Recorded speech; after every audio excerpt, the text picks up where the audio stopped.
I now call to order this meeting of the Anchorage Assembly. It is Tuesday, July 12, 2022. Madam Clerk, would you call the roll, please? Yes, Madam Chair. Ms. Allard. Here. Mr. Solt. Here. Mr. Rivera. Present. Mr. Cross. Ms. LaFrance. Here. Mr. Constant. Here. Ms. Zolotel. Here. Mr. Dunbar. Here. Ms. Quinn Davidson. Here. Mr. Perez Verdia. Here. Mr. Peterson. Present. Madam Chair, you have a quorum. Thank you, Madam Clerk. Mr. Byrd, would you lead us in the Pledge of Allegiance, please?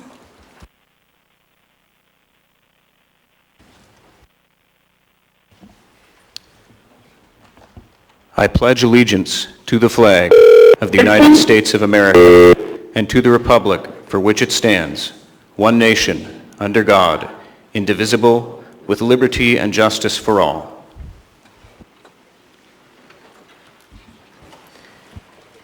Mr. Peterson, would you read the land acknowledgement, please? Yes, Madam Chair. The land acknowledgement is a formal statement pledge recognizing allegiance. the indigenous people of a place. It is a public gesture of appreciation for the past and present indigenous stewardship of the lands that we now occupy. It's an actionable statement that marks the collective movement towards decolonization and equity. The Anchorage Assembly would like to acknowledge that we gather today on the traditional lands of the Dena'ina Athabascans. For thousands of years, the Dena'ina have been and continue to be the stewards of this land. It is with gratefulness and respect that we recognize the contributions, innovations, and contemporary perspectives of the Upper Cook Inlet Dena'ina. Thank you. Before we move on to the minutes of previous meetings, I want to check if we have Mr. Cross on the line. Yes, I'm present. Thank you.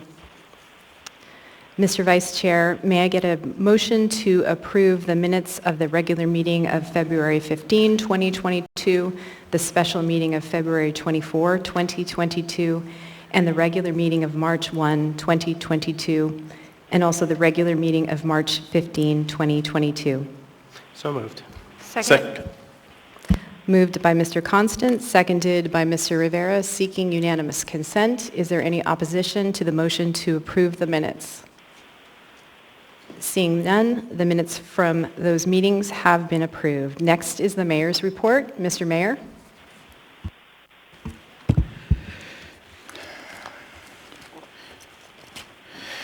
Thank you, Madam Chair. As the Anchorage Assembly takes up AO 2022-60 tonight, the ordinance intended to remove a duly elected mayor from office, I'm again urging members to think long and hard about this proposal and its implications. This ordinance will create discord and distrust amongst the public. The actions in this ordinance will set a precedent and will permanently change how municipal government is administered. When one reads what's in this ordinance, it's clearly a partisan effort to attack the executive branch because this assembly doesn't agree with my administration's policies. I ask, if there was a mayor who identified as being Democrat, would you be pushing the same initiative? Or, if there was a Democrat mayor in a Republican majority on the assembly, would you support this type of legislation? Why, in the 50-year history of Anchorage, is this needed right now? As evidenced by the outcry of opposition in the media and in the public, I firmly believe Mr. Constant has gone way too far. He clearly is ignoring the will of the people and they have decided who their mayor is. There already exists a method for removal of a mayor. It's called a recall. Why is this method not good enough? No mayor, present or future, should be subject to a coup by an assembly that doesn't agree with his politics. I will continue to fight this with all available means. I urge you to vote no on this politically motivated and partisan ordinance, and I urge this assembly to reconsider this approach. I would like to talk about for a moment Centennial Campground. Centennial Campground is not being repurposed and is not part of the homelessness response. Presently, at Centennial, those who choose to camp there have access to water, showers, and restrooms. There is Wi-Fi at the campground that is appreciated by the camp users. Security has been enhanced with 2 guards on duty 24 hours a day. Experienced Muni staff are also working 24 hours a day to serve our residents. We have provided 2 different sized bear-safe containers to the campers. Staff is doing hourly sweeps to clean up the campground of trash and leftover food.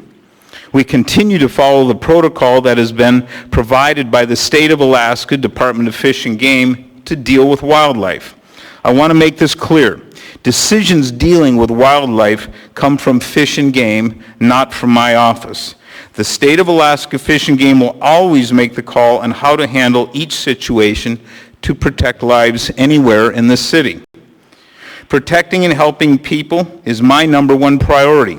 As a hands-on mayor, members of my staff and I have personally spent the night at Centennial Campground.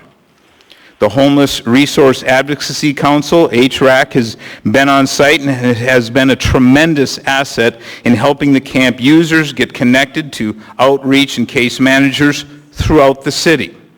Case managers are on site daily and have had success placing individuals in housing immediately. Beans Cafe has been providing 3 meals a day at no cost to the municipality. I want to thank all of these providers for their willingness to step up to help out their fellow neighbors. There's been a lot of donations from the community, and I want to thank those who have given to meet clothing, toiletry, and sanitary needs. This progress made in the past year on the issue of homelessness is significant. Never before have so many people and organizations come together to address the homelessness crisis in Anchorage. My administration remains committed to ending homelessness in Anchorage and working with any and all community partners to make that happen.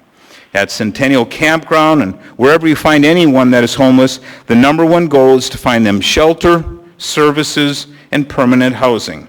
The municipality is also working every avenue to ensure people are provided food, water, and hygiene through community partners.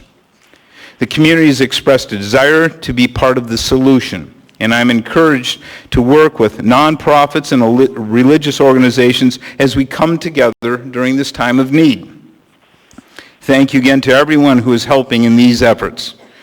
Thank you, Chair LaFrance, for this opportunity. Thank you, Mr. Mayor. Next is the Chair's report. Welcome to all of you here tonight joining us in the chambers or online.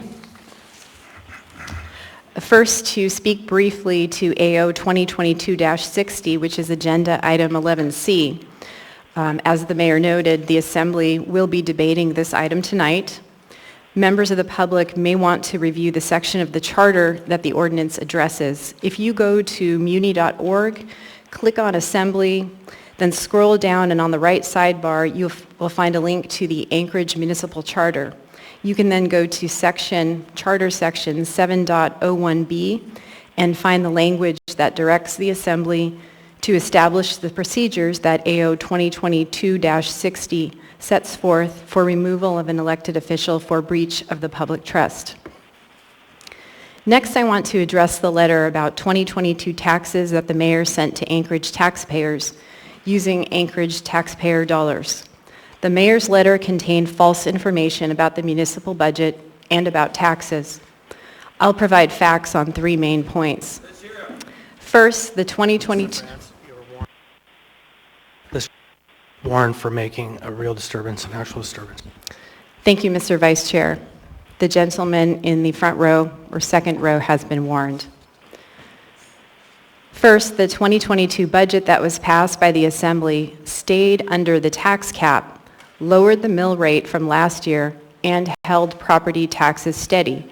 The small increases the Assembly made to the Mayor's proposed budget came by adding public safety services that have broad community support, such as the school resource officers, mental health first responders, and increased training for public safety staff. Second, every year, property value assessments are conducted by the Municipality of Anchorage's Property Appraisal Division. Those are the green cards that are mailed out each January. Headed by the municipal assessor, the division is staffed by career professionals who use data, property visits, and market information to locate, identify, and value all taxable real property and personal property within the municipality. If a property owner disagrees with their assessment, there is a detailed and open process for making an appeal. Members of the public can connect with the Property Appraisal Division by going to muni.org/PA. Finally, while an increase in your property assessment may result in higher property taxes, this is not always the case. Due to the growing housing market, this year saw a pretty big jump in assessment values for most homeowners, but not everyone saw an increase in taxes. In fact, some homeowners saw an increase in their property's assessed value, but a decrease in their property taxes. This is in a large part due to a decrease this year in the mill rate for the Anchorage School District, because for the first time in many years, the state legislature returned to its commitment to fully reimburse its share of school bond debt. You can look up your property tax payments and assessments over time at https://property.muni.org. Following the closure of the Sullivan Mass Shelter, we have watched the situation at Centennial Campground unfold in the last 12 days. Assembly members have not received any updates from the administration regarding the situation since the special meeting of the Committee of Housing and Homelessness on June 29, nor have we received any information about the administration's plan for alternative arrangements to camping at Centennial Campground. The administration also did not inform Assembly members of its presumed intent to extend the 14-day camping limit. I read about it in the ADN. The poorly planned and hastily executed closing of the Sullivan Mass Shelter created an unnecessary crisis where hundreds of vulnerable Alaskans have been turned out with few options, leaving nonprofits scrambling to provide a safety net. Many of those individuals have ended up at Centennial Campground. I renew my request to the administration to fully brief the Assembly on the situation, including the administration's plan for alternative arrangements to camping at Centennial Campground, as well as the administration's efforts to work with community partners and stakeholders, particularly residents and establishments in the vicinity of the campground. There are vulnerable people in the campground and also vulnerable people in residences near the campground. As the legislative body for the Municipality of Anchorage, the Assembly has a duty to provide accountability of local government to all residents within the municipality. Our community is not served when the administration does not provide timely and accurate information to the Assembly, especially in this situation where human lives are impacted. Please tell us what is the plan for Centennial Campground and for providing emergency shelter. We have a very full agenda tonight. First, I want to note that we are likely to see 2, possibly more, motions to change the order of the day. There is a clerk's note on the agenda stating that Assembly leadership intends to request a motion to change the order of the day to take up item 12 before item 8. So we will do that following committee reports. After the 11s, the intent is to ask for a motion to change the order of the day to take up item 14C, then the 15s, then back to 14A and 14B. It is likely to be late when we get to the 15s, and I know there are some folks who want to testify on those items. Unfortunately, it's really hard to predict when those items will come up. So again, this is a business meeting, and we are here to do the work of the municipality. Please help create a climate of respect in the chambers.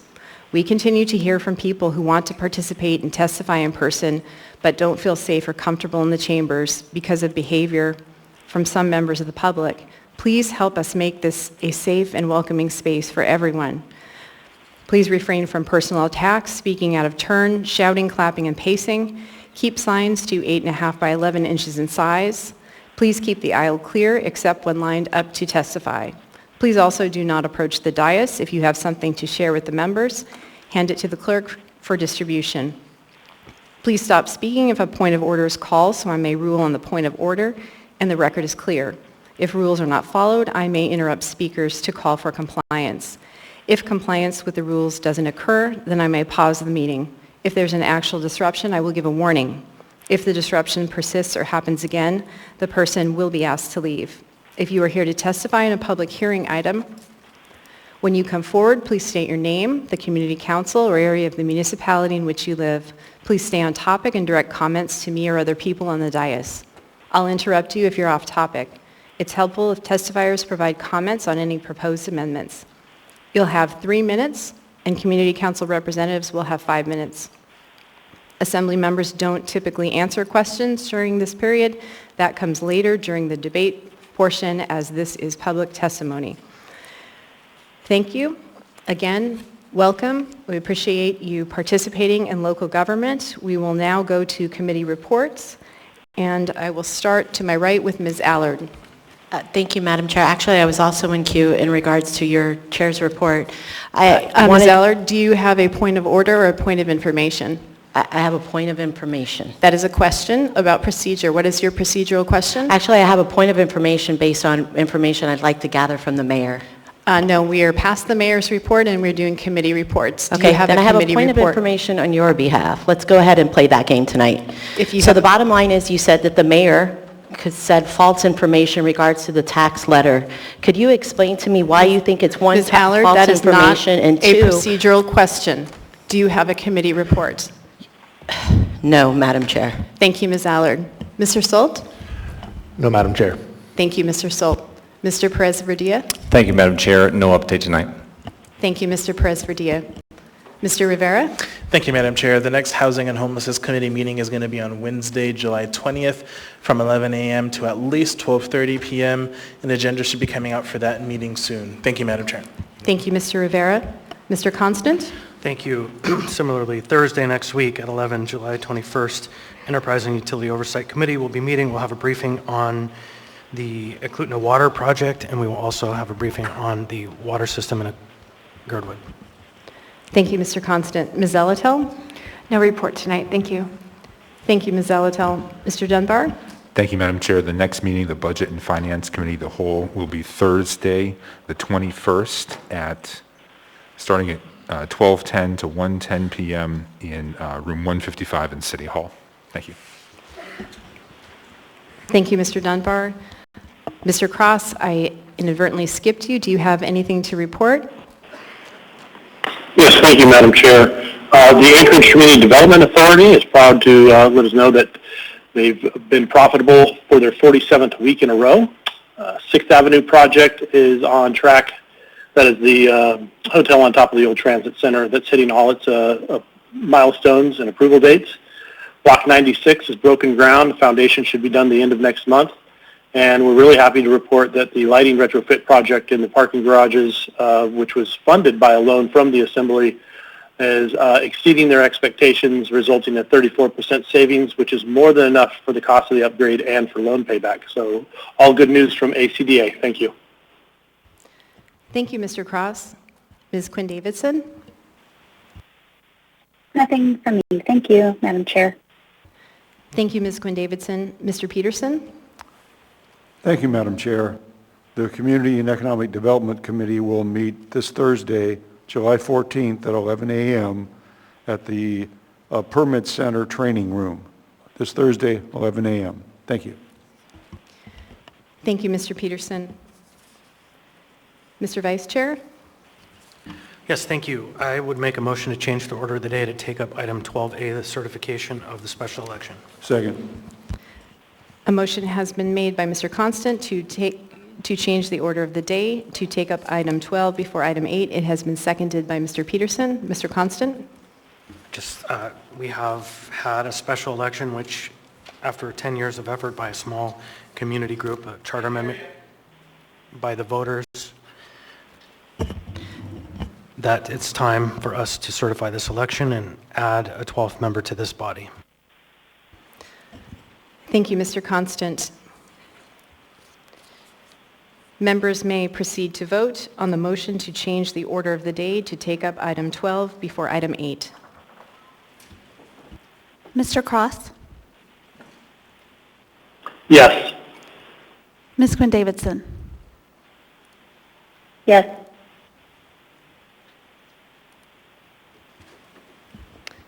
The motion to change the order of the day passes 11-0. Mr. Constant? Thank you. I would make a motion to lay on the table Assembly Memorandum 382, 2022. Second. A motion to lay AM 382-2022 on the table has been made by Mr. Constant and seconded by Ms. Zalatel. Mr. Constant? Thank you. I would like to invite down the elections coordinator, Ms. Hines, if she's here.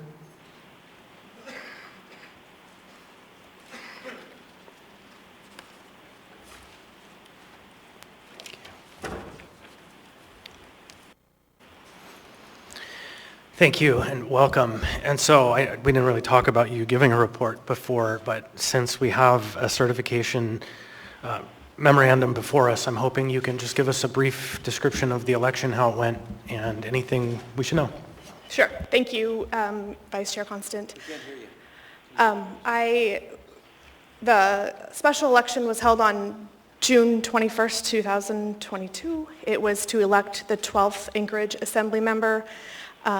As voters may remember, in the April 7th, 2020 regular election, a charter amendment was approved, which provided for the 12th Assembly member, and that seat took effect on March 23rd, 2022, when the Assembly passed AO 2022-37S1 as amended, which approved the new districting maps.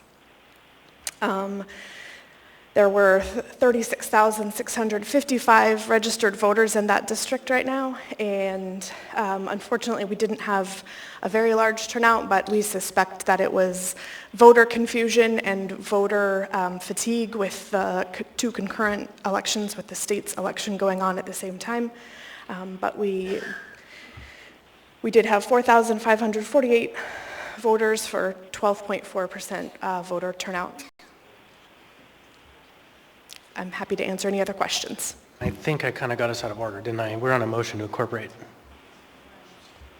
to lay on the table, yeah. So I won't ask you to come back when we move to approve. Thank you. Thank you, Mr. Constant. Did you see?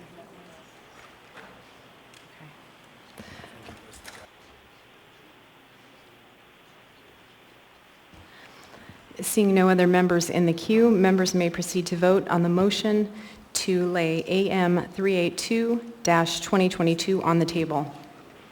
Mr. Cross? Yes. Ms. Quinn Davidson? Yes. The motion passes 11-0. Now I would move to approve. Second. Oh, sorry, she has to read it. I will just read this into the record. Assembly Memorandum Number AM 382-2022 from the MOA Elections Team, subject certification of the June 21, 2022 special municipal election. Move to approve. Second. A motion to approve has been made by Mr. Constant, seconded by Mr. Dunbar. Is there any discussion? Mr. Constant? Thank you. In approximately 2011, members of the Fairview Community Council organized a concept that they wanted a 12th member on the Assembly to provide the neighborhood with equal representation. For generations, Anchorage had a system set up in which every district except one had 2 members of the Assembly, and that one district happened to be the neighborhood of concentrated poverty and disinvestment, and it was inherently unfair. That neighborhood worked over the years to sow the concept of adding additional representation. And then this body in 2019 took up the question of, shall we ask the voters to amend the charter? And in 2020, the voters did amend the charter to add a 12th member. And then we had to wait for the census and reapportionment. Last year and this year, the Assembly engaged in a robust and thorough reapportionment process, which concluded without litigation, successfully redrawing the lines. And now before us, we had a special election in June, And for the first time in the history of the municipality, with this vote, we will have equal representation. I urge your support. Thank you, Mr. Constant. Mr. Dunbar? Thank you, Madam Chair. As I often do after elections, I want to say thank you to Ms. Hines and the team of election workers, Ms. Jones as well. I know you weren't as directly involved with this one as you have been in the past because we have the new election coordinator. That's wonderful. We have a number of volunteers and staff that make our elections work, and I'm just always appreciative of the work you do. So thank you, and I also urge support for this resolution. Thank you, Mr. Dunbar. Seeing no other members in the queue, members may proceed to vote on the motion to approve AM 382-2022. Mr. Cross? Yes. Ms. Quinn Davidson? Yes.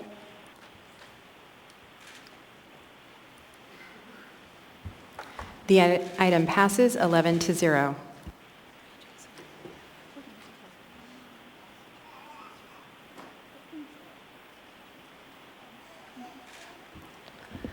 We will conduct the swearing-in ceremony now.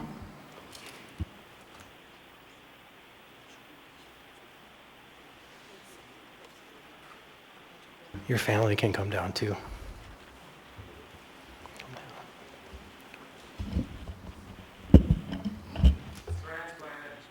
Do you have friends and family that Mr. Williams? stand up behind you here? Okay.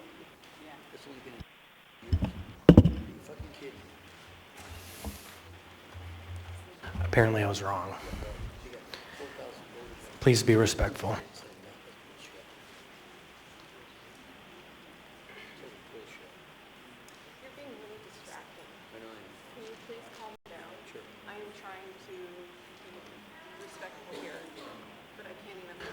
Sir, in the second row with the black t-shirt on, you've been observed disrupting the meeting.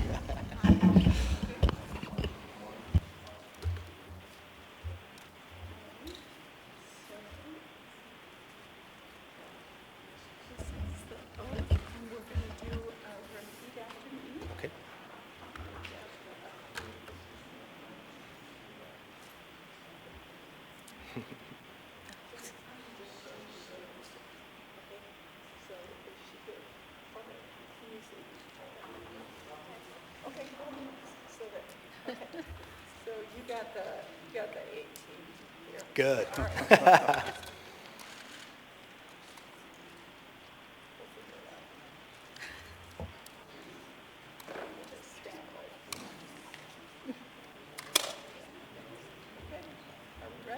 Yes. Okay, so please raise your right hand and repeat after me.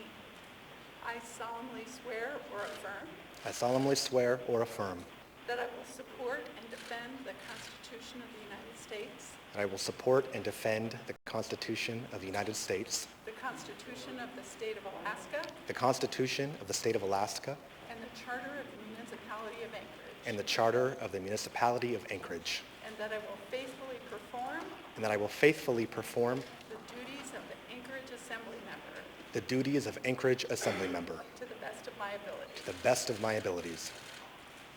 Thank you. Thank you. You all sign? Okay.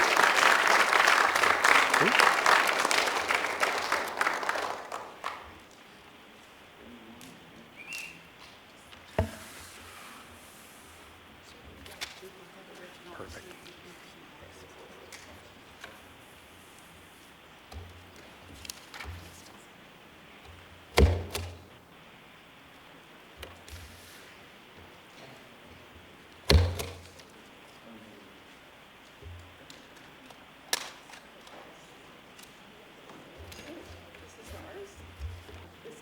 Thank you, Barbara.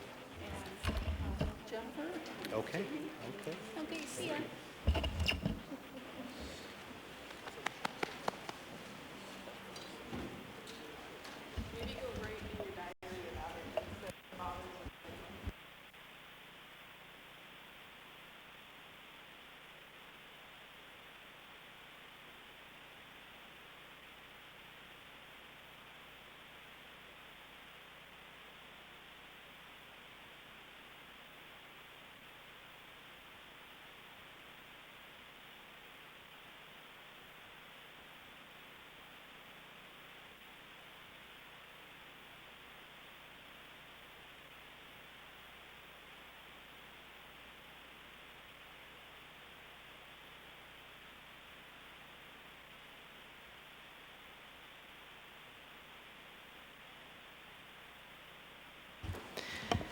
Mr. Lambertson, you've been warned.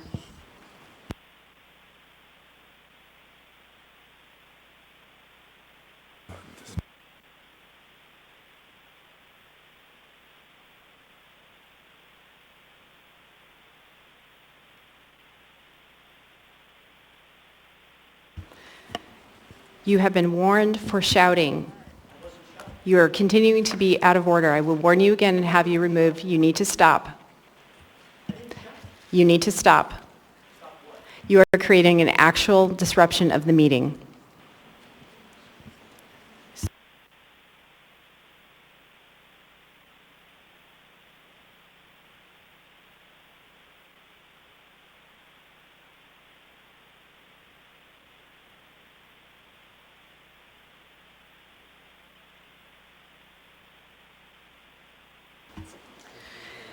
We will now take up item 8, addendum to the agenda. Before we address the addendum, we will address the laid on the table items.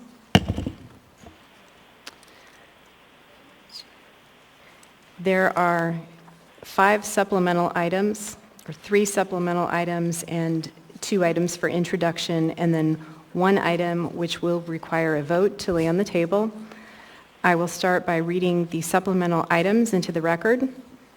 First is 11A4, Information Memorandum Number AIM 122-2022, transmittal of second premise diagram change for Resolution Number AR 2022-122.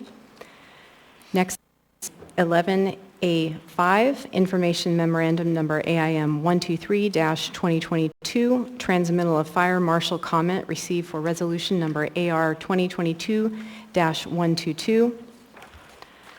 14C, Resolution Number AR 2022-208S, a resolution of the Municipality of Anchorage appropriating $2,800,000 from the area-wide general fund balance to the area-wide general fund, Anchorage Health Department, Human Services Homelessness, to be used for sheltering costs. Assembly Vice Chair Constant, Assembly Memorandum Number AM 383-2022.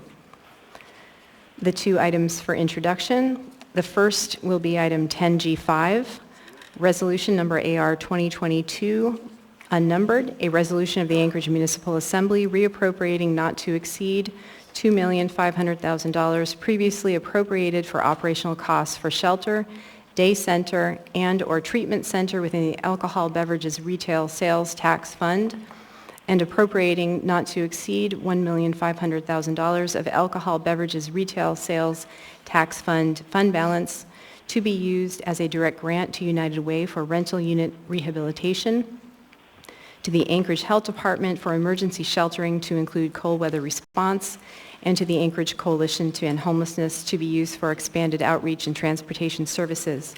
Assembly members Perez Verdilla and Rivera. Public hearing scheduled for July 26, 2022. Assembly Memorandum unnumbered -2022. The second item for introduction will be item 10G6, Resolution Number AR 2022, unnumbered, a resolution of the Anchorage Municipal Assembly appropriating, when tendered, an amount not to exceed $3,400,000 of the American Rescue Plan Act of 2021 local fiscal recovery funds as a direct grant to First Presbyterian Anchorage LLC for purchase of the guest house. Assembly members Perez Verdilla and Rivera. And Voland. Public hearing to be scheduled for the meeting of July 26, 2022.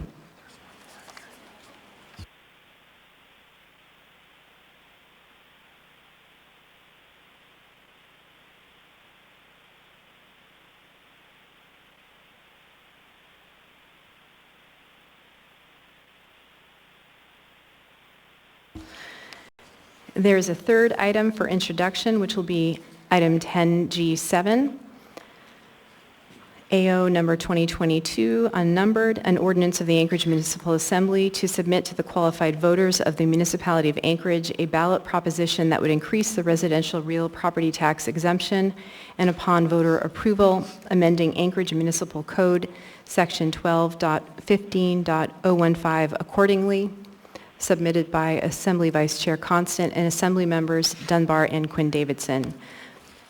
Public hearing for that item will be set for the meeting of August 9, 2022. There is one final item to be laid on the table, which will require a motion and a vote of 8 members to approve. Actually, before we continue, I want to make a quick note.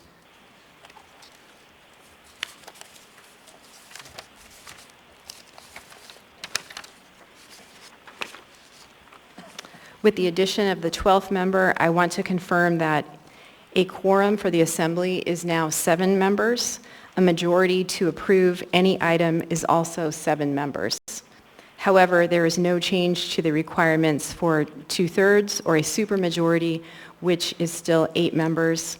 There is also no change to the requirements for an emergency ordinance requiring 3/4 of the body, which is still 9 members. So a motion to lay an item on the table still requires 8 members' approval. 12A, Assembly Memorandum Number AM 382-2022, we did that one. Item 10D13, Assembly Memorandum, this would be item 10D13, Assembly Memorandum Number AM, a numbered recommendation to award various carriers providing property and excess insurance coverage to the Municipality of Anchorage Risk Management Department. $2,098,000 and $716. Is there a motion? Move to lay on the table. Second. A motion to lay this item on the table has been made by Mr. Constant and seconded by Mr. Perez-Verdia. This item is being brought forward by the administration. Ms. Demboski, will you be explaining why this item needs to be laid on the table? I apologize, Madam Chair. Could you repeat which item you're talking about? The recommendation to award various carriers providing property and excess insurance coverage.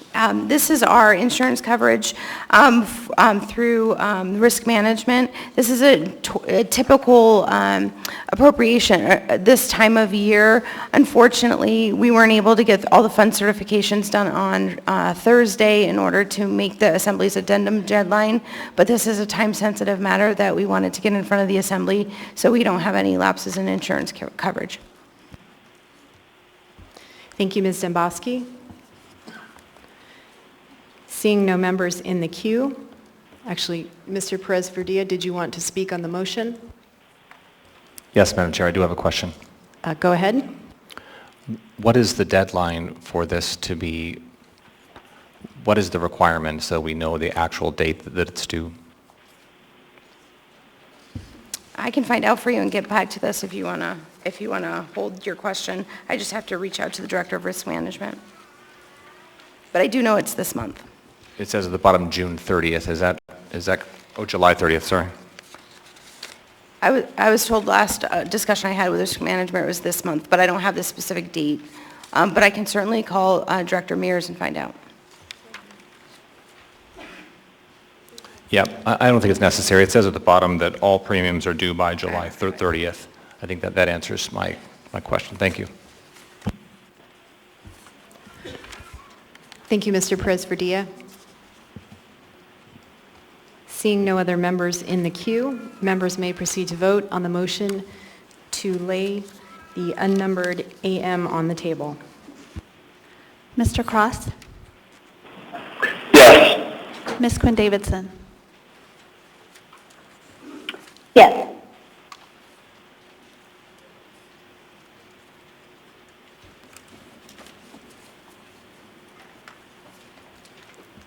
The motion passes 12-0.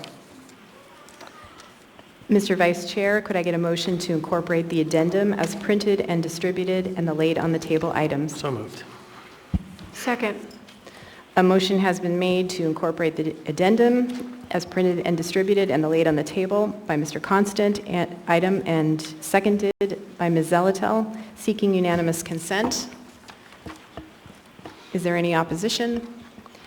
Seeing none, the addendum as printed and distributed and the laid on the table item have been incorporated into the agenda. We will now move on to appearance requests. We have one. Mr. Niall Williams, if you would come forward, please.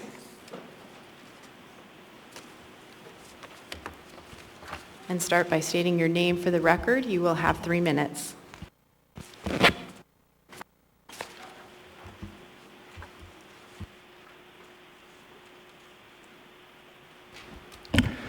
Niall Sherwood Williams. Police accountability and transparency of over 400 officers in our city, serving citizens first since 1921. We're now over a year past when the voters put forward and passed a bond for body-worn cameras. We still only have a 6-page draft policy. Either one of the 3 following persons is dragging their feet. Either Chief Curl, the head of the union, Conkling, or the mayor. But that needs to be, I would like for the legislative body to create an action to demand the mayor to be accountable to the demand of the voters. The budgets and the salaries. Police officers in this city, there's not a single one that makes less than $90,000 in just salary, not benefits. Some of the highest paid officers in the country. We have an SRO program, don't get it confused. It would be no different than Uvalde, Texas. Those SRO officers would be tackling you parents and preventing you from saving your own children.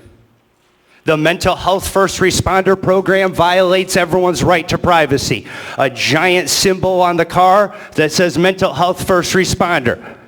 How is that supposed to protect a patient's privacy? Community action policing, something that everyone in these chambers has an experience with. I would say the worst of all the departments within the Anchorage Police Department. Sergeants Kenneth Bashew, Sergeant Bakken,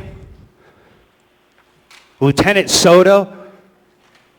These will be a number of people you'll be hearing about in the coming months. Oath to the Constitution, to defend one's rights above all else, to enforce the law. That is the job of a police officer, not feelings. I would like this body to be a leader in policing. Start having some training on basic human rights for these folks. They don't even know the First Amendment. Case law training that's applicable to the tasks of the police officer here in Anchorage. We need to establish a civilian review board that's independent oversight over the complaint process. The blue team process at APD is in shambles. I can't say anymore due to pending litigation. Body-worn cameras are just the start. Just the start, because when you try and get them as a criminal defendant or as a person of the public, good luck trying to get through that union. We don't want discretion on those body-worn cameras. We demand accountability. It needs to happen from this body. Thank you. Thank you for your participation. Mayor Bronson has a question for you. Thank you, Madam Chair. Mr. Williams, I appreciate your testimony here and certainly your right to say what you have, but you're not entitled to your own facts. The fact that you equate our police department with the failures in Uvalde, Texas, I find it personally insulting and reprehensible. We have one of the finest police departments in the country, and our SRO program is absolutely found. I would like the opportunity to respond. Mr. Mayor. I would like the opportunity to respond. Please hold a point of order from Ms. Zelatel. Thank you, Madam Chair. The mayor is debating with the speaker and not asking questions. Thank you, Ms. Zelatel. I would be more than happy to respond if I may, we're briefly. Good. Thank you for your participation. Madam Chair, I can ask a question if that's okay. We're going to need to move on, Mr. Mayor. We have folks lined up for initial audience participation. I promise to be respectful, Madam Chair. We're going to go ahead and move to initial audience participation. Thank Don't you worry, for your Mr. Mayor. participation. You'll get my complaints over at Fitzgerald Courthouse, United States District Court. We will now move on to initial audience participation. I'd like to prioritize time for members of the public who would like to speak on a consent agenda item, those who cannot stay until the second audience participation at the end of the meeting, and those who would have difficulty staying for a public hearing item already on the agenda due to childcare or travel issues. Before we open it up to the broader public, as a reminder, if you choose to speak now on a public hearing item already on the agenda, you may not speak again when we open the public hearing on the item. Also, if you choose to speak now, you cannot speak again during the final audience participation. Please direct your comments to the assembly or the chair. You'll have 3 minutes to speak, and personal attacks are not appropriate. Audience members, please refrain from clapping or other disruptions. Ms. Clark, that is a warning. I will alternate between those individuals in person and the phone list. Please come forward and state your name for the record, your community council, or the area of the municipality in which you live. You'll have 3 minutes. The yellow button there. Green. There we go. Hi, my name is April Rochford. I live in Spenard, West Anchorage. This is my first time testifying for the Anchorage Assembly. I'm here tonight, even though I honestly don't have the time, because I'm a mom and a full-time worker and a student, but I've passively observed what has been happening in the assembly chambers over the past couple years, and I find it very disturbing.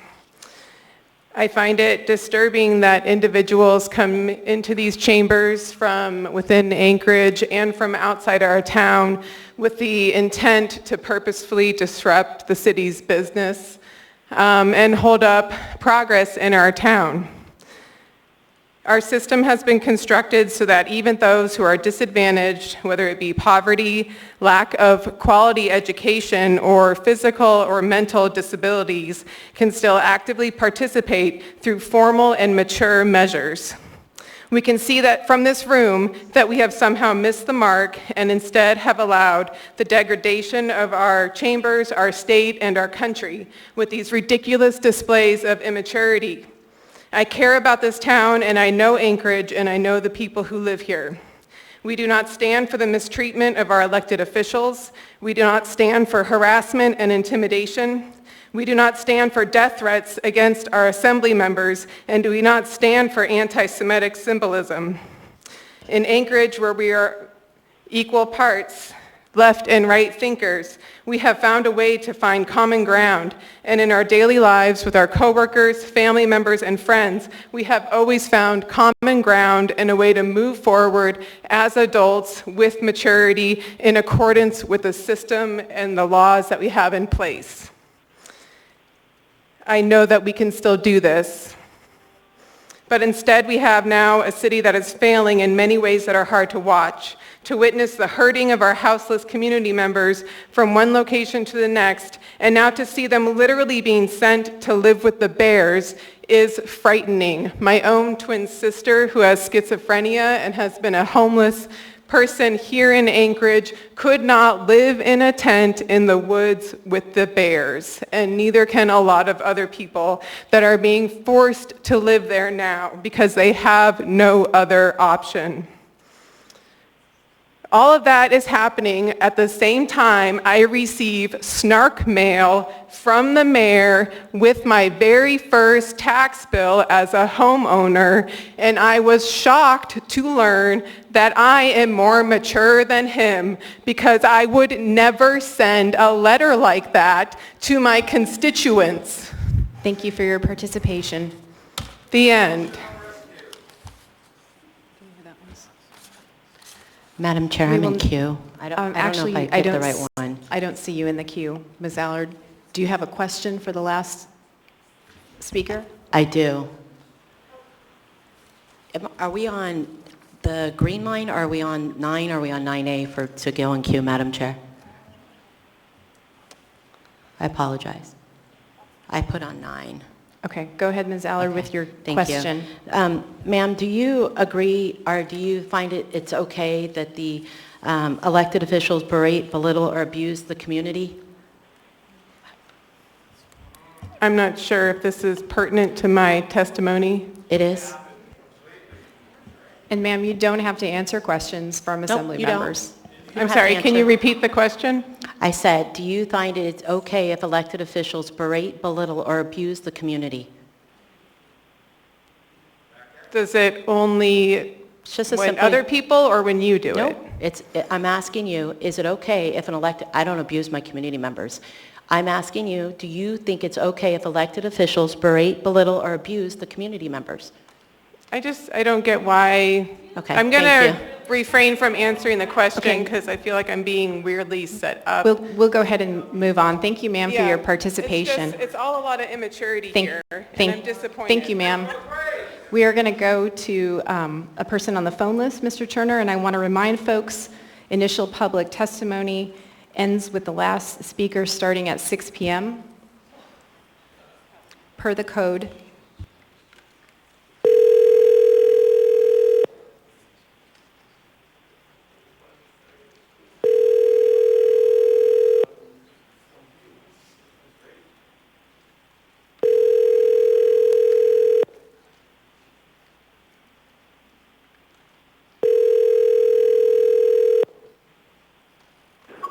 Hi, this is Emily. Thank you, Mr. Turner. We'll go to the next person in person. Welcome. Please state your name for the record, your community council, or the area of the muni in which you live. Dustin Sherman. I live in South Anchorage, represented by Mr. Salt and Ms. LaFrance. Good evening, folks. Hope you were all well. I came in tonight for a resolution that I've already spoken on, so this will be something different. See, I obey your rules. I'm here to discuss what's going on in the world. Have any of you been watching what's been happening everywhere? If you're not living under a rock, you're seeing massive amounts of people who are tearing down their governments all over the world. Leaders stepping down, leaders getting assassinated, unfortunately, like in Japan. Leaders, Dutch farmers standing up to their governments. Things are getting crazy, all because of agendas that go against the will of their people. The people are pissed, not just here, across the world. We aren't yet to that point here, but we are closer than we ever have been since the Civil War. Why is that, do you think? Here in Alaska, this past weekend, we had the single largest political event here at the United Airlines Center. Whether you agree with Trump or not, this state's people showed up en masse. I don't see that from the left. In fact, your president is in such bad shape now that 65% of his own party doesn't want him to run again. That's bad. That's the worst polling numbers I've ever seen. What's that tell you? That should tell you that his agenda and his policies have failed miserably. So you have a choice. Continue pushing against the will of your constituents or suck it up and start doing the right things. We are patient, but those patients won't last forever. You're all educated people, or at least I thought so. Maybe I'm wrong. Maybe you've forgotten the lessons in history. History repeats itself. And what you're seeing is exactly that. It's repeating itself. Thank you. Thank you for your participation. We'll go to the next person on the phone.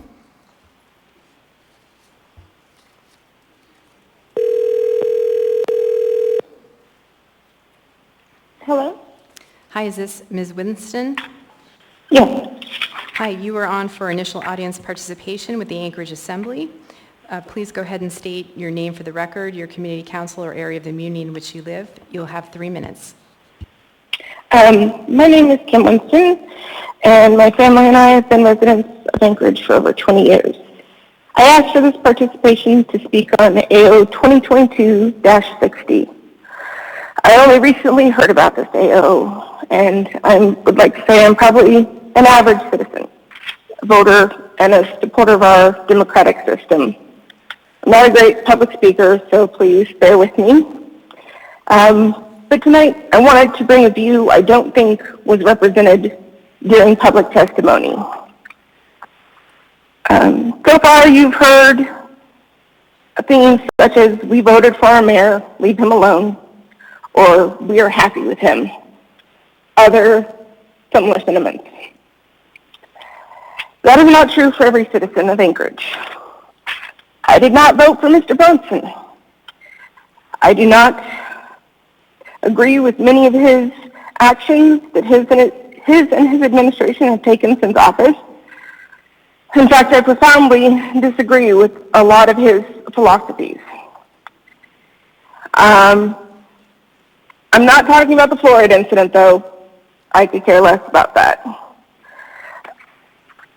I would say I support the Assembly overall, and they've made some tough choices, but they are choices because none of us have the answers. There is, however, a limit to my support, and this AO is it. This AO does not support a proper separation of powers, as members of this Assembly would assume the office of mayor.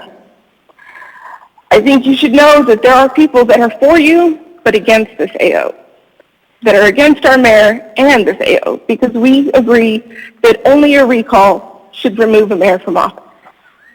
And I just wanted that on the record.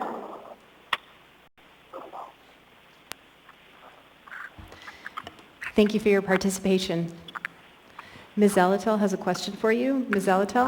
Thank you. Thank you for your testimony. My question is, do you believe that only a recall should remove a member of the Assembly or other elected office as well? Yes, as I supported not recalling you or Felix. Thank you.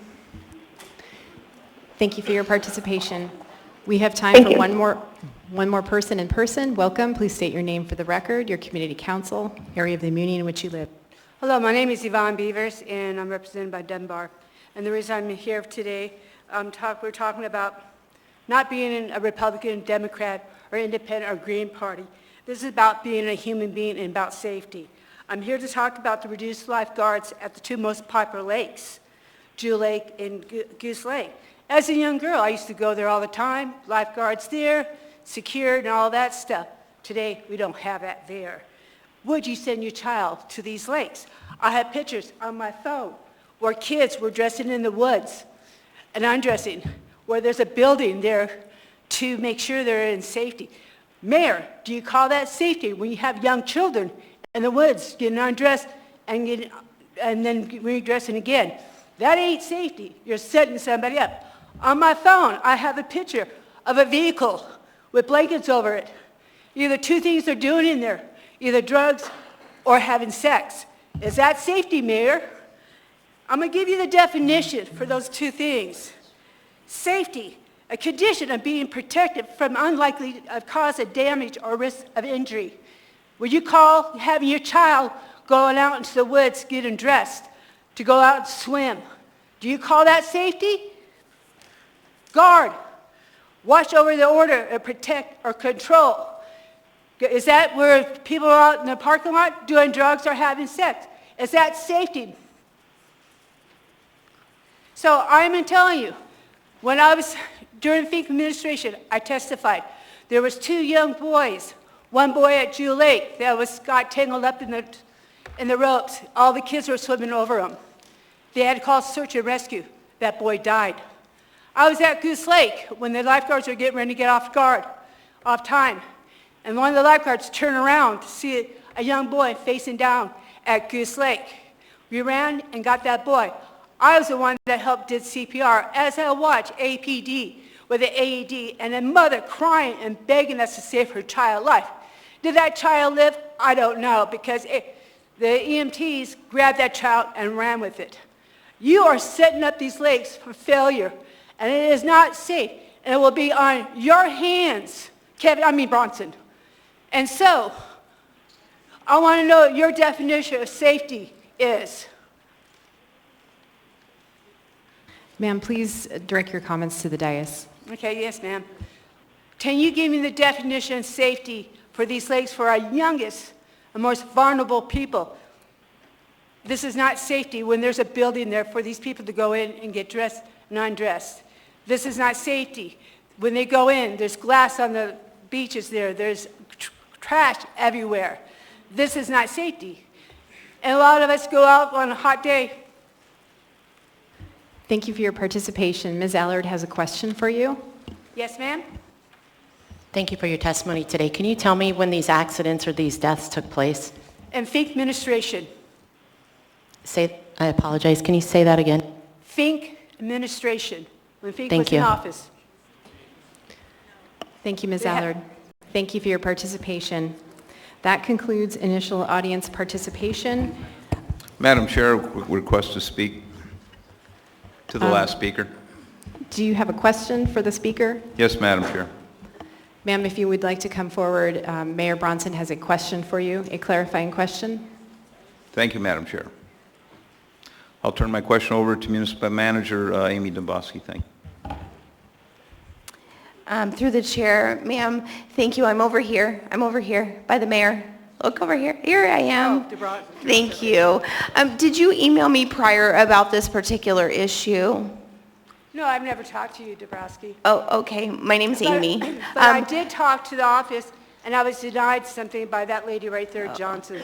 Okay, well, the reason I ask is because I had received this question previously, and the reason we don't have as many lifeguards is because we didn't have the same number of people apply. We typically hire about 17 a season. We only had one person apply to be a seasonal lifeguard this year.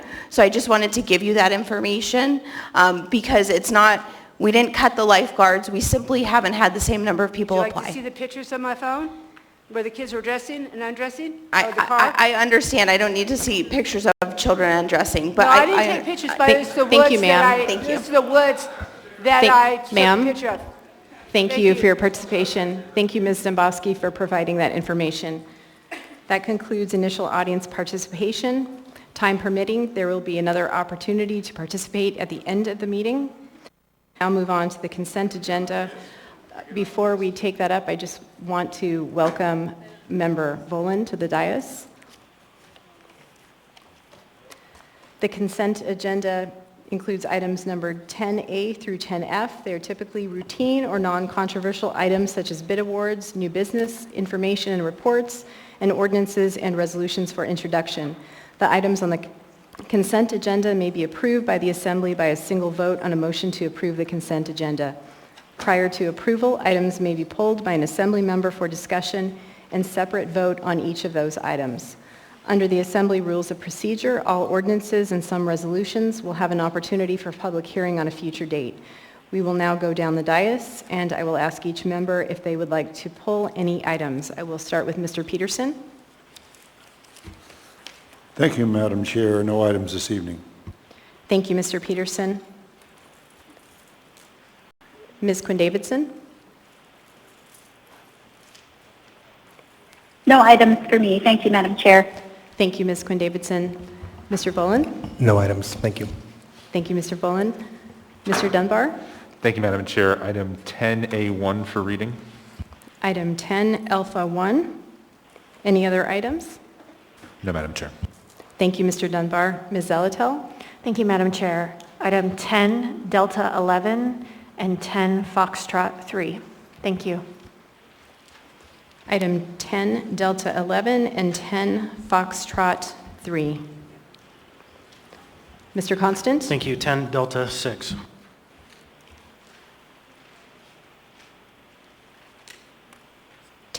Delta 6. Mr. Cross, any items? No, Madam Chair. Thank you, Mr. Cross. Mr. Rivera? Thank you, Madam Chair. No items. Thank you, Mr. Rivera. Mr. Perez-Verdia? Thank you, Madam Chair. No items this evening. Thank you, Mr. Perez-Verdia. Mr. Soltz? Thank you, Madam Chair. No items. Thank you, Mr. Soltz. Ms. Allard? No items. Thank you, Madam Chair. Thank you, Ms. Allard. Madam Chair. Mr. Constant? Thank you. I would ask that item 10G1 be set for public hearing on the first meeting in August the 9th. Thank you, Mr. Constant. Madam Clerk, would you set the public hearing for item 10G1 for the meeting of of August 9th? Yes, Madam Chair.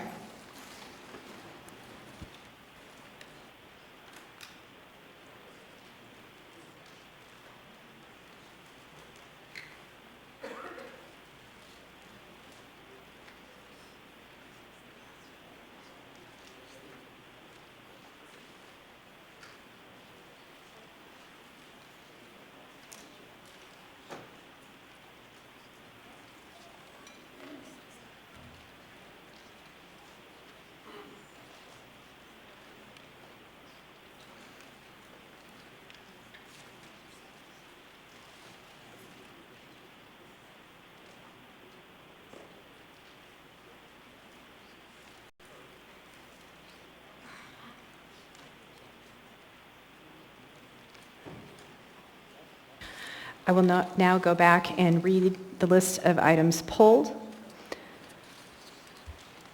10A Alpha 1 by Mr. Dunbar. 10D Delta 6 by Mr. Constant, and 10D Delta 7 or 11 Ms. Zelatel. 10F Foxtrot 3 by Ms. Zelatel. Are there any other items members wish to pull?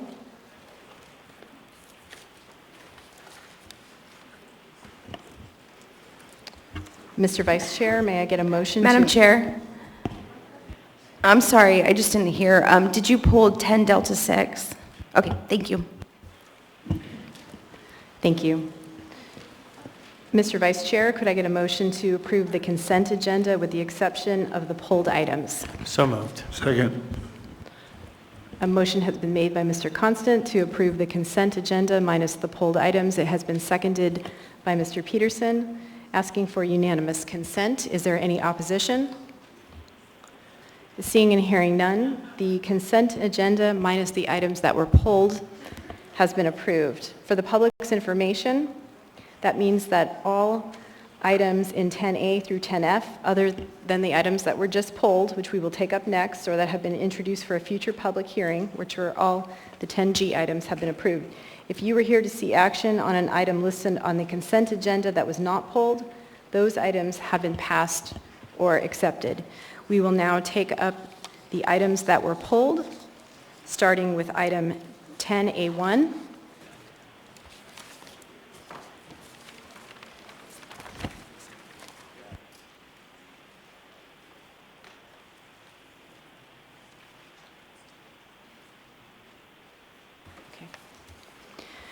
We now have before us item 10A1, resolution number AR 2022-95, a resolution of the Anchorage Municipal Assembly recognizing Edward B. Rasmussen. What is the will of the body? Move to approve. Second. A motion to approve has been made by Ms. Zelatel and seconded by Mr. Constant. At this time, I would ask if any other members would like to be added as sponsors. I would. Everyone? I would, Madam Chair. Okay, let's go ahead. Mr. Mayor, do you wish to be added as a sponsor to this resolution? Thank you, Madam Chair. I'll turn that over to Municipal Manager Amy Domboski, co-sponsored. Okay, all the members of the Assembly, Madam Clerk, if you would add them to this resolution as sponsors. Seeking unanimous consent on the motion to approve AR 2022-95. Is there any opposition? Seeing and hearing none, the motion passes. Who is reading? Mr. Constant. And who is presenting? And if the family would please come forward.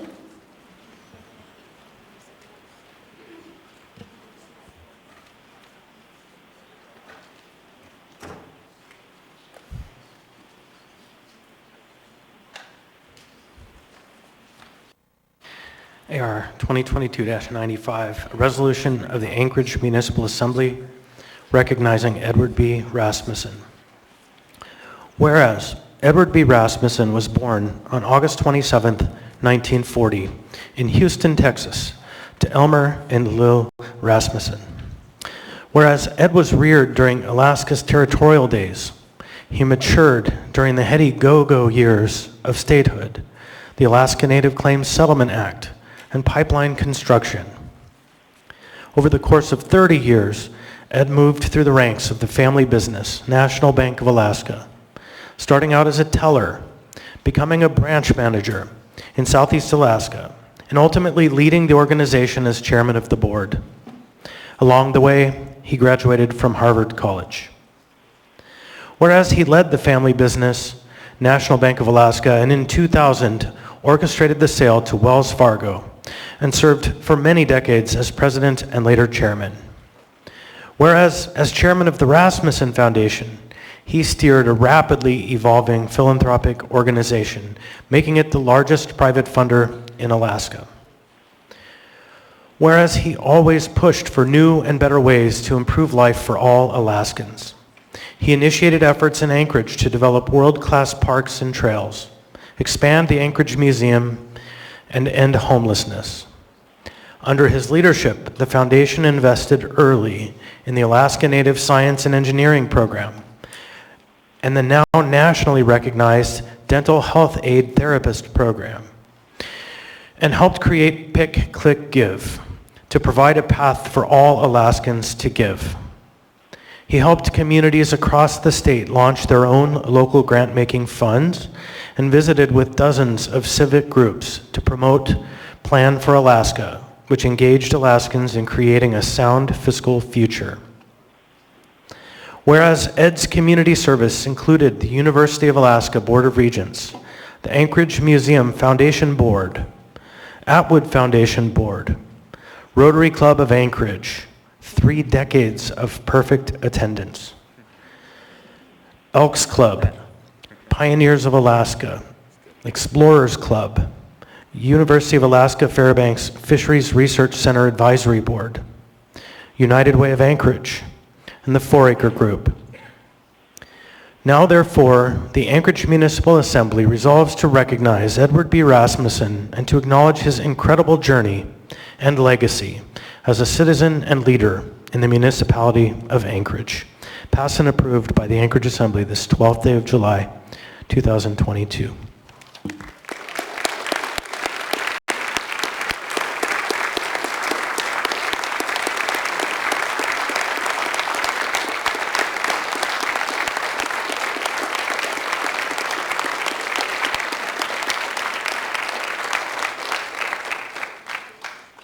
Do I say a few words?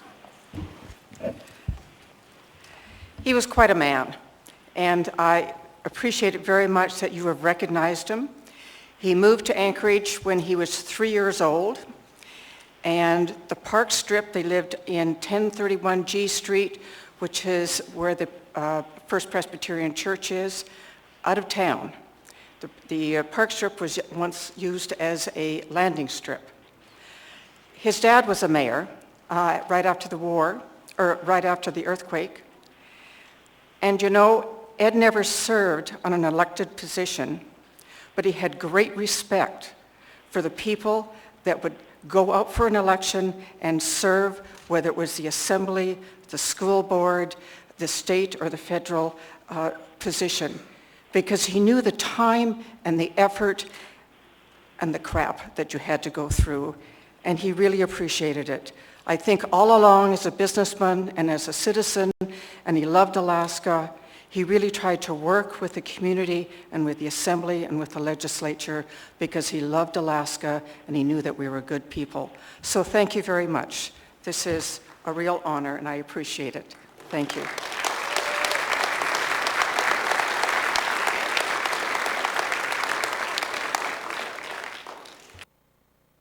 Thank you so much for being here tonight. We will now move on to the next item.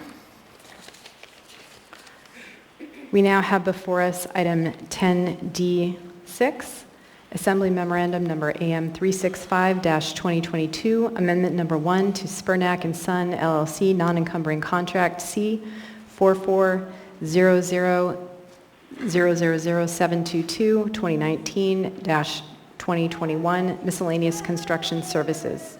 What is the will of the body? Hold on, please. If I might, quick question for the administration, point of order. Your point of order is recognized, Mr. Constant. Thank What is you. your procedural question? I believe there's an A version coming forth. I don't know that it's ready. May I? Please. Thank you very much. Through the chair, Mr. Constant. Actually, I worked with a clerk, and she would prefer we just do a floor amendment. She thought it'd be easier. So if somebody moves to approve, then the mayor has an amendment that he's ready to offer. Thank you. So I'll move to approve. Second. A motion to approve has been made by Mr. Constant and seconded by Ms. Zalatel. Ms. Domboski, will you be speaking, or Mr. Mayor, will you move the amendment? Thank you, Madam Chair. I move to amend page 2, line 29, strike, quote, the remainder of 2022, unquote, and replace with, quote, February of 2023, unquote. Page 2, line 34, strike, quote, for the remainder of the year 2023, unquote, and replace it with, quote, through February 2024, unquote. Thank you, Madam Chair. Is there a second? Sorry, Madam Chair, can he restate the second half of the amendment? I didn't catch it. It went too fast. So seconded by Ms. Zalatel and, no. I wasn't seconding it because I didn't catch the full amendment yet. Thank you. I thought that was a second and a question, but it's a question. So, Mr. Mayor, if you would restate the amendment per Ms. Zalatel's question. Thank you, Madam Chair. The second one is page 2, line 34. Strike, quote, for the calendar year of 2023, unquote, and replace it with, quote, through February 2024, unquote. Thank you, Madam Chair. I will second. Thank you. Thank you, Mr. Mayor. Seconded by Ms. Zalatel. Is there any discussion on the amendment?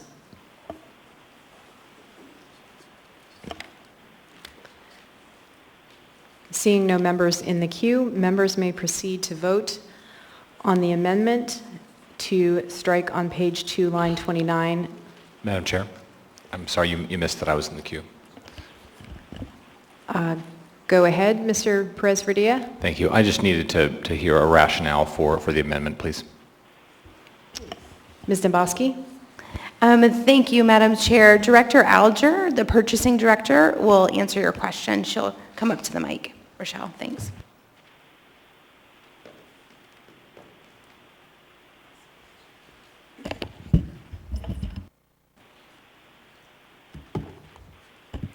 Through the chair, Mr. Perez-Verdia, the original AM for this particular contract was entered back in 2019 incorrectly.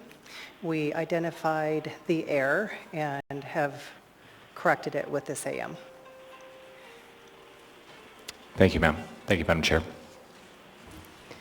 Thank you, Ms. Alger. Thank you, Mr. Perez-Verdia. Seeing no other members in the queue,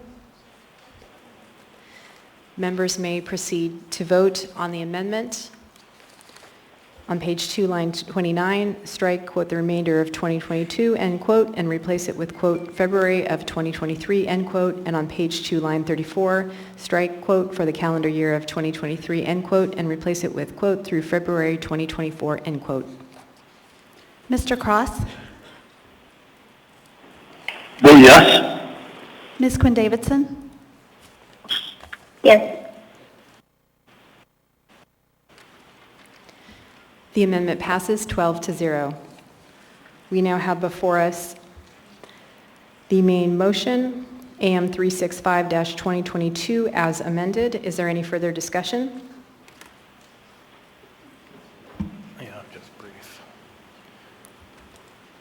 Mr. Constant? Yeah, thank you. I just want to thank the purchasing director for getting this clarified. Thank you, Mr. Constant. Seeing no other members in the queue, members may proceed to vote on the motion to approve AM 365-2022 as amended. Mr. Cross? Vote yes. Ms. Quinn Davidson? Yes. Item 10D6 passes 12-0. We now have before us item 10D11. This item is on the addendum.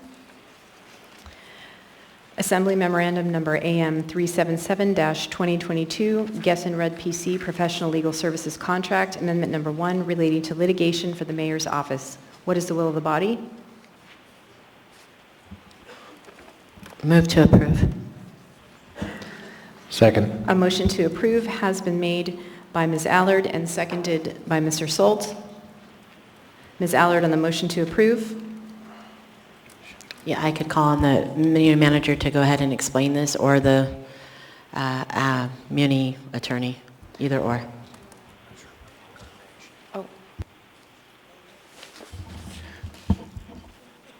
Through the chair. One moment, please. Sorry. Who is speaking to Ms. Allard's question? Is that Mr. Byrd? Yes, Madam Chair. Go ahead, Mr. Byrd.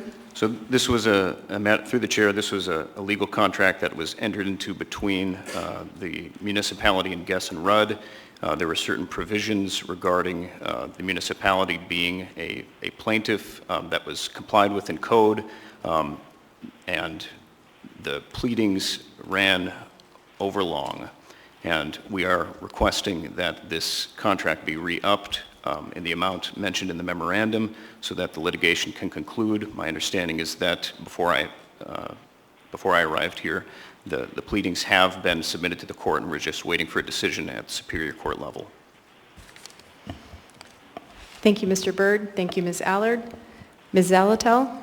Thank you, Madam Chair. I pulled this item because I'm wondering if this is the right vehicle to do this. This appears to be a contract held by the Municipal Attorney's Office, yet the fund certifications are for the Treasury Division and the Property Appraisal Division. So my question is whether or not a reappropriation to the department that holds the contract is more appropriate from those funds to the Department of Law. Ms. Demboski? Thank you. Through the chair, Ms. Salatel, that was my original desire, and frankly, that was what I was going for, but the Department of Law frankly overran the budget, and they don't have, the Department of Law doesn't have the budget for it. Yes, I understand, but so my question is, why isn't this a reappropriation item to move the funds from these two fund sources to the Department of Law in order to meet the obligations of this contract? Because that would be the way that we could make sure the money moves. With the contract? Yeah. We could certainly do that. I mean, we would be amenable to making that amendment. I don't think that would be a problem. But the reality is, when we identified it, initially we said this is a contract within the Department of Law, and then of course there was unanticipated cost overruns, and so we recognized that they didn't have the budget. So the finance department had extra money, and they said, well, we could see a benefit from this. So that's why they said, well, we'll just fund it. But if you want to transfer it to the Department of Law, we could certainly do that. Madam Chair, may I ask one last follow-up? Go ahead, Ms. Zalatel. Thank you. Thanks for all that information, Ms. Demboski. Is it possible, if this was postponed for one meeting, to bring that item back with the reappropriation and then the contract amendment as indicated here in a new item? Madam Chair, it's been indicated to me previously by the Department of Law this is time sensitive because it has already gone over the contract amount that was anticipated and that was agreed to. I'm happy to work through the dinner break and get this fixed to your liking if you would prefer, but we would ask that the body take this up tonight.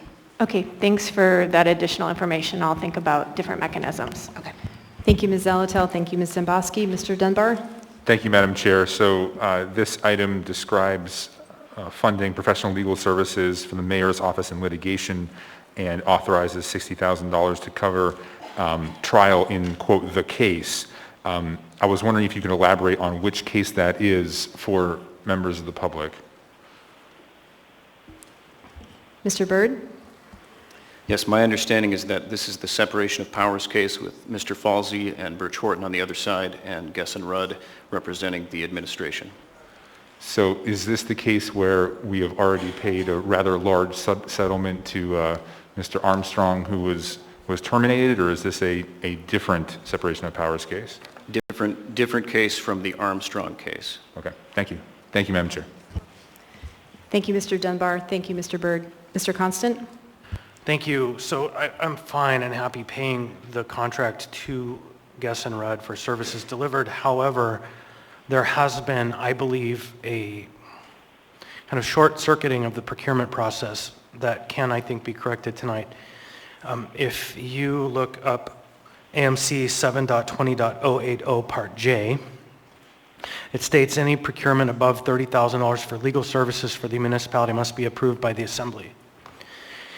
And the initial memorandum from the municipal attorney stated it was $50,000. And then later at some undated specific time, he hand wrote that it was reduced to $30,000.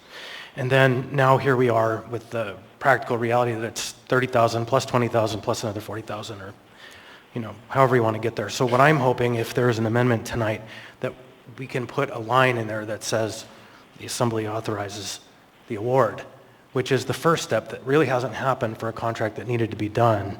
And so I hope that we can get that, and if that's done with whatever changes other members have, I'm happy to vote yes. Thank you, Mr. Constant. Ms. Dembowski? Thank you, Madam Chair. And just for clarification and full transparency, originally there was confusion in the Department of Law whether it was $50,000 or $30,000, but the original contract was $30,000. It was an error when it said 50. The original contract was $30,000. That's why you see Mr. Burke's initials on it. Because he's the one that's who you see the strike-through language, and he said, oh, it's supposed to be $30,000. And then after they went through some of their pleadings and stuff, we got a bill that was significantly more. And so as soon as we saw that, we said, we immediately have to bring this to the assembly. So that's why it's before you today. I just want to be clear that our intent was never to initially enter into a legal contract for 50. Our intent was to enter into a legal contract for 30.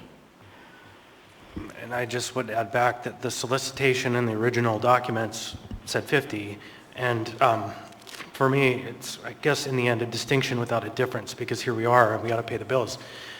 But I just want the record to be really clear, because the handwritten note, maybe there's a better version, doesn't have a date, doesn't have any way to reference when in time it happened, and then it's kind of hanging out there without anchor to anything. Mr. Constant, may it be possible to get Blair Christensen? She's in the queue, and she was actually here.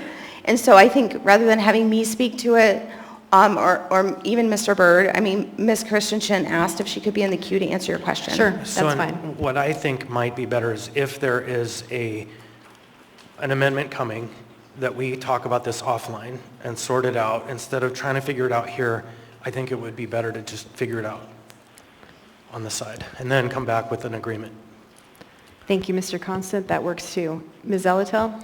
Thank you. Madam Chair, do I need a motion to change the order of the day to push this right before the 14s so that we can take it back up with time for the amendment, or can we just agree to do that?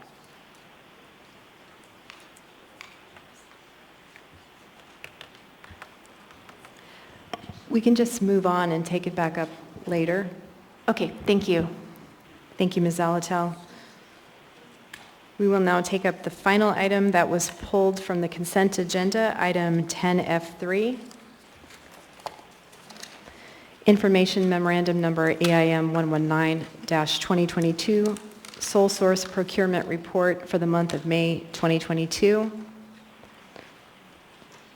What is the will of the body? Ms. Zelatel? Move to approve. Second. Accept. Oh, accept. Thank you. A motion to accept has been made by Ms. Zelatel and seconded by Mr. Peterson. Ms. Zelatel, you pull this item? Yes, thank you. I would like to offer an amendment to the item, which is on the second page in the chart, to strike the Alaska Sales and Service line. Second. May I speak to that? Thank you, Madam Chair. I checked with the municipal manager. Usually purchase of vehicles are done through cooperative arrangements, and that is actually, in fact, what happened in this instance. So I don't believe that that should necessarily be included here because there was already a cooperative sales purchase done for that vehicle. Thank you, Ms. Zelatel. The amendment by Ms. Zelatel is to strike Alaska Sales and Service, the line. It's on page 2, and the amendment has been seconded by Mr. Constant. Is there any further discussion on the amendment?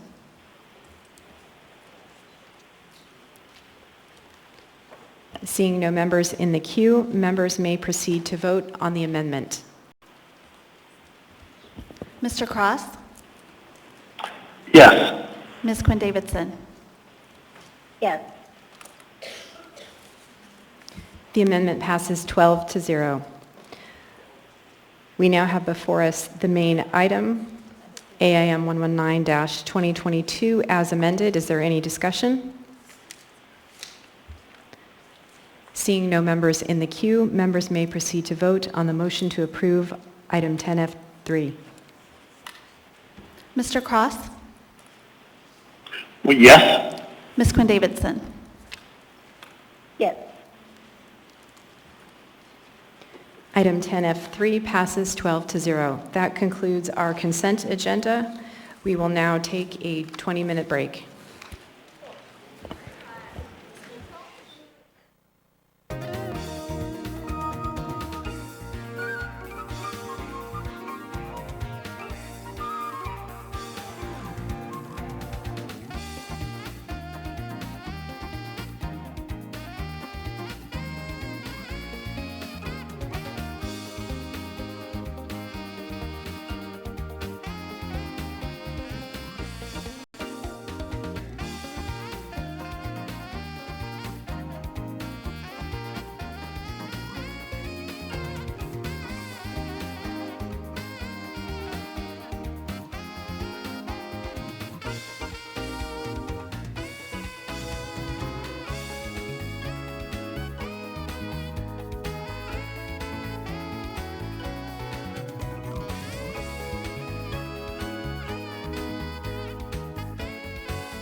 Here. I was busy eating bonbons. No, YouTube.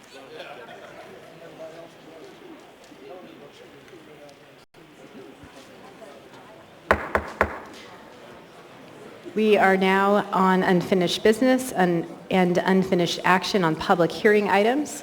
We now have before us item 11A, resolution number AR 2022-122, a resolution of the Anchorage Municipal Assembly approving an alcohol special land use permit for beverage dispensary license number 4531 and duplicate license number 4551 for LED Ultra Lounge and Grill, LLC, DBA Tri-Grill, LED Ultra Lounge. Waive reading. Thank you.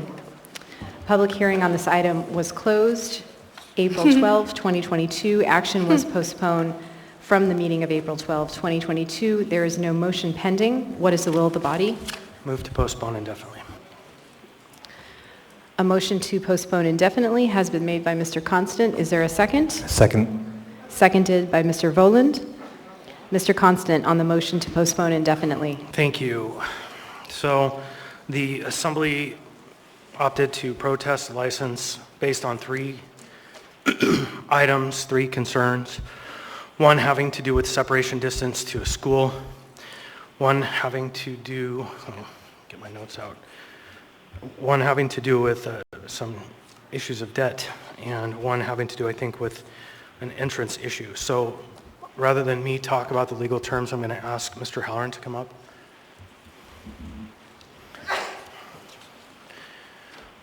So Mr. Halloran, you were in attendance at the AMCO hearing, and you've been providing assistance in this process. Can you please brief the members on what occurred and where we stand?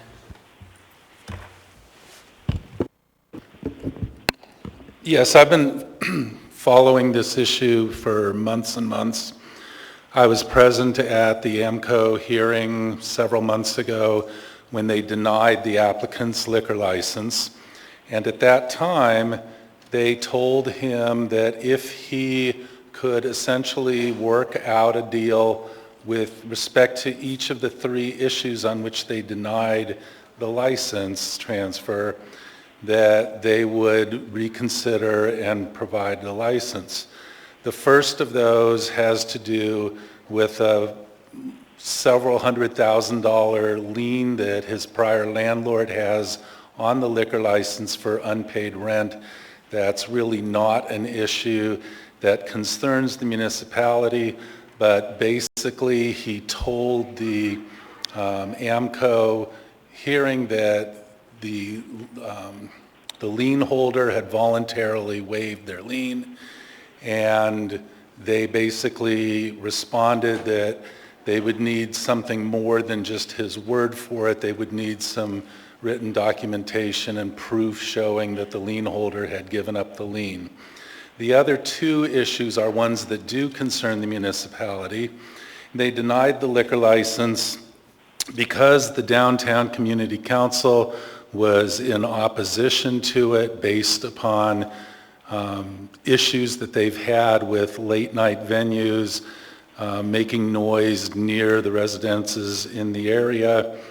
And at this point in time, the Downtown Community Council has confirmed that they have not done anything to reverse their stance or come to any arrangement with the applicant, and so there's no basis for anyone to overturn the denial of the license on that point.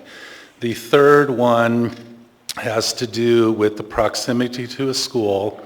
In the Sunshine Mall, there is a school building, and if I could approach the clerk, I have some documents that might help you follow along with what I want to say.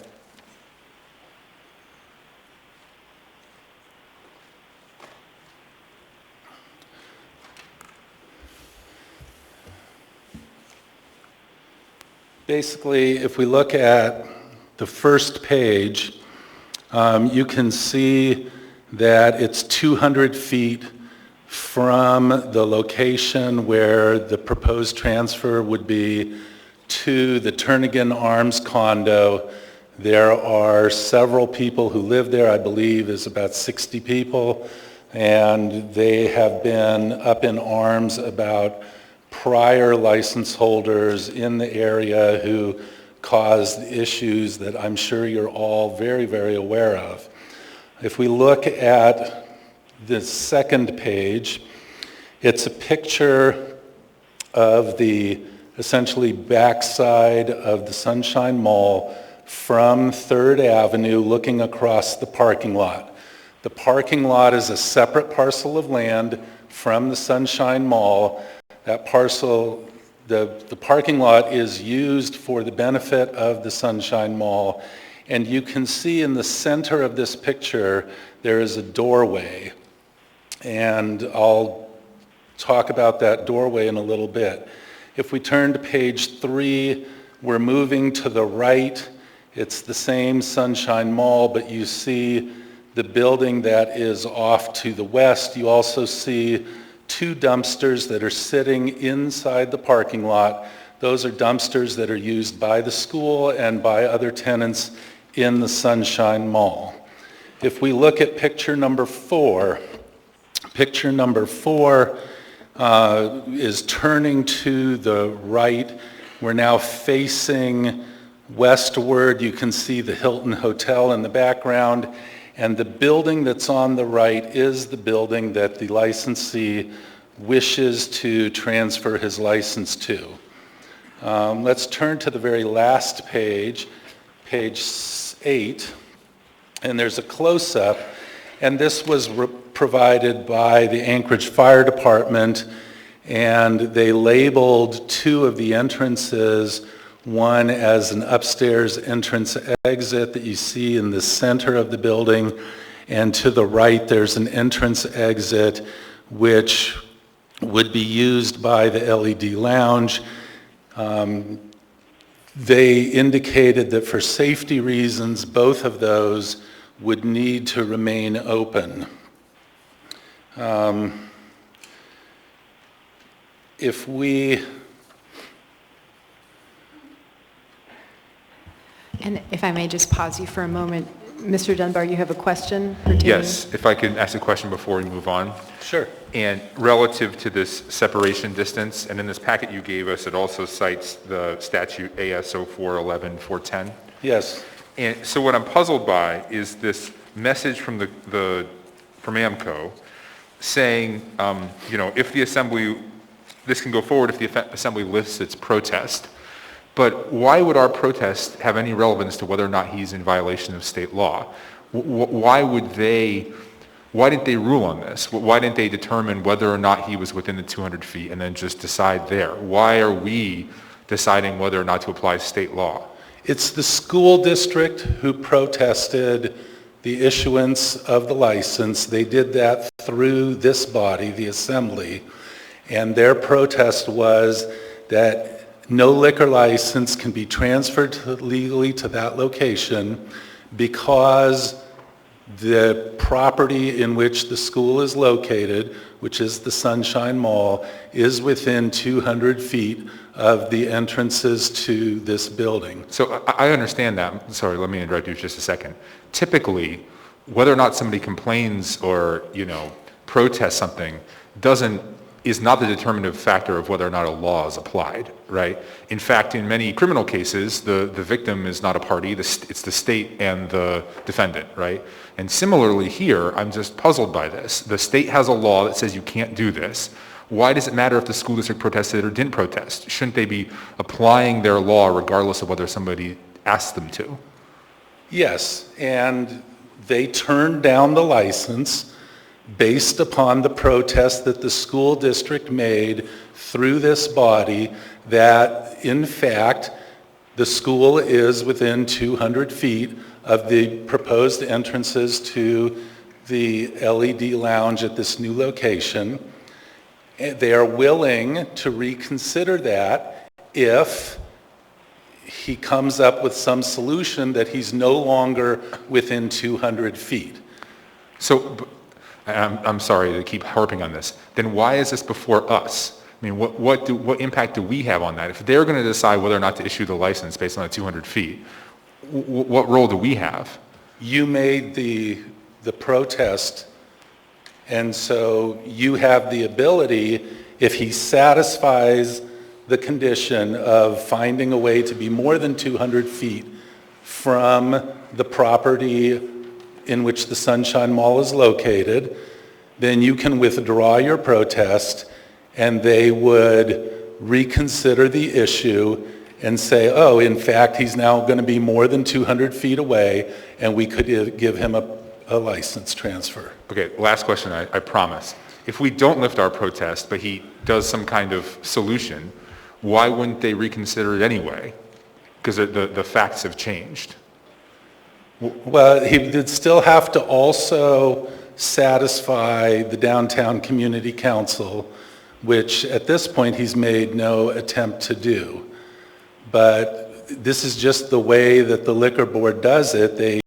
They rule on a protest, they upheld your protest, and they're saying, if he can find a way to work it out so that you no longer have a basis for a protest, they'd be willing to look at the issue. Thank you. Thank you, Madam Chair. Thank you, Mr. Dunbar. Mr. Constant, if you want to make your... Yeah, so I'm going to say, despite all these questions, I still have the floor because I was asking the questions to council, but I want to respond that we're somehow suddenly down the rabbit hole of the licensure, but in fact, we're talking about the special land use permit. And so that's what's before us today. And the issues are intertwined, how we got here, but I want to make sure everybody recognizes we're talking about the special land use permit, which is a process that the assembly controls, not the state. Thank you, Mr. Constant. Mr. Solt? So a question for you, just through the chair, for my own benefit, the 200-foot rule, is that a walking distance, or is that a radius from the corner of the school or a door of the school or a parking lot of the school? It is from the property line of the property in which a school is located, measured from that property line to the door of the liquor licensee. It's Alaska Statute 411-410, which is at page 5 of the materials that I handed to the clerk.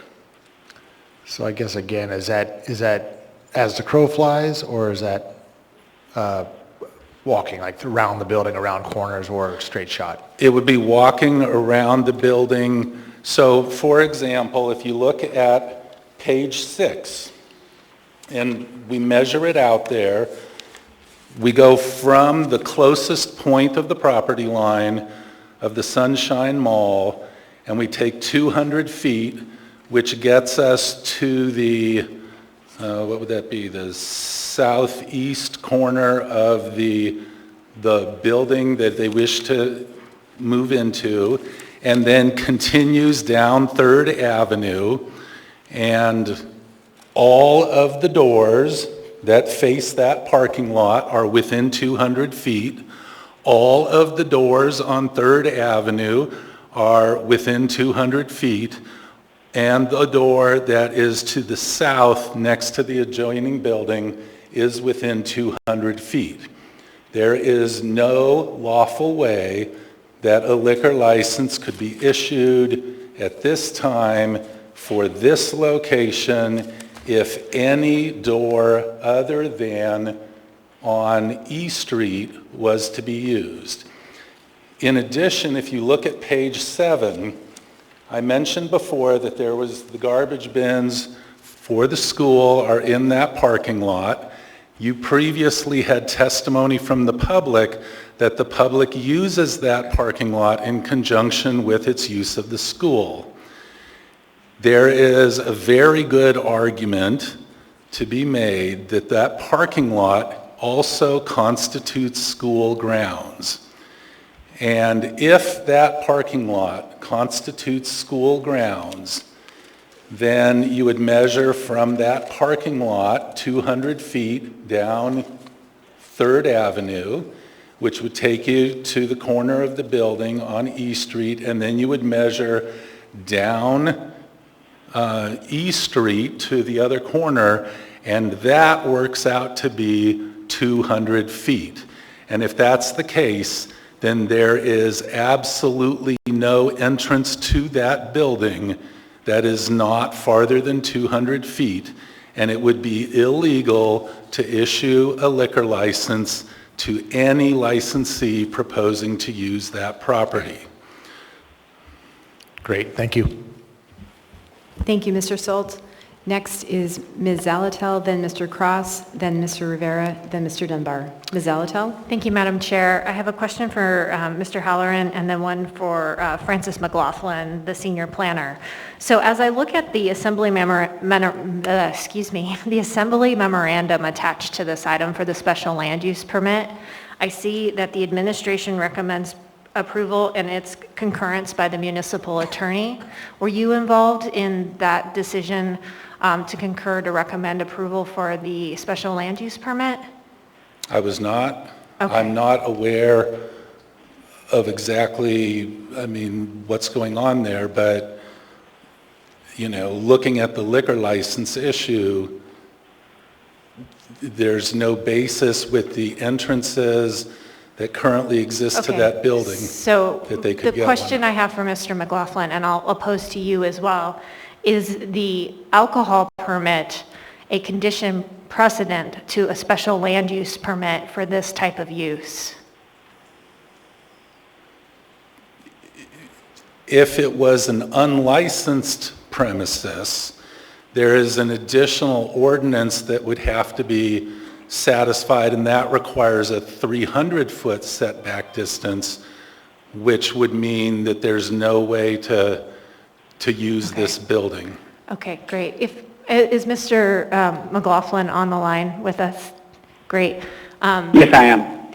Can you answer my question in terms of the approval recommendation and whether or not the alcohol license, the underlying alcohol license for the location is required in order to approve a special land use permit? The business has to have both a license issued by the ABC board from the state and an alcohol special land use permit, which is the zoning permit requirement approved by the assembly. They have to have both. If they got one but not the other, then it wouldn't be legal for them to operate. Okay, so just if, Madam Chair, may I state back what I believe I understand? Thank you. So my understanding then is we could approve the special land use permit, and that special land use permit would sit there approved until such time as they were able to remedy any issues with the alcohol permit and could not operate until that latter condition was met. Is that a correct understanding? Yes, it is.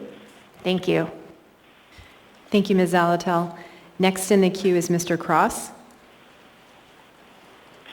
Thank you. Through the chair, and perhaps this is a question maybe Mr. Halloran doesn't have the direct answer for, but it's my understanding that the Beans Cafe was actually looking at either this location or adjacent location. I remember that conversation recently for a prep kitchen or some sort of homeless services.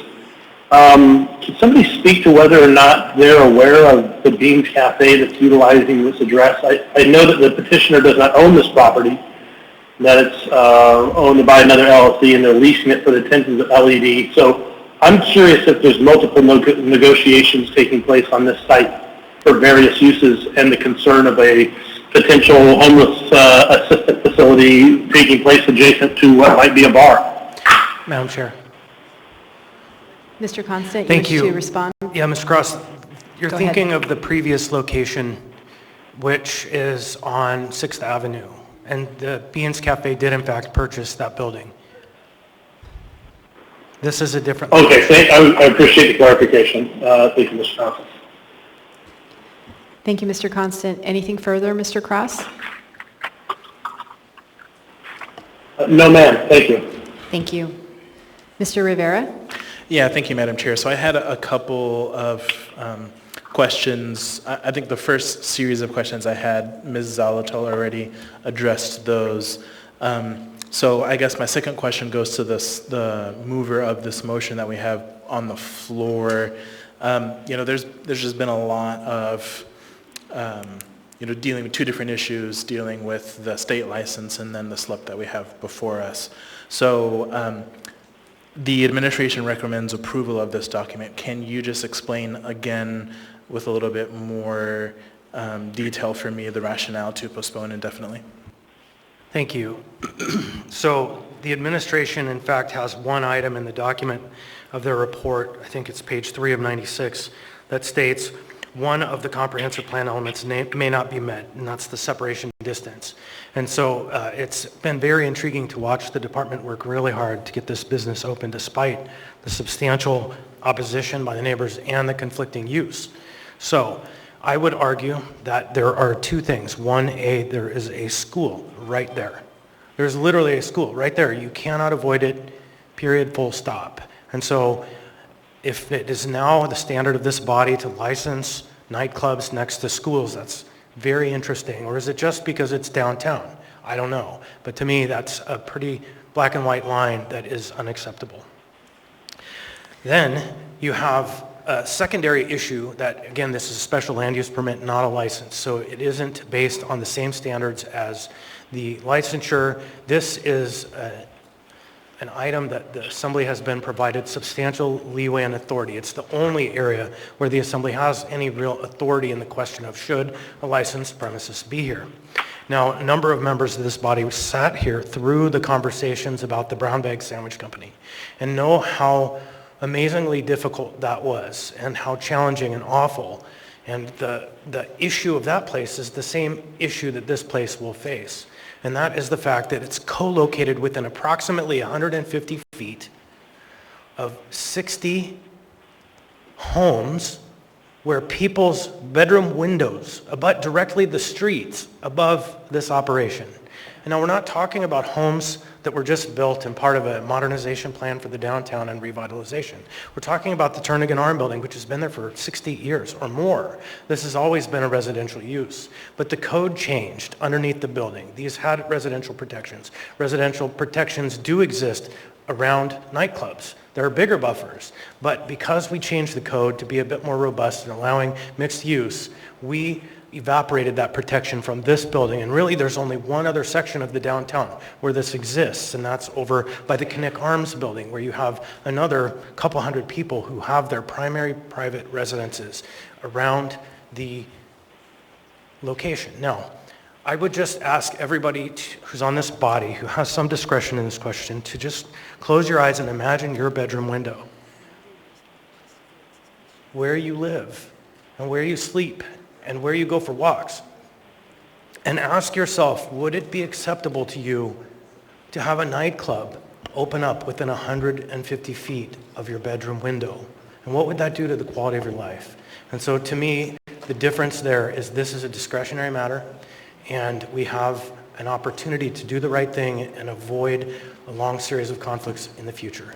Thank you, Mr. Constant. Mr. Rivera, did that answer your question? Thank you. Thank you, Mr. Rivera. We'll go back to Mr. Dunbar. Thank you, Madam Chair. I have one question for you and then a question for Mr.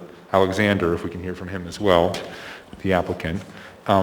So the 200-foot separation distance, remind me, from a school, is that only applicable to nightclubs, or does that also apply to bars and liquor stores and other alcohol uses? It applies to dispensary licenses and package store licenses that are transferred to a location after the time that the school opens. If the license was issued and then a school moves in next door, for example, the licensee could continue to renew his license, could maintain his license, but no new licensee could move in. Right.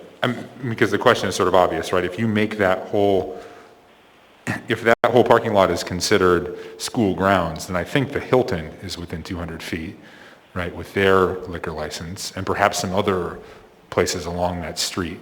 But you're saying they're grandfathered in, but if they tried to move that license, they would be prevented from doing so? If they're within 200 feet, yes. Okay. Interesting. So is Mr. Alexander here, the applicant? Can I hear from him, Madam Chair? Sure, and I just want to note too that members were provided a packet of papers as well from the applicant. Thank you, Mr. Halloran.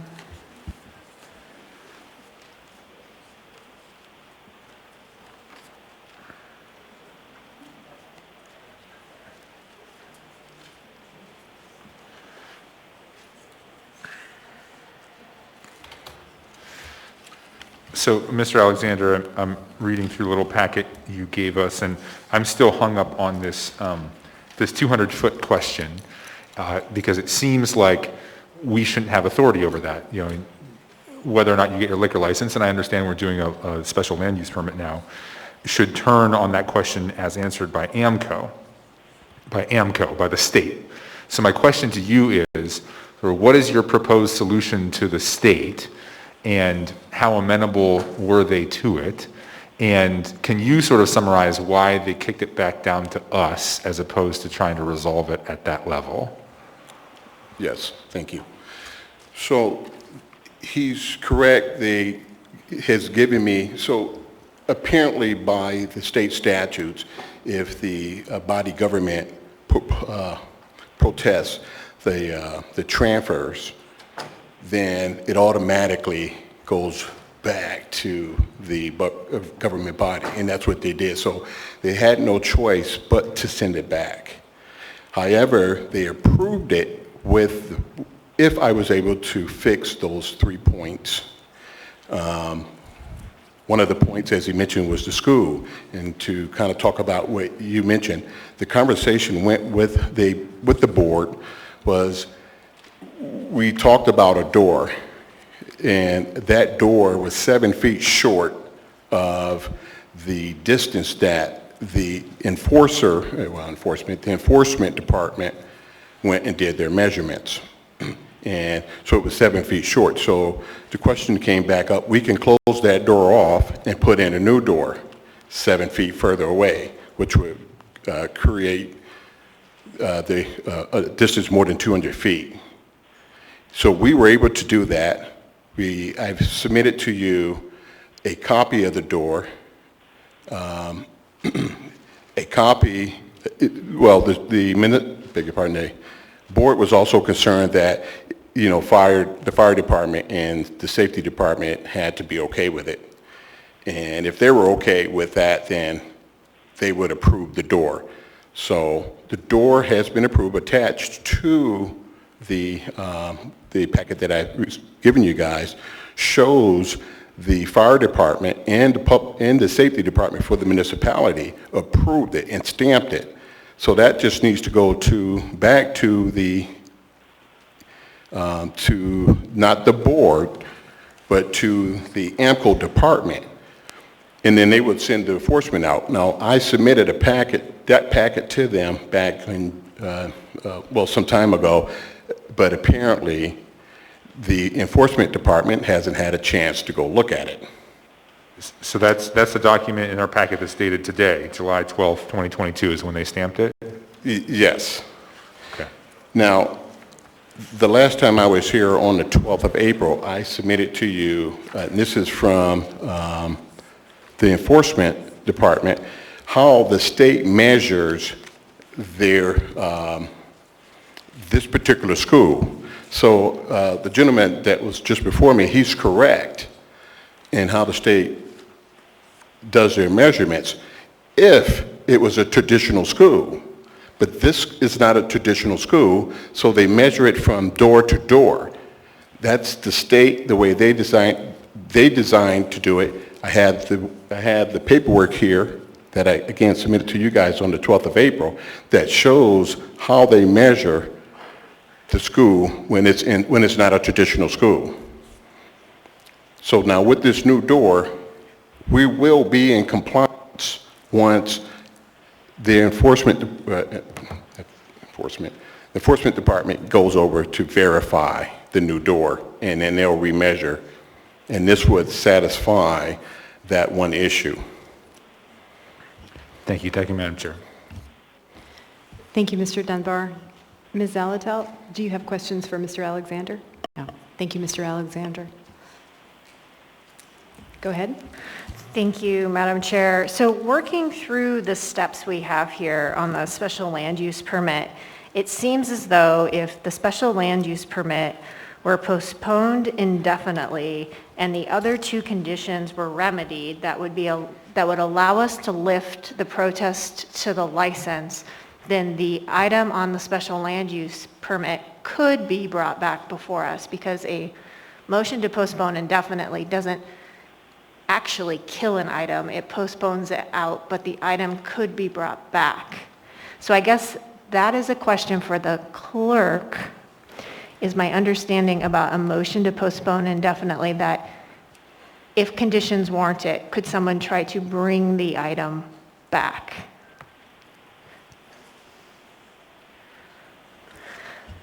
Ms. Jones? Through the chair, I believe that there is a provision that would allow you to bring something that was postponed indefinitely back as long as it is not older than 1 year. Thank you, I Ms. am not positive about that, but I'm pretty sure that's what I recall. Thank you, Ms. Jones. And looking at this letter that requires remedy by October 18, 2022, I don't think that would necessarily be a problem. So I'm going to support the motion to postpone indefinitely, knowing that there's a mechanism for this applicant for the special land use permit to go and satisfy these other conditions that would make a special land use permit meaningful, and then could possibly bring this item back. I don't know if the 200-foot separation distance will be able to be resolved, or if the Downtown Community Council will ever release its objection, but it seems like this action tonight is premature until those two items are done, even though it's not necessarily a condition precedent. It doesn't make a lot of sense to approve something that later will, have to come back anyway. Thank you. Thank you, Ms. Zalatel. Mr. Constant? Thank you, Mr. Alexander. On the top of this document that you provided us, you have a statement that says the location has been a nightclub since 1999, till I took it over. Wasn't there a nonprofit operating in that building for the last 8 years? That certificate is still in place until I've taken over. In fact, Mr. Constant, just before I'd taken the lease in October 21, there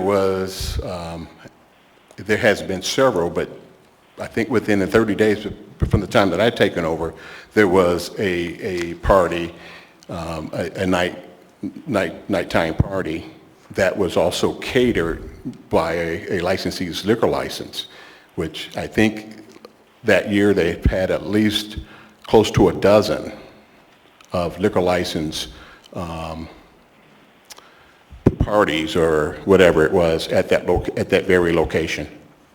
Okay, thank you. I'm just going to assert for the record that this has not been operating as a nightclub, this space, for the last 23 years. That certificate has not expired.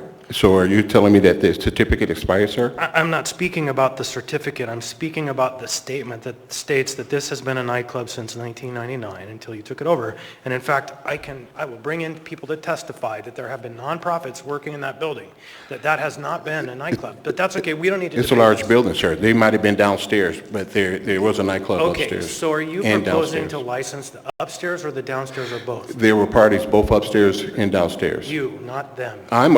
I'm asking for the downstairs. Right. And there is a section that there was probably some kind of nonprofit, but there were both. Perfect. We agree then the downstairs space has been operated as something other than a nightclub since 1999. Thank you. Thank you, Mr. Constant.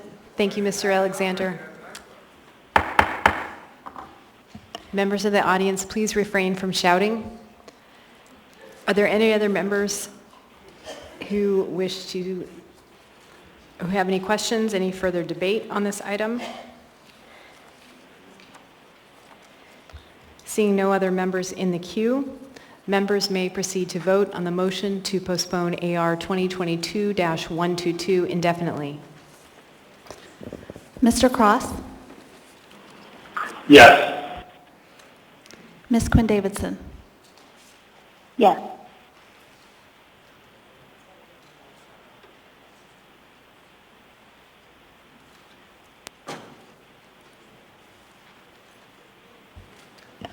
The motion to postpone item 11A indefinitely passes 10-2. We now have before us item 11B, ordinance number AO 2022-59, an ordinance of the Anchorage Municipal Assembly amending Anchorage Municipal Code sections 6.10.030 and 6.30.050 and 6.40.015 relating to the Chief Fiscal Officer's certification of funds, financial reporting, and role in the budget to ensure that the Assembly may take well-informed action on items involving expenditures, appropriations, and reappropriations. Waive reading. Thank you. There is an S version, AO 2022-59S. Public hearing was closed at the meeting of May 24, 2022. Action was postponed from that meeting and also at the meeting of June 7, 2022. There is no motion pending. What is the will of the body? Move to approve the S. Second. A motion has been made by Ms. Zelatel to approve the S version and seconded by Mr. Constant. Ms. Zelatel on the motion. Thank you, Madam Chair. So I was able to work along with the co-sponsors, members Quinn Davidson and Dunbar, on this AO with Assembly Counsel and Mr. Falsey. This really is an AO that gets to the issues of fund certifications, particularly around the budget when it's passed. As we all know, we went through quite a set of machinations around the budget this year, which really impacted especially first quarter budget revisions. So this really just provides clarity about when we're talking about the budget, a draft budget, when fund certification is required, what it means for fund certification, that it's really more of a ministerial act. It's a verification. It's not a discretionary act. And I believe Mr. Falsey is on the line for any questions should they come up. Thank you. Thank you, Ms. Zelatel. Is there any further discussion on this item?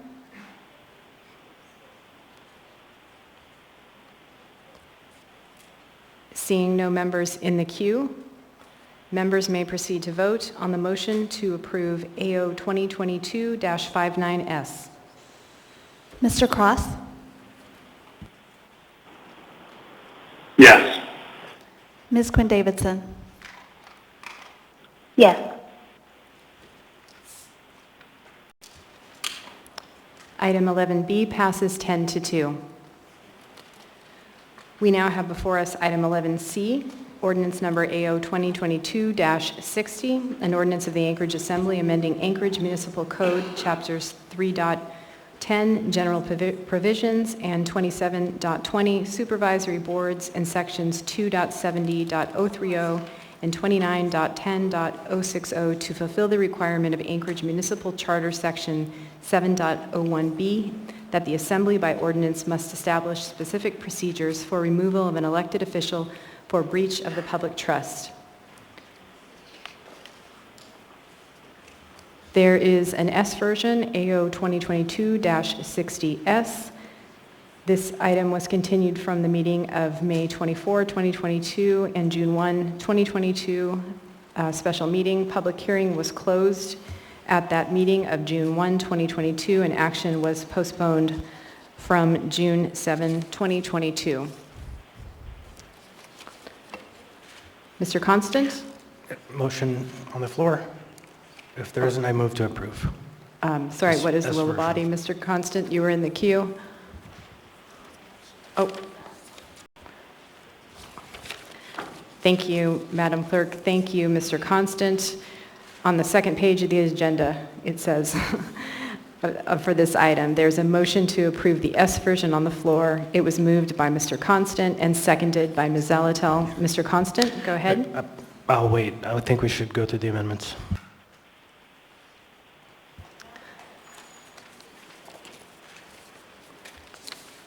I guess I'll move the First Amendment. It's Constant LaFrance Amendment number 1, first in the packet. Second. Amendment number 1, LaFrance Constant Amendment number 1, moved by Mr. Constant, seconded by Ms. Zelatel. Mr. Constant?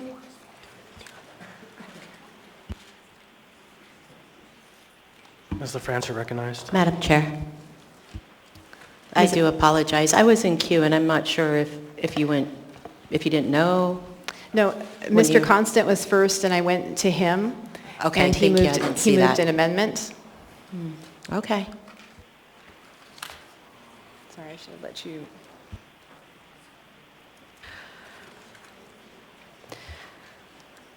This amendment amends the proposed ordinance's whereas statements to address a question that was raised during public testimony. Don't the recall provisions in Anchorage Municipal Chapter Code, Chapter 2.50, fulfill the Anchorage Municipal Charter mandate to establish procedures for removal of elected officials? Anchorage Municipal Code, Section 2.50.100, which addresses recall by voters, does not fulfill the charter mandate to establish procedures for removal of elected officials. quote, by a majority of all members of the assembly or the school board in the case of removal of a school board member, end quote. The charter addresses recall and removal in different sections. It reserves recall for voters and removal for the assembly or school board. So on the amendment, there is a reference to Charter Section 3.03 concerning recall, and then Charter Section 7.01B determining vacancies. And in that section, proceedings for removal of an elected official for breach of the public trust may be initiated by a majority of all members of the assembly, and so on. And this amendment,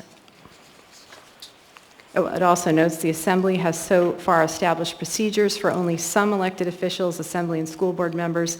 It has not yet adopted procedures for elected service area board members or the mayor. And so this amendment proposes adding a whereas statement and then editing another whereas statement, and then revising and adding 3 more. So the first one, Anchorage Municipal Charter Section 7.01B provides that an elected official may be removed, quote, by 2/3 of the authorized membership of the assembly or school board when the elected official has breached the public trust. That would be inserted on page 1 beginning at line 9.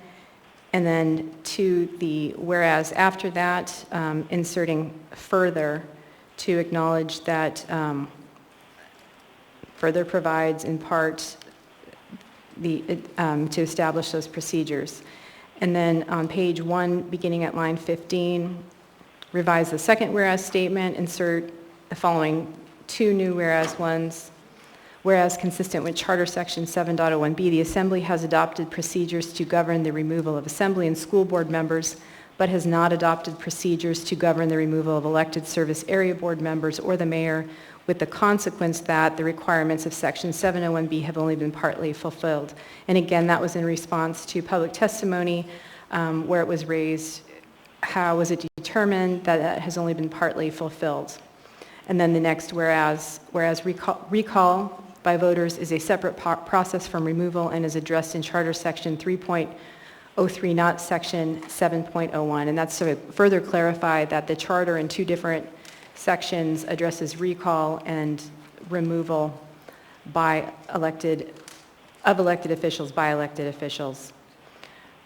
Therefore, another whereas, the Assembly's adoption of Anchorage Municipal Code Chapter 2.50, which addresses recall by voters, does not fulfill the Charter Section 7.01B mandate to establish procedures for removal of elected officials by a majority of all members of the Assembly or the school board in the case of removal of a school board member. So again, those whereas statements are to clarify that in 2 different sections of the charter, recall and removal of an elected official for breach of the public trust are handled separately. Thank you, Mr. Chair. Madam Chair. Ms. Eller, do you wish to speak to the amendment? Yeah, actually, I wanted to, and maybe this could be a point of information, but I wanted to reopen for public testimony, and I'm going to tell you, I had 2 other witnesses state that Mr. Constant was not in the queue before me. Didn't even see him there, but I wanted to move for reopen of public testimony, and I'd like to give reasons why, Madam Chair. Second. Call the question.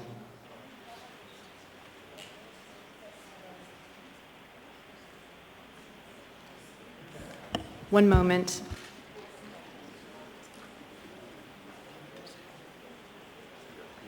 What's that?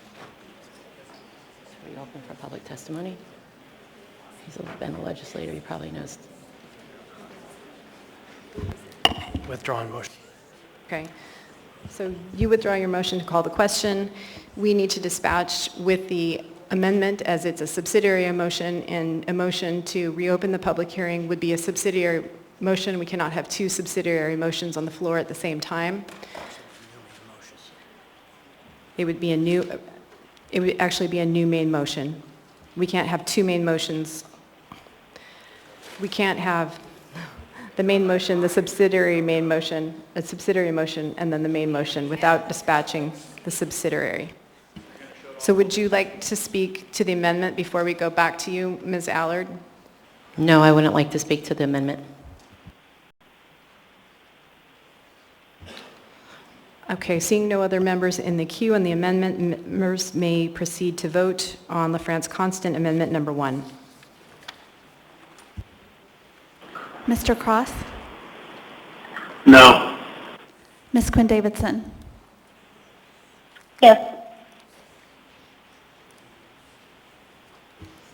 The amendment passes 9-3. I will go back to Ms. Allard, and I will note that Mr. Constant was in the queue. I pressed his name to go for the motion, which had already been made, and so then I went back to him. That was my error. You now have the floor, Ms. Allard. Go ahead. Thank you for admitting your error. Madam Chair, the reason I believe that we should reopen this up for public testimony. Ms. Allard, I need to clarify on that procedural matter. The error was in regards to thinking that a motion was not on the floor. A motion had been made, and that was the clarification. And I thank you for that. Go ahead. Yep. Well, I guess I won't thank you in the future. So the bottom line is that when we're here today, we have individuals that have not... Ms. Allard, you need to make your motion first. Make your motion. Thank you, Madam Chair. I'd like to move to reopen public testimony, please. Second. Point of order. Okay, and then I will go to Mr. Constant's point of order. The motion has been made to reopen the public testimony by Ms. Allard. It has been seconded by the mayor. Mr. Constant, what is your point of order? What rule do you believe has been broken? The gentleman with the blue shirt, 6 rows back, glasses on, is causing a disruption. Shouting.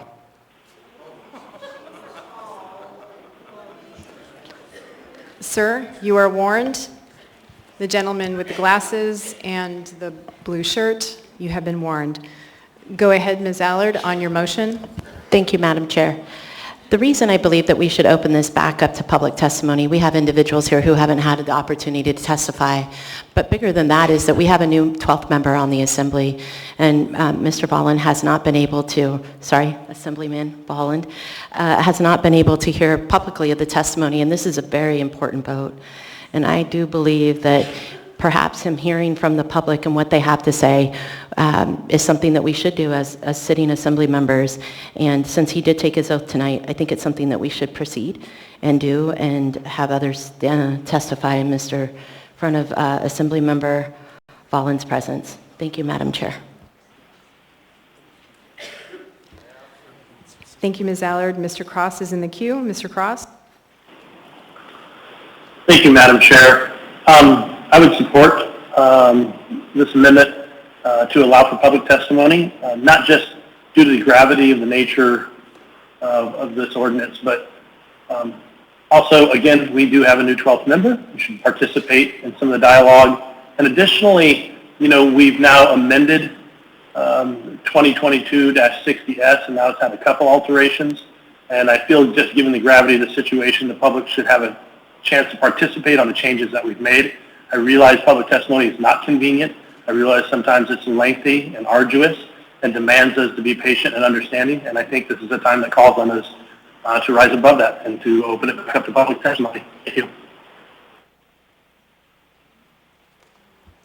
Thank you, Mr. Cross. Mayor Bronson? Thank you, Madam Chair. I believe former long-term Assembly Chair Dick Traney is here, and he'd like to speak to this matter.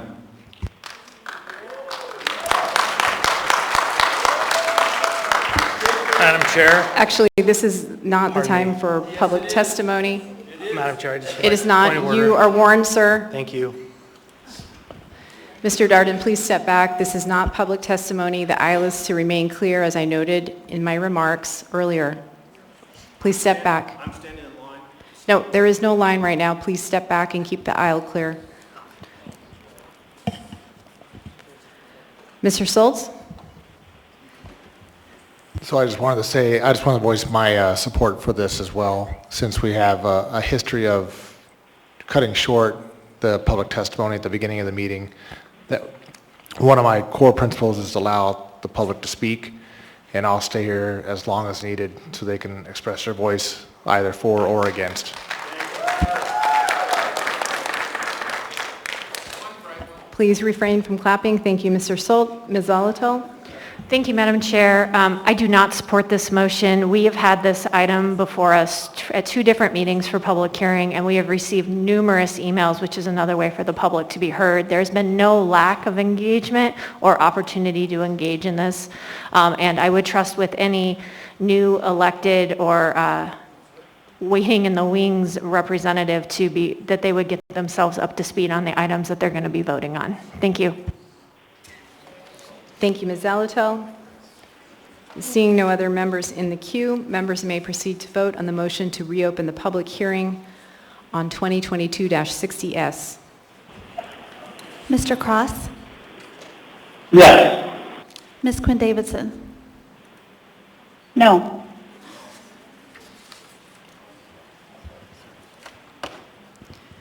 The motion fails 3-9. We are back on amendments.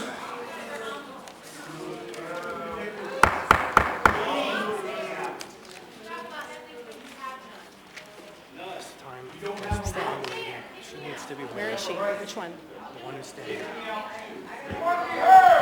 Ma'am?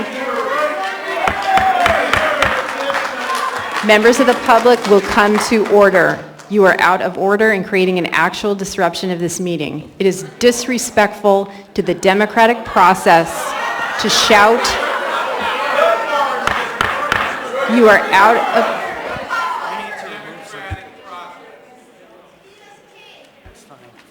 Who was shouting? I can't see where it's coming from.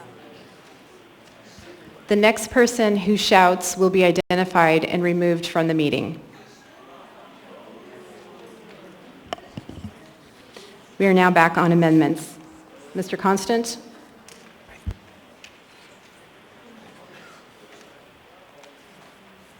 So I would move LaFrance Constant Amendment Number 2. Second. Moved by Mr. Constant, seconded by Ms. Zalatel. Ms. LaFrance, you're recognized.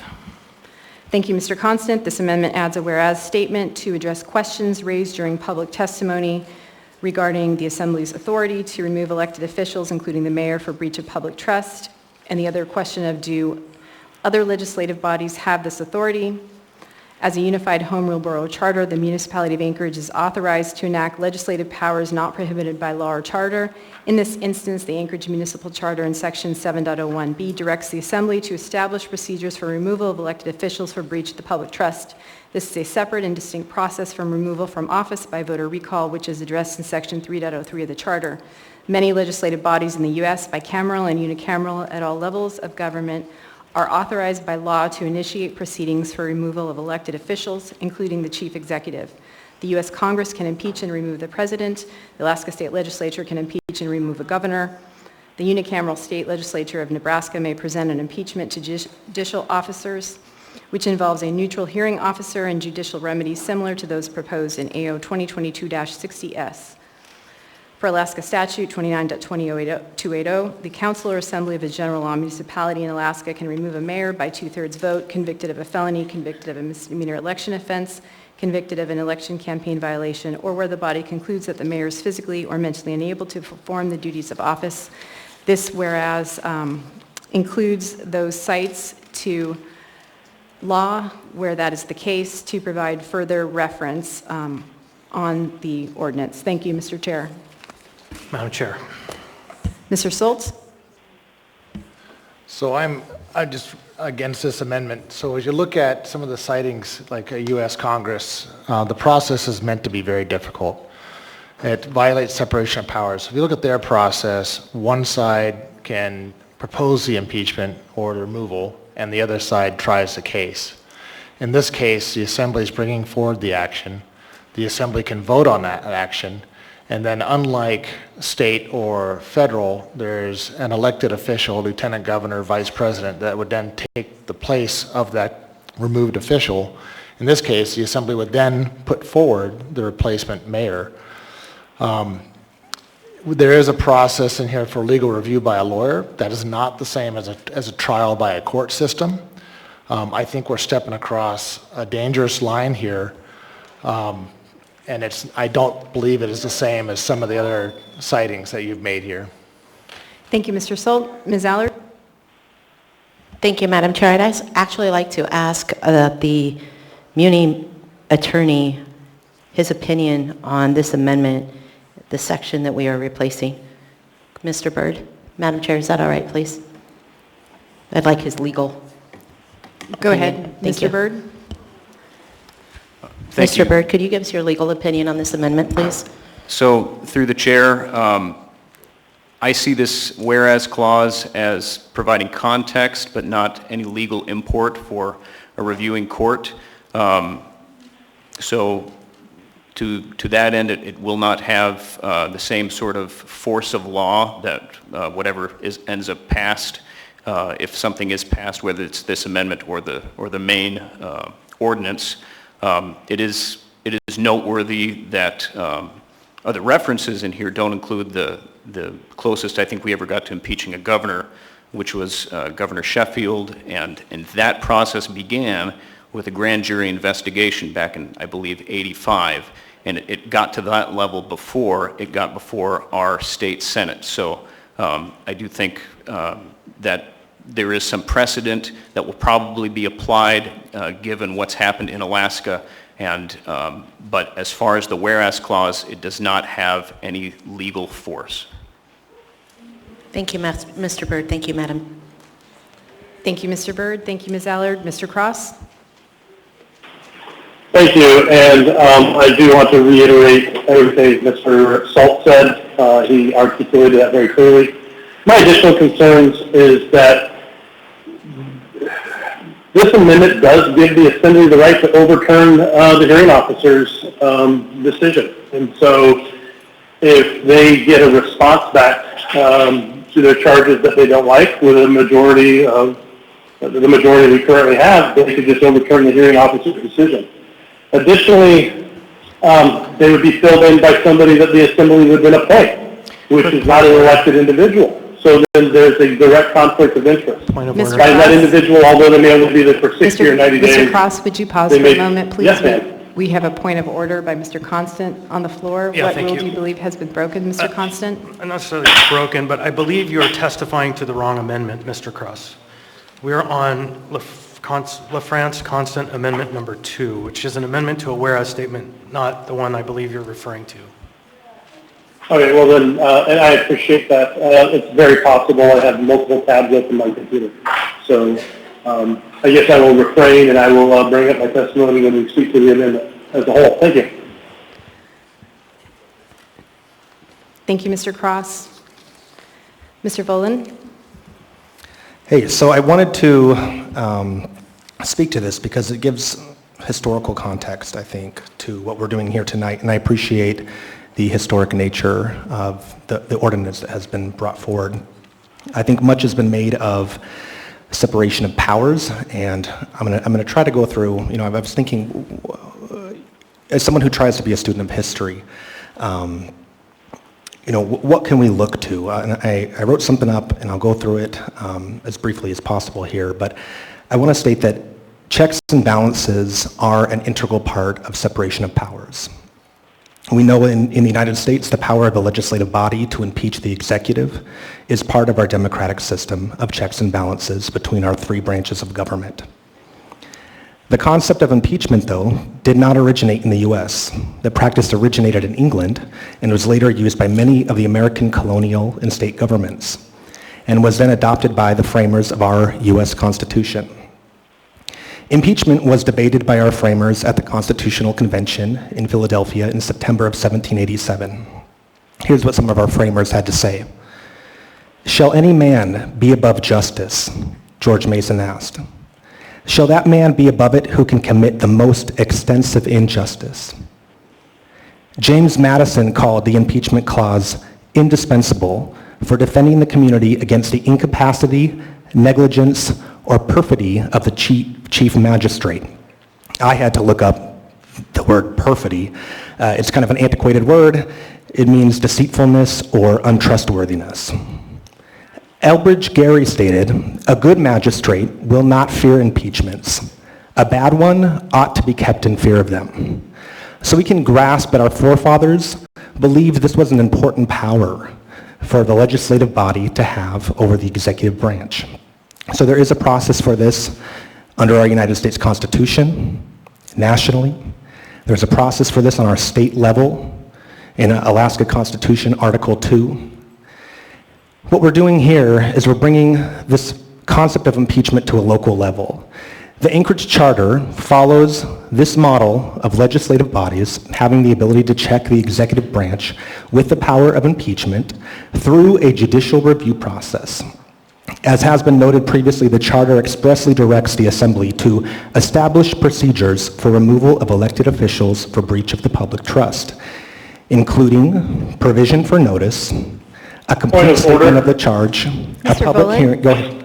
Would you stop for a moment, please? We have a point of order on the floor from Mr. Cross. This is Mr. Cross. I just want to make sure we're speaking to the amendment. I just literally went through this exact same situation where I was speaking to the ordinance, but not speaking specifically to the amendment. I just want to make sure it's being applied equally. Thank you very much.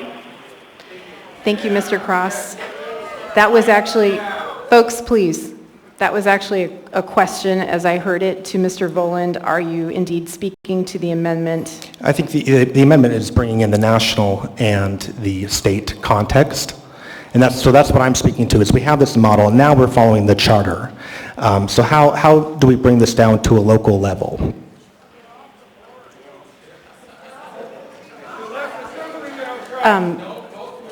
Did you go ahead and finish your comments then? Yeah, I'm almost done.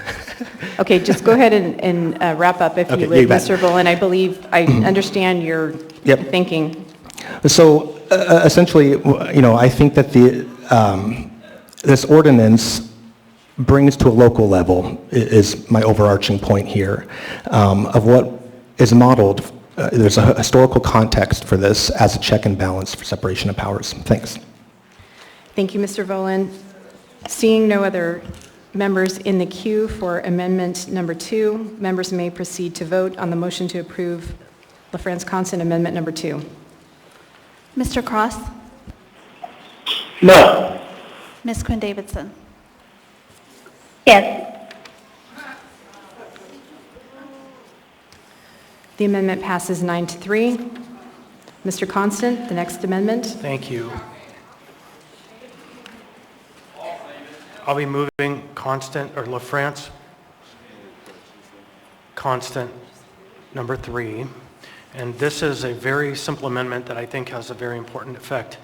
It states at the end of section 2, page 2, beginning line 1, that acceptance of, this is under the section for service area boards, that acceptance of gifts from one doing business with the member's service area. We need to get a second on the, is there a second? Second. Seconded by Ms. Zalatel. Go ahead, Mr. Constant. So we had testimony from a member of the Girdwood area who raised the concern that the way that the language was drafted, just copied over from the assembly section, it was overbroad in how it was looking at members of service area boards, because members of service area boards do not have authority over the municipality as a whole, but instead only have authority over their service area. This amendment narrows the restriction from doing business to over one's service area. Thank you, Mr. Constant.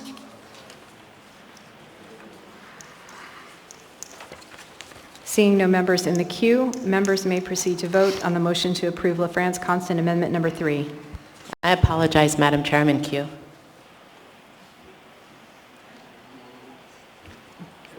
Go ahead, Ms. Allard.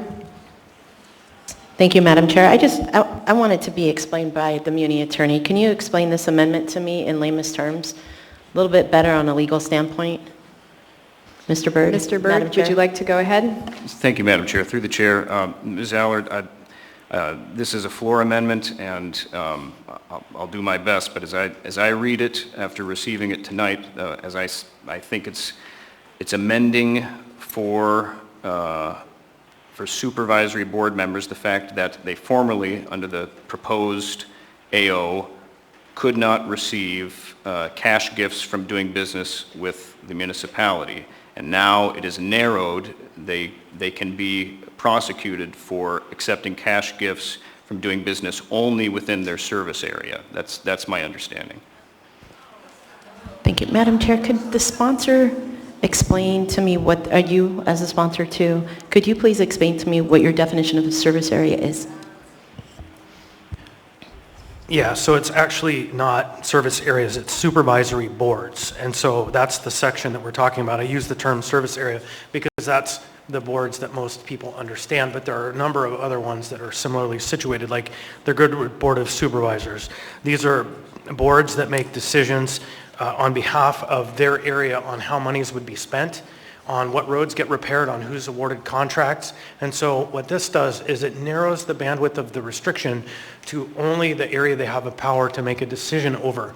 The way it's drafted in the original form, it tells somebody who's on a service area board elected that they can't do any business with the municipality, which is not fair and it's not right. And so what this does is for those individuals, it narrows it down. They can only not do business with their service area. It's a rational response to an overbroad section of language that makes sense at the assembly or the mayoral level, but doesn't make sense at a supervisory board level. And Mr. Falsey can probably speak to this, or Mr. Gates as well. Mr. Gates is in the queue, actually, I believe, to respond to this question. Mr. Gates? Yes, thank you, Madam Chair. I hope to just add a little clarification as well. Service areas can have no board or a board that's appointed or a board that's elected. That's established when a service area is established by ordinance. And in our code, currently we have a list of duties for supervisory boards, if there is a board. If a board is elected or appointed, it has these duties. And since this is removal of elected officials, I thought it would be helpful to understand what those duties are for an elected service area supervisory board. And this is section 27-2050. The board established shall, I'm going to sort of paraphrase and skip through the language a little bit, shall consult with and advise the assembly and mayor concerning the administration of the affairs of the service area and the services that are being provided. And the mayor shall consult in preparing the annual budget for the service area, and comments and suggestions of the board concerning the budget shall be transmitted to the assembly for its consideration. This change is intended to reflect that an elected service area board of supervisors has pretty limited duties under the code and in terms of what they can do. And this is about, well, they can affect perhaps use of the services and the contractors that they supervise, that they prepare a budget for, and so forth. And this change is sort of intended to indicate, well, elected service area members, they don't really have control over municipal resources as sort of area-wide sort of basis, just what they have for their limited duties. This is just intended to reflect that. Thank you, Madam Chair. Thank you. You solidified my no vote on this. Thank you. Thank you, Ms. Allard. Thank you, Mr. Gates. Next is Ms. Quinn Davidson. Thank you, Madam Chair. I was wondering if either you or Mr. Constant can describe how this is similar to or different from existing municipal rules on accepting gifts generally. I'm a little confused at how this isn't duplicative of something we already have. Thank you. I may restate the question and phone a friend. I think what I heard the question was is this language duplicative, or how does it differ from other languages, sections of the code that provide structure around the acceptance of gifts? Is that a fair summary of your question? Yeah, that's correct, Mr. Constant. My understanding, if I recall correctly, is that elected officials can't accept any gift over $50. And so I'm just not sure if there's a differentiation here with, because this is doing business, but if you're doing business with someone, why would you accept cash gifts from them? It would be more payment for whatever business you're doing. So yeah, if you could clarify that, that would be great. Thanks. Mr. Gates. I think I would try with an example. Many service area boards are for road service areas that clear snow or do some sanding of the roadway, and they have contractors that perform that work usually. And so this is intended to reflect that.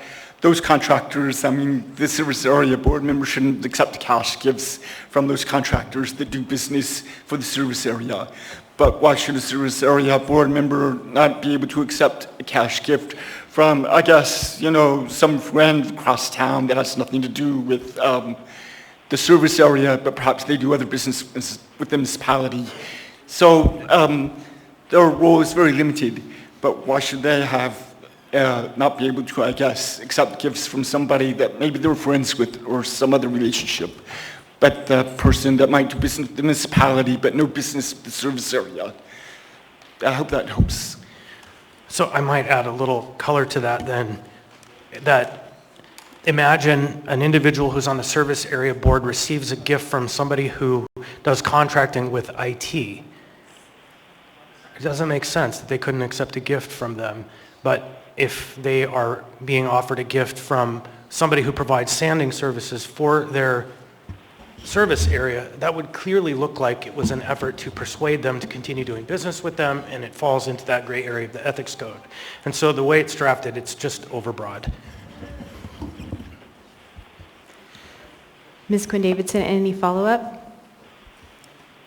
No, I think that's good. I didn't realize, because I'm just looking at the text of the amendment, maybe Mr. Cross and I are in the same boat here with a bunch of tabs up, and I didn't realize that didn't apply to the other sections, for instance, to assembly members or to the mayor, and I assume that's correct. This particular amendment only applies to the service area, LRSA board members or something. Thank you, Ms. Quinn Davidson. Is that correct, Mr. Constant? That's 100% true. This only amends the section on supervisory boards. Yes, and Mr. Gates would like to respond as well. Mr. Gates? Not exactly in response, but to elaborate a little more, I think Mr. Cross's question also asked, how does this compare to other sections of code? And so our code of ethics, for example, it would prohibit a conflict of interest or some financial relationship with cash gifts that would influence the decision of the municipal official. And this sort of brings that more in line with our ethics code language, in my opinion, because this relates more to the service area board's role and not accepting cash gifts that influence their decisions that they make for the service area, rather than municipal-wide or other parts of the municipality that they don't have any decision-making authority over.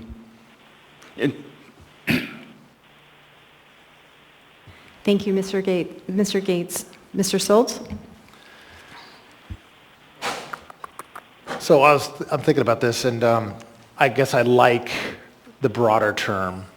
And I'll use an example as well and liken it to college athletes, where they're also, that's a narrow focus. They can't accept cash gifts from coaches, from the school, and so forth. And clearly, we all know there's never been a violation of a college athlete accepting gifts from alumni, nonprofits, whatever. And I just think that I like the idea of keeping it broad. You're an elected official, you don't accept cash gifts. It's that simple. Thank you, Mr. Soltz. Seeing no other members in the queue, members may proceed to vote on LaFrance Constant Amendment Number 3.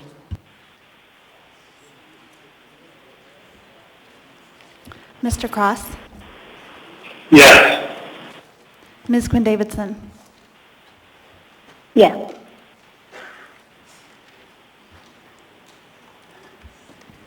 Amendment Number 3 passes 9-3.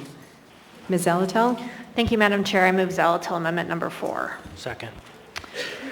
Moved by Ms. Zalatel, seconded by Mr. Constant. Go ahead, Ms. Zalatel. Thank you, Madam Chair. This amendment, as I explained in the work session, aligns the evidentiary standard for the hearing officer to clear and convincing evidence, which is more in line with the supermajority required than to effectuate a hearing officer's decision.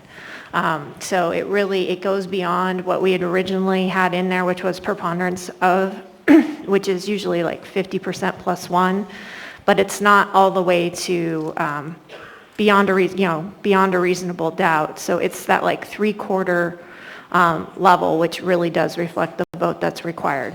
So it's to bring that alignment and to heighten the understanding. I do want to highlight that's for all elected officials who could be subject to this ordinance. Thank you. Thank you, Ms. Zalatel. Ms. Allard? Thank you, Madam Chair. This is to the Muni Attorney, Mr. Byrd, please. Mr. Byrd, when there's a line through willful and knowing breach of duty or culpable indifference to official duties may constitute a breach of the public trust, why would we want to strike that out and why would we want to leave that in? Mr. Byrd? Through the chair, I'm looking at Zalatel Amendment number 4, and I see a line, Ms. Allard, through the proof of a preponderance, and then I do see at the bottom the willful and knowing breach of duty.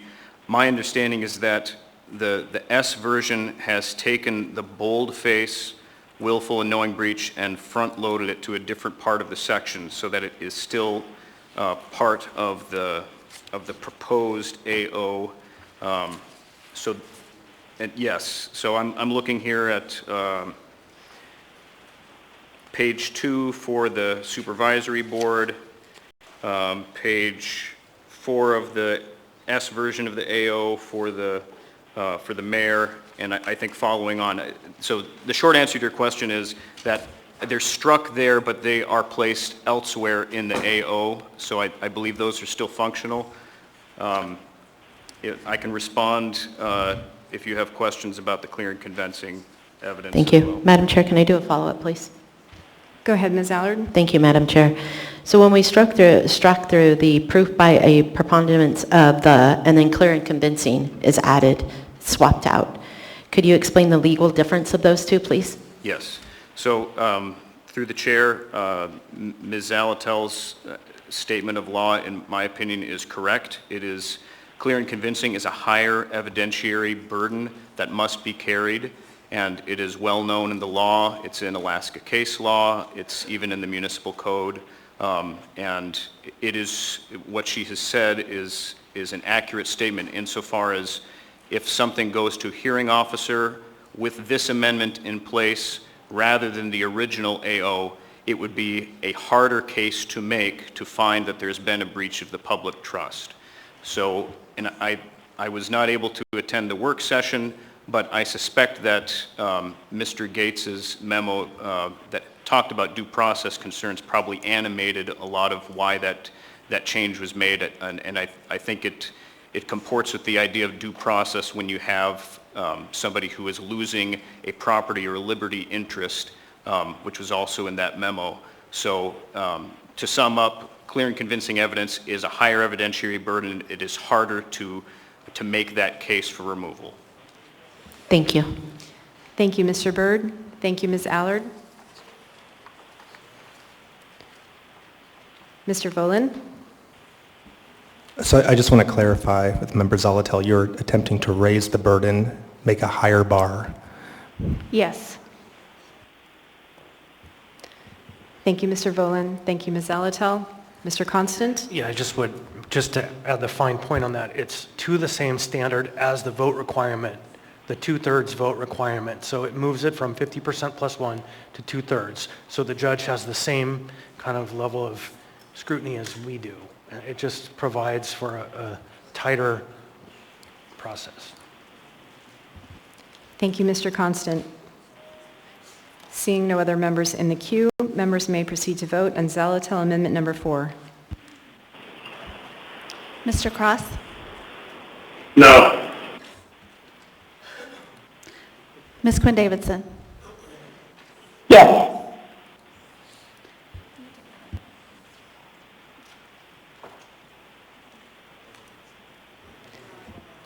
The amendment passes 11-1. Ms. Zalatel? Thank you, Madam Chair. I move Zalatel Amendment number 5. Second. Moved by Ms. Zalatel, seconded by Mr. Constant. Go ahead, Ms. Zalatel. Thank you, Madam Chair. This amendment would require specific written findings for the record showing good cause in the event that the Assembly intends to reject the hearing officer's recommendation. Again, this would apply to all elected officials subject to the ordinance.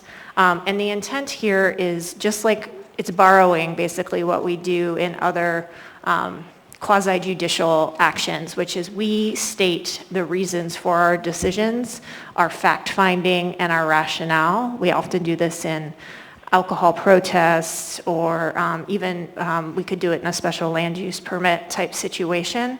I think it also makes it very clear for members who are being presented with specific written findings why a member believes that the hearing officer's recommendations should be rejected, and hopefully those would be received in advance of any consideration, so there could really be deliberative process in taking up those reasons. Thank you. Thank you, Ms. Zalatel. Seeing no members in the queue, members may proceed to vote on Zalatel Amendment number 5. Mr. Cross? No. Ms. Quinn Davidson? Yes.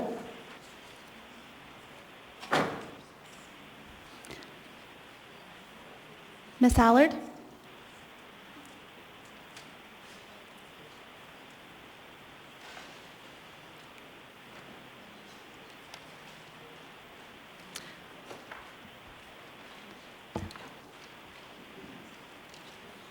I got it. The amendment passes 9-3. We are now back on the main motion as amended. Mr. Dunbar? Thank you, Madam Chair. I had requested another amendment be drafted, but I got that request in this afternoon. I don't think it's ready in the packet. I could ask Mr. Gates, are we able to print that out? It's a simple enough amendment that I could do it as a voice amendment, but I'm just double checking with Mr. Gates. I'm not sure if we were able to print out the amendment I requested a few hours ago. I apologize. If I were to print, I need like five more minutes at least. I got this at the last minute this evening. Okay. Well, I'm going to try to describe it, and then if people get wrapped around the axle, we can wait for a written version, but it's pretty simple. I move an amendment to strike the word official oppression from the specified offenses in each of the lists. It's number 9, I believe, in each of the lists. I would say second with the addition, if I might, that we also add and renumber. And renumber, yes. Thank you, Mr. Constant. And I can speak to that, Madam Chair? Yes, seconded by Mr. Constant. Go ahead and speak to that, Mr. Dunbar. Thank you, Madam Chair. So if you look at the specified offenses, the ones that are being proposed for the mayor but already exist for the assembly, most of them are pretty straightforward. Acceptance of cash gifts, violations of certain chapters, perjury, falsification of records, filing false reports, nepotism. These are things that are pretty clear and well understood. And then number 9 is official oppression. And I understand this is a sort of term of art. I don't believe it's defined in our statute, though. And sort of regardless, I think it's one of the things that is not well understood. And during public testimony, I think it was brought up several times that the public didn't understand what this meant. And frankly, I don't, off the top of my head, understand what official oppression really means as a legal term. And so, I think this power, if we were ever to use it, would have to be connected to something very concrete, of a specific offense that was easily understood by the public. And I don't think that official oppression sort of fits that mold. And the last thing I'll say, again, the public testimony I remember hearing was people were afraid it was an overly broad term that could be abused by the assembly. So I recommend we remove official oppression from the list of offenses. Thank you, Mr. Dunbar. Mr. Solt? So I guess I'm not necessarily against the amendment, I'm just against including a definition of breach of public trust. So during the work session, there were several terms that I asked for further definition of, and basically the response I was given, I believe Mr. Falsey, was that these are well-defined in our court system legal terms and no further definitions required. Breach of public trust is one of those terms, and I see no need to define it in this AO. And I'm not sure why we're doing it here. It's tailoring the definition to the Assembly's will, which I think goes against the legal standard for breach of public trust. Thank you, Mr. Solt. Mr. Constant? I think that the charter puts a very clear statement, breach of the public trust, and then it says define the process. And in 1994, an assembly defined all of those terms, and they are sub-definitions of breach of the public trust. Mr. Voland on the amendment. I was going to say something to the effect of what Chris just said, but also that I think the feedback that I've heard is that the public wants specific definitions. They want to know exactly what could be brought forward. Thank you, Mr. Voland. Mr. Dunbar? Thank you, Madam Chair. So again, I think what's been said actually speaks in favor of the amendment. This narrows the kind of charges that could be brought because we have this sort of hanging out there term. And they did insert it in 1994. That doesn't mean it's the kind of thing that's well understood now. It reminds me a little bit of when I was drafting the Code of Military Justice with my colleagues a number of years ago. One of the offenses was dueling, and I argued that we should remove dueling, and we eventually did remove dueling, because dueling has a very specific legal definition that involves seconds and all those other things. Nobody's been charged since the 19th century, because it's not assault, it's not a fight, that's not what a duel is. And so we pulled out duels because, frankly, it didn't fit with our the public or our understanding of what an actual offense would be. I can't say if official oppression is anachronistic in the same way, because frankly, I don't know that it's defined in our code in a way that makes it specific enough to sort of push back against. So that's why I recommend we remove it. Thank you, Madam Chair. Thank you, Mr. Dunbar. Mr. Constant? Thank you. Well, I think it's one of those things like you know it when you see it. I'm not willing to duel over this item, and I'm happy to support your amendment. Thank you, Mr. Constant. Mr. Soltz, on the amendment? Yeah, so I would just propose we wait till we have the hard copy of the amendment. Thank you. Mr. Gates, are we able to get a hard copy of that amendment? The amendment is actually on the screen. Oh. Okay, I apologize. I'm about to print and send.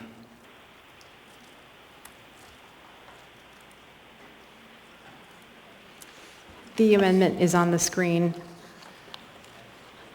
Seeing no other members in the queue, members may proceed to vote on Dunbar Amendment Number 1 to strike official oppression from specified offenses in each of the lists, number 9, and then to renumber the lists. Mr. Cross? Yes. Ms. Quinn Davidson? Yes. The amendment passes 12-0. We are now back on the main motion as amended. Ms. Zalatel? Thank you, Madam Chair. I have a few comments on the main motion and this ordinance as put forward. First, I don't look at this as an item specifically targeted to any one individual. I think it is...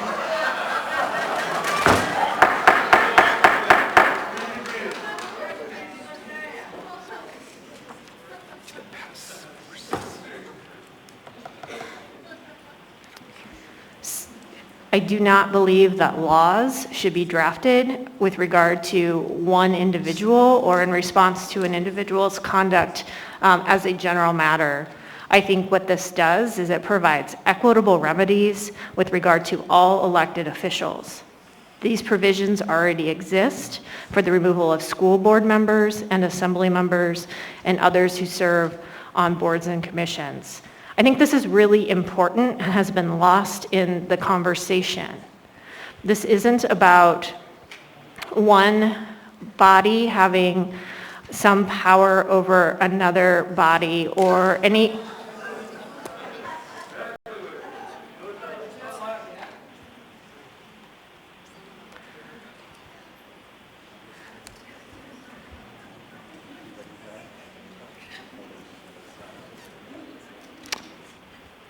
The level of discourse in this chambers is really quite shocking. And this is why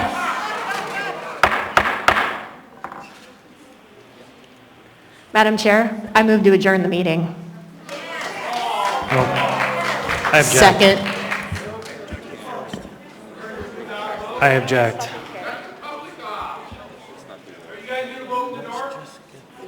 I'm done. Then call the fucking question. When we're dispatched with this, we're out of time.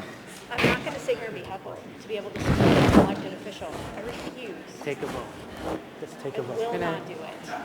And it's his fault. We will vote on the motion to adjourn. It was moved by Ms. Zalatel and seconded by Ms. Allard, with an objection by Mr. Constant. I withdraw my motion.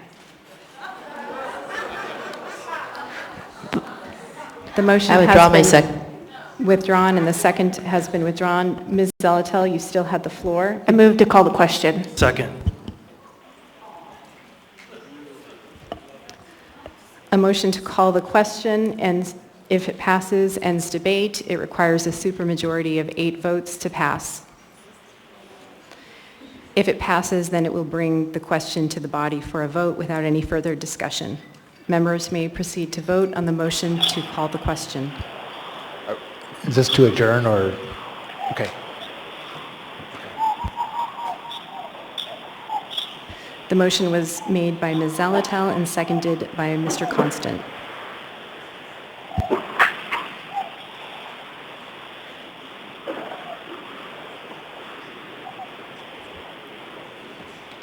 Mr. Cross? No. Ms. Quinn Davidson? Yes.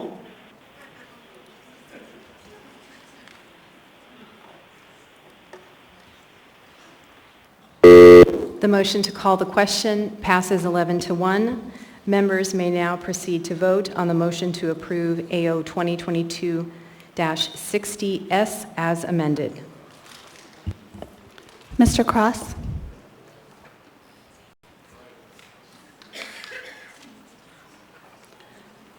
Mr. Cross, how would you vote on the main motion?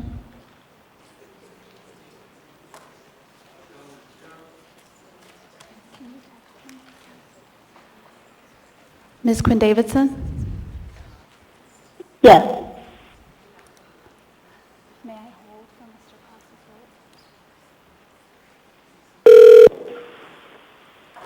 Cross's vote?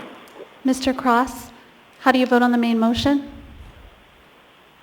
No. Thank you, Mr. Cross.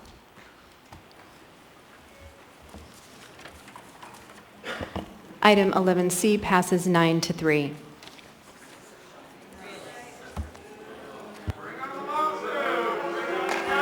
We will take a 10-minute break. Excuse me.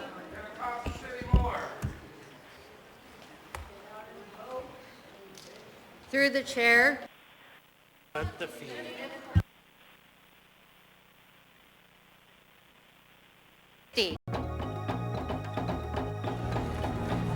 If folks would please take their seats.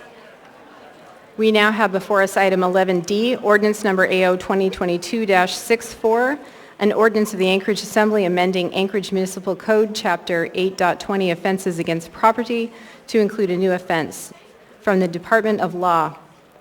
Public hearing was closed at the meeting of June 7, 2022. Action was postponed. At that meeting, there is no motion pending. What is the will of the body? Move to postpone indefinitely. A motion to postpone indefinitely has been made by Ms. Zalatel. Is there a second? Second. And seconded by Mr. Rivera. Ms. Zalatel on the motion to postpone indefinitely. Yes, thank you, Madam Chair.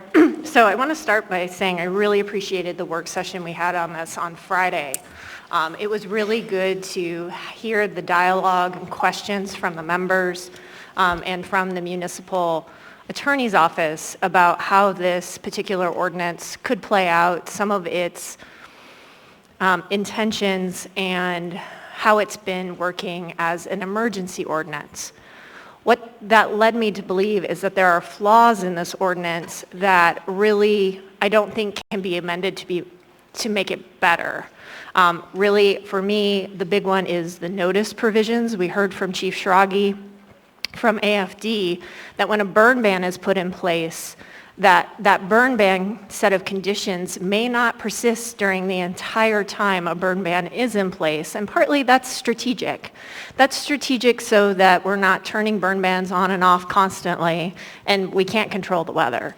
However, that's really hard for people to remain on notice about this type of provision. Additionally, I think the emergency ordinance did something very powerful that this doesn't do.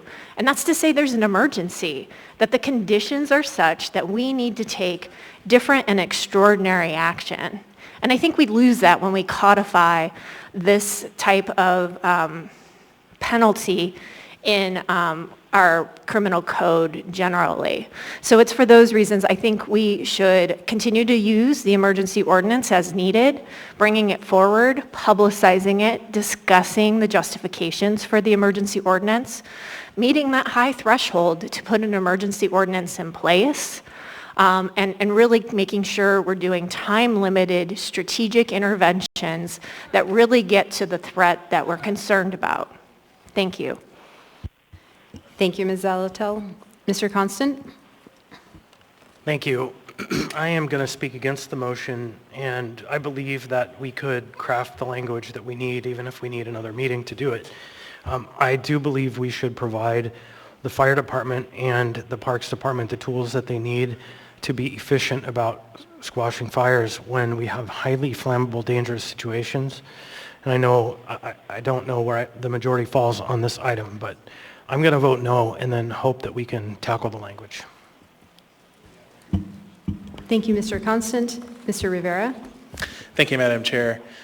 Yeah, I have to agree a lot with what Ms. Zalatel stated. I can't support this ordinance for two reasons. One, I'm not sure that this ordinance isn't going to have a disproportionate impact on people experiencing homelessness. Nothing so far in the work session or otherwise have convinced me that that isn't going to occur. And then second is one of the main reasons I heard at the work session for this ordinance was that the climate was changing, and that we needed to change the law because of that. And that's just not a line of thinking that I can agree with.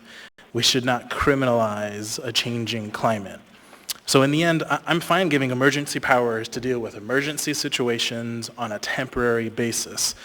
I trust our public safety officials to do that. But I cannot support this ordinance which permanently increases police powers in our community in a flawed way. And so I will be supporting this motion to postpone indefinitely. Thank you, Madam Chair. Thank you, Mr. Rivera. Mr. Dunbar? Thank you, Madam Chair. And I was wondering if Ms. Stanley might be able to come up and answer a couple questions.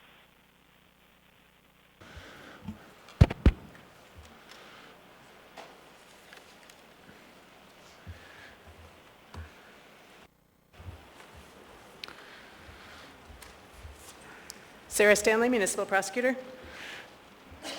Thank you, Ms. Stanley. So I apologize. I was traveling through yesterday, so I actually ended up not getting a chance to go back and listen to the work session. So I'll try to keep my questions limited, and hopefully they're not duplicative. But you and I had spoken at a prior date about the number of cases, and you had emailed me. I think you'd said you found 5, and then you found 11 more, so there were 16 total.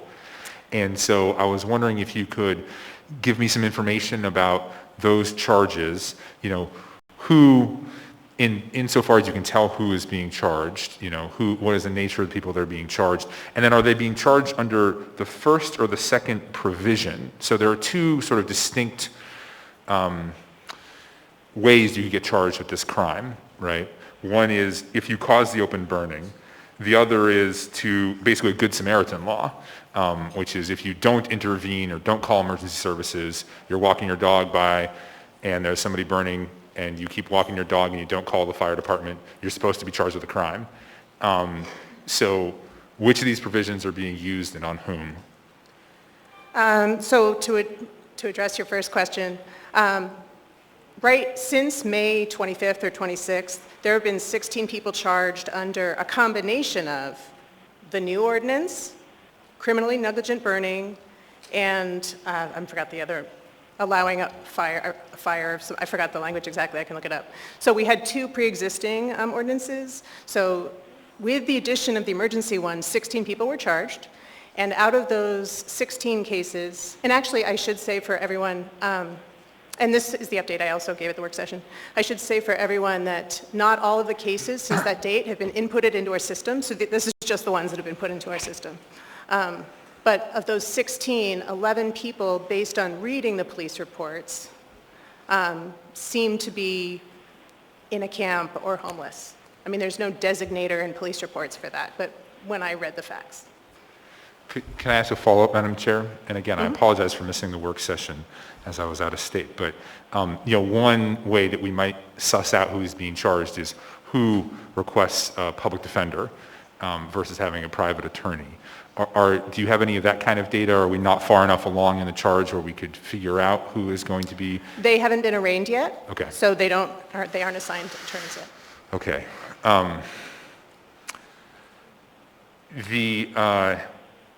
The second, has anyone, I guess they haven't been arraigned, so there haven't been any legal arguments made. Do you anticipate any equal protection arguments being made? And particularly around the second provision. That's the one that really puzzles me. Because, what does it mean to be in one's presence? And are we actually applying this neutrally? Are we applying it only to people in the camps? Or are we applying it to people who observe the camps but are not experiencing homelessness or any other kind of open burn? Are they not being charged? Can you speak to that at all?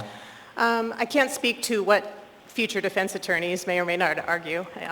It's kind of a novel issue just since I've been with the city prosecutor office. In terms of enforcement, that's kind of a question for police, but my understanding is police respond to calls and reports of fire. And in that way, it is being applied equally. We also talked in the work session some about how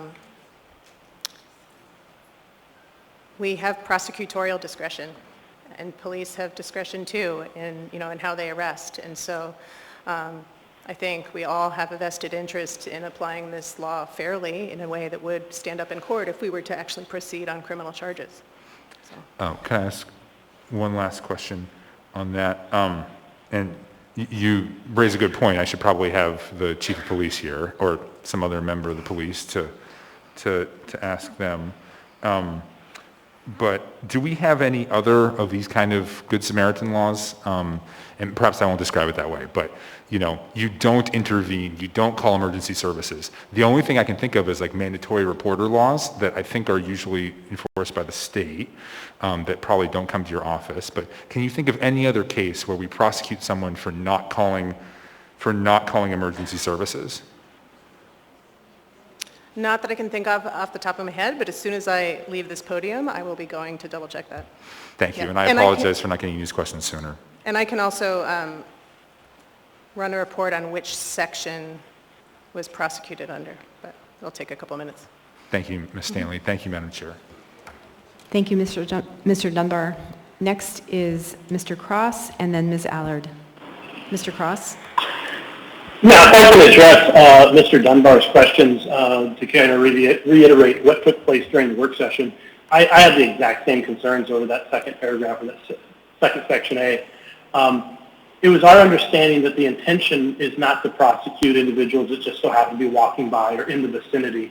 That part of the problem that our law enforcement is becoming is they'll come across a campfire that's taking place not on, the first part, not on anybody's specific property, meaning a campground, and you may have 15 people stand around with hot dogs and whatever just hanging out and it's just burning crazy, and everybody says it's not my fire.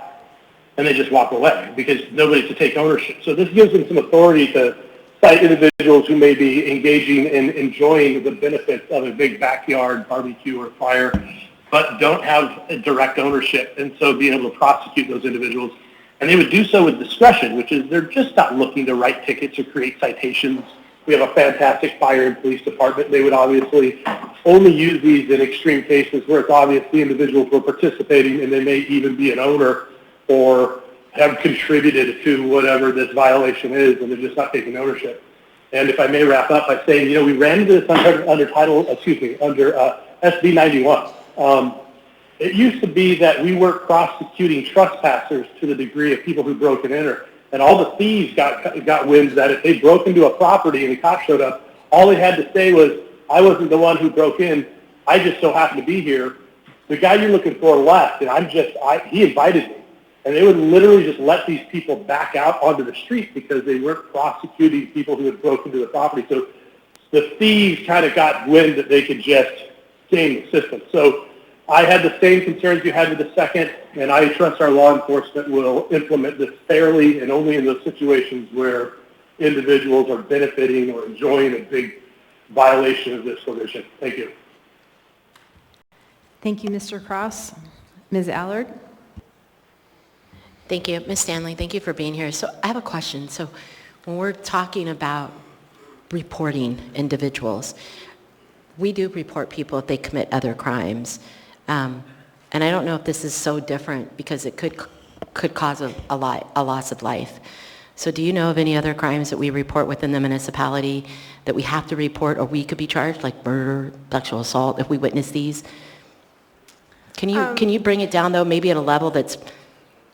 I can't think of any that are chargeable under municipal code. Okay, thank you. Off the top of my head. Yep. Thank you, Ms. Allard. Seeing no other members in the queue, members may proceed to vote on the motion to postpone AO 2022-64 indefinitely.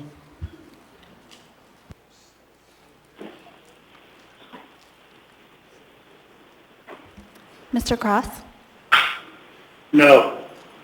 Ms. Quinn Davidson? Yes.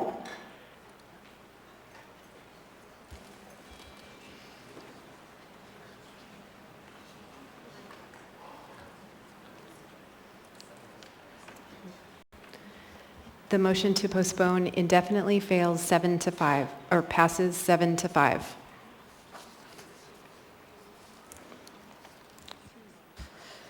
We now have before us item 11E, resolution number AR 2022-178, a resolution of the Anchorage Assembly appropriating American Rescue Plan Act of 2021 local fiscal recovery funds in an amount not to exceed $51,658,683 when tendered to the Federal Direct Grants Fund 241900.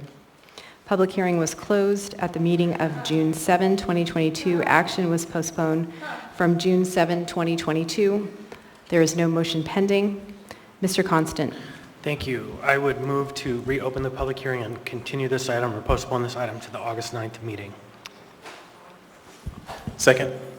Thank you. This will allow time to continue working on the process we've been going through in our work sessions to establish the funding priorities, and the next work session will be in room 155 on July 22nd from 11 a.m. to 3 p.m. The motion to reopen the public hearing and postpone to the meeting of August 9th was moved by Mr. Constant and seconded by Mr. Rivera. Mr. Dunbar? Thank you, Madam Chair. I guess I would ask the maker of the motion why the first meeting of August instead of the second meeting of July. Do we think that we might be able to get this hammered out before then? And if the answer is no, then so be it. I think we'd rather get this right, but I would ask that the maker of the motion. Ms. LaFrance is recognized. Thank you. Thank you, Mr. Chair. Given that the next work session is July 22nd, and that would only leave 4 days or so to put together or finalize the resolution, it's the thinking is that we might need more time. We might need another work session, and that will build in more time and make it clear to the public that the public hearing will be August 9th. Thank you. Mr. Constant? Thank you, Madam Chair. And I'm persuadable either way. I don't know that it hurts us to just continue it to the meeting of July 26th. Then we just continue it again. If we're ready, we're ready. If we're not, we're not. It does set up a bit of an expectation for members of the public that they'll be able to testify at the reopened public hearing. So I am definitely persuadable. We've done it every meeting for the last 6 weeks, I think. Thank you, Mr. Constant. Ms. Alatel? Thank you, Madam Chair. I actually support the motion moving this into the first meeting in August so that whatever item comes out of the next work session can either make it into the regular agenda or the addendum to give public plenty of notice about the item in which they're going to be asked to provide public testimony on. Thank you. Thank you, Ms. Zalatel. Seeing no other members in the queue, members may proceed to vote on the motion to reopen the public hearing and postpone item AR 2022-178 to the meeting of August 9. Mr. Cross? Yes. Ms. Quinn Davidson? Yes. The motion passes 12-0. This item will be back before the body at the meeting of August 9.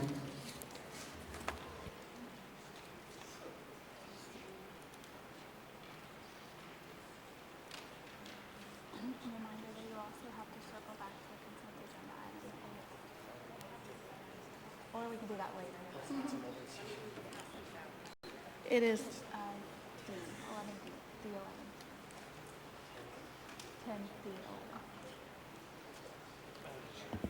I Mr. would Constant? make a motion to change the order of the day to take up items 10D1, 14C, all of the 15s, then 14A and B.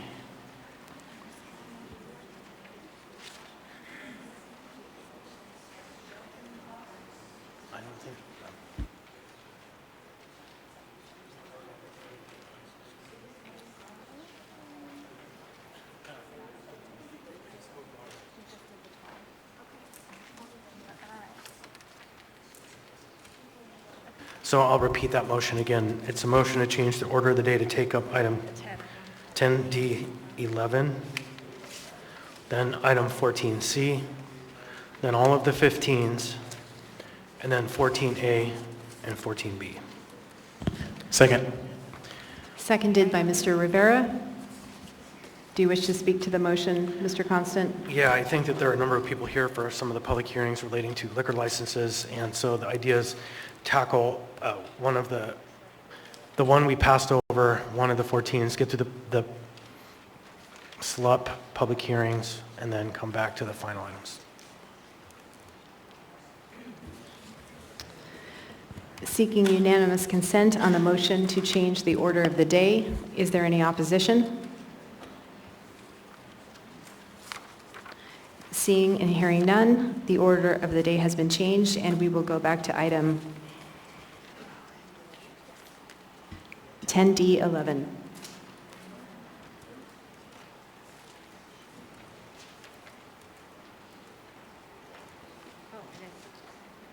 Ms. Zalatel? Oh.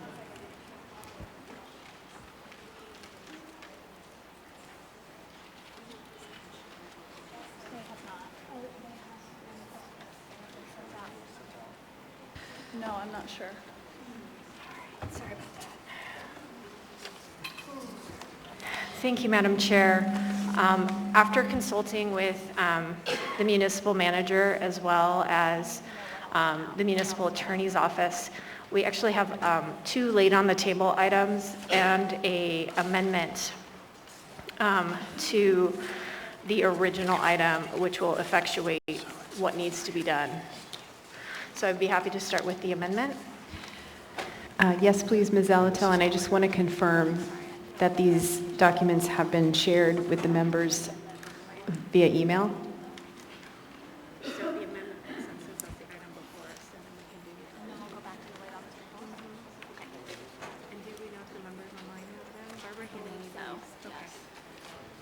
We believe they do have them.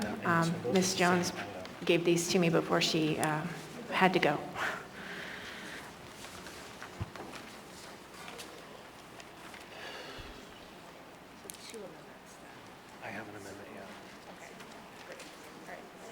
Madam Chair, on item 10D11, I move Zalatel Amendment 1. Second. What this amendment would do is it removes the current fund certification and replaces it with the mayor's office. This is a companion item to the appropriation I mentioned in my previous comments, which has also been laid on the table. Thank you, Ms. Zalatel. And Mr. Constant, were you the second to the amendment? Yes. Oh, no, these are going to be laid on the table after we get through this item. Is there any discussion on the amendment?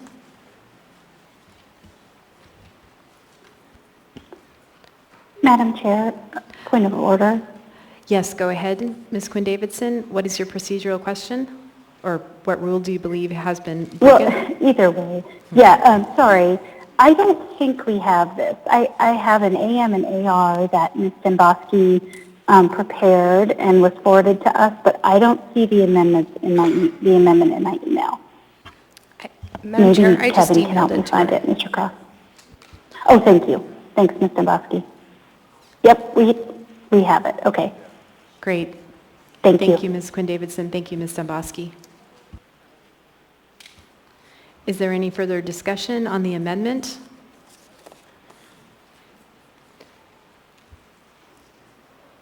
Seeing no members in the queue, members may proceed to vote on the amendment to AM 377-2022.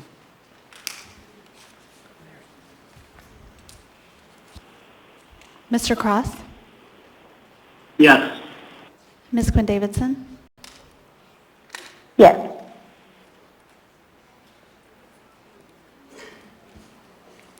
The amendment passes 12-0.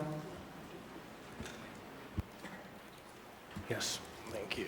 Mr. Constant? Thank you. I would move constant amendment, which, Second. thank you, you should have in your hands. It just adds a sentence to the language after the word exhausted on section 1, page 1. I'm not sure the line. Additionally, this amendment clears up any questions regarding whether the contract is in compliance. Should have the word with AMC 07.20.060.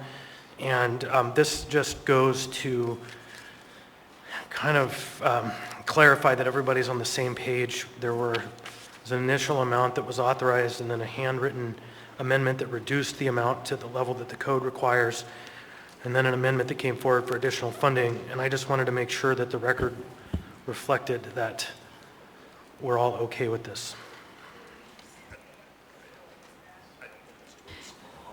And the amendment was seconded by Ms. Zalatel. Is there any discussion?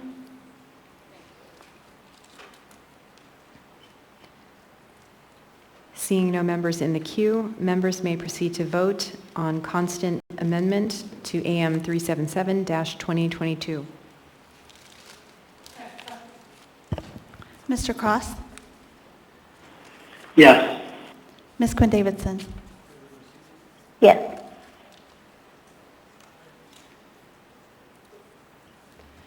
The amendment passes 12-0. We now have the main motion before us as amended. Is there any further discussion? Seeing no members in the queue, members may proceed to vote on the motion to approve AM 377-2022 as amended. Mr. Cross? Yes. Ms. Quinn Davidson? Yes. Item 10D11 passes 12-0. We will now move to item 14C.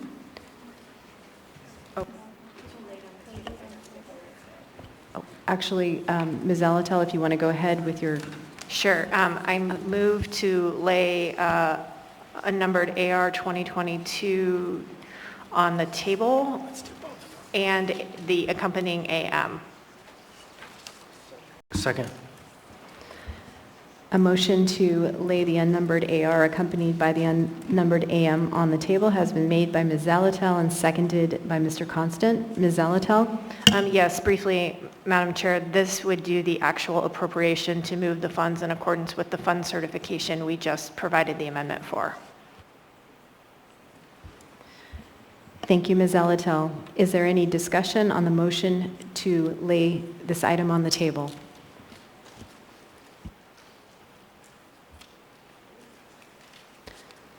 Seeing no members in the queue, members may proceed to vote. Madam Chair? Oh, I'm sorry, Ms. Quinn Davidson, go ahead. Sorry about that. It's just being on the phone, it's a little harder to track. Can you repeat, especially with unnumbered items, can you repeat what it is that we're voting on? I just got an email from Mr. Gates. That's the S1 version of AR 2022-208, but I can't tell. Anyway, if you can clarify. Thank you, Ms. Quinn Davidson. I will go ahead and read the AR into the record. Unnumbered AR, a resolution of the Municipality of Anchorage reappropriating an amount of $90,000 from the Finance Department 2022 operating budget to the Office of the Mayor 2022 operating budget to be utilized for litigation, all within the area-wide general fund. This is accompanied by unnumbered AM from the Mayor, a resolution of the Municipality of Anchorage reappropriating an amount of $90,000 from the Finance Department 2022 operating budget to the Office of the Mayor 2022 operating budget to be utilized for litigation, all within the area-wide general fund. Thank you so much. Sorry, I thought we had moved on to another item. Thank you. No, thank you for that, Ms. Quinn Davidson. I should have read that in the record before we proceeded. Are there any other members who have questions or comments? Seeing no one else in the queue, members may proceed to vote on the motion to lay on the table the unnumbered AR accompanied by the unnumbered AM. Mr. Cross? Yes. Ms. Quinn Davidson? Yes. The motion to lay the item on the table passes 12-0. Ms. Zalatel? Thank you, Madam Chair. I move to approve AR 2022 unnumbered. Second. A motion to approve the unnumbered AR has been made by Ms. Zalatel and seconded by Mr. Constant. Is there any discussion? Seeing no members in the queue, members may proceed to vote on the motion to approve the unnumbered AR. Mr. Cross? Yes. Ms. Quinn Davidson? Yes.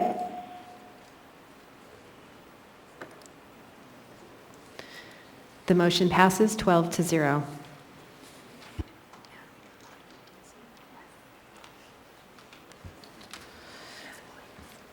We will now take up item 14C.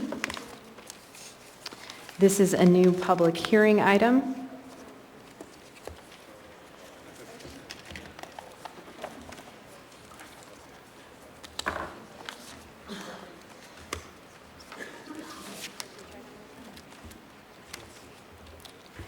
Madam Chair, once you read this one into the record, may I be recognized for potential conflict?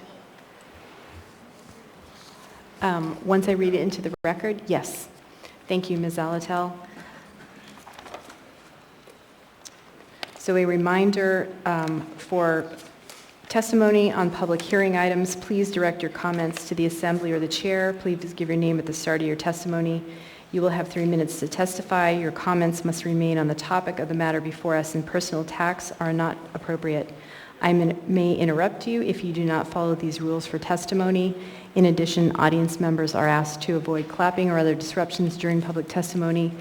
Questions and comments may not be responded to by Assembly members in your public testimony. We do that because it's only a small amount of time for the public and we don't want to take up that time. I will now read the item into the record. Resolution number AR 2022-208, a resolution of the Municipality of Anchorage appropriating $2,800,000 of alcohol beverages retail sales tax fund balance to the alcohol beverages retail sales tax fund. Ms. Zalatel? Thank you, Madam Chair. When this item was introduced, it was determined that I had a conflict due to my day job as currently introduced, and I would ask to be excused. Thank you, Ms. Zalatel. You are excused. Public testimony on this item is now open. Are there any members of the public who wish to speak on this item? If so, please come forward. State your name for the record, your community council, or the area of the muni in which you live. My name is Dustin Darden. I live in the District of Alaska, in which I'm running for the United States Senate for that district. I'm polling number 4, big numbers. Now, the $2,800,000, which you are proposing today to extract from cash currency, US dollars, into a Anchorage Health Department. It's significant because this health department, which you're transferring it to allegedly under this resolution, would be going into a place of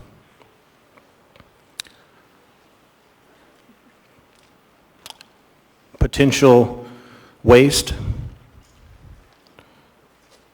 untrackable, untraceable dollars, and furthermore, in violation of civil rights, constitutional rights, and public health rights, because that Anchorage Health Department, under scrutiny of investigation, is currently administering, and this is the same health department that you want to take $2,800,000 to, is injecting children 5 years old with biological agents. How is it that we, the people, sitting on this body, whether you be new or listen to my voice right now, could possibly take this money and be involved because your ability of plausible deniability that you claim as protection for your seat is now null and void if 1 cent of this money goes to injecting a child, which brings them to their perilous death under the guise of a shelter. Because under my investigation, in the Sullivan Arena, people are being jabbed in the tents and they are being radiated. I welcome your questions. Thank you for your testimony. Madam Chair. Mr. Constant? Thank you. I'd move to supplement the record by adding the S1 version. It should be available up here for members of the public to read. Second. Thank you. A motion to supplement item 14C with an S1 version has been made by Mr. Constant and seconded by Mr. Dunbar. Go ahead, Mr. Constant. That's it. I just want to make sure we have this option available when we get to our deliberations. Sure, I can. A resolution of, I don't know that we need to. It's essentially Let the me same. check with the clerk. Do we need to read it? No? Okay. We'll go back to public testimony then. Thank you, Mr. Constant. Welcome. Please state your name for the record, your community council. Oh, okay. I was thinking because it was supplemental. I thought this was my time to speak. It will be in 1 moment. Please hold on. We are dealing with a procedural matter. Thank you for understanding. You're always doing that. We have a motion on the floor made by Mr. Constant and seconded by Mr. Dunbar that requires the vote of the body to supplement to the agenda. Is there any further? Madam Chair, this has to be addressed. Ms. Clark, you have been warned. Security, please escort Ms. Actually, Clark no, out this for is my creating an time actual to speak. disturbance. This is not a warning. It was your time until you did not follow the rules.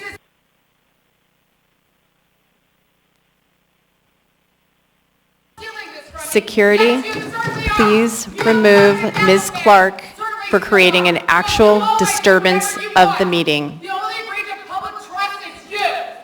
It's you. You are the breach of public trust.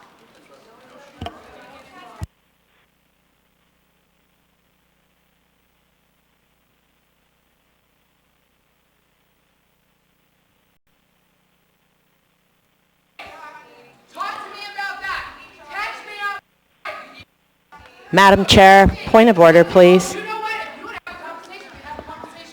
Ms. Allard, what We have procedural rule do other you people believe over has here been yelling broken? at her. They need to be warned as well. We need to treat everybody equally, please.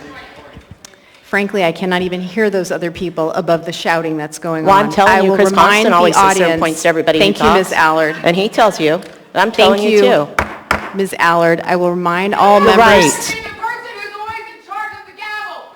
You don't own our rights. We own our rights. Security, please escort Ms. Clark out of the chambers. She is creating an actual disturbance.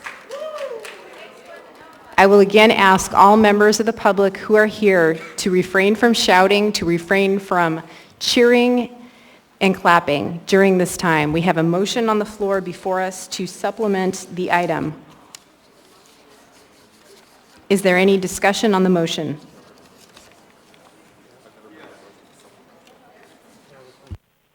Seeing no members in the queue, members may proceed to vote on the motion to supplement item 14C with the S1 version. Sir, please stop speaking. That is a warning.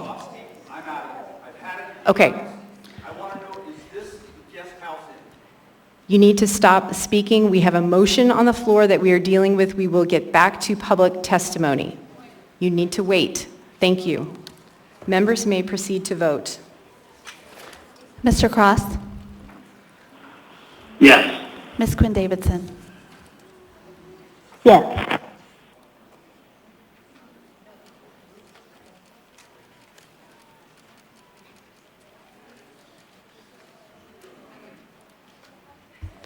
The motion to supplement item 14C with an S1 version passes 10-2. We are now back to public testimony on item 14C. Those who wish to speak, please come forward, state your name for the record, your community council, and the area of the muni in which you live. If you press the button there. There we go. Hi, my name is Terry Drake. I'm from Eagle River, Chugiak. I know I can't ask questions of you folks, but what's in this ordinance? What are you spending money on? Is this the guest house in purchase? Okay, what is this money going for?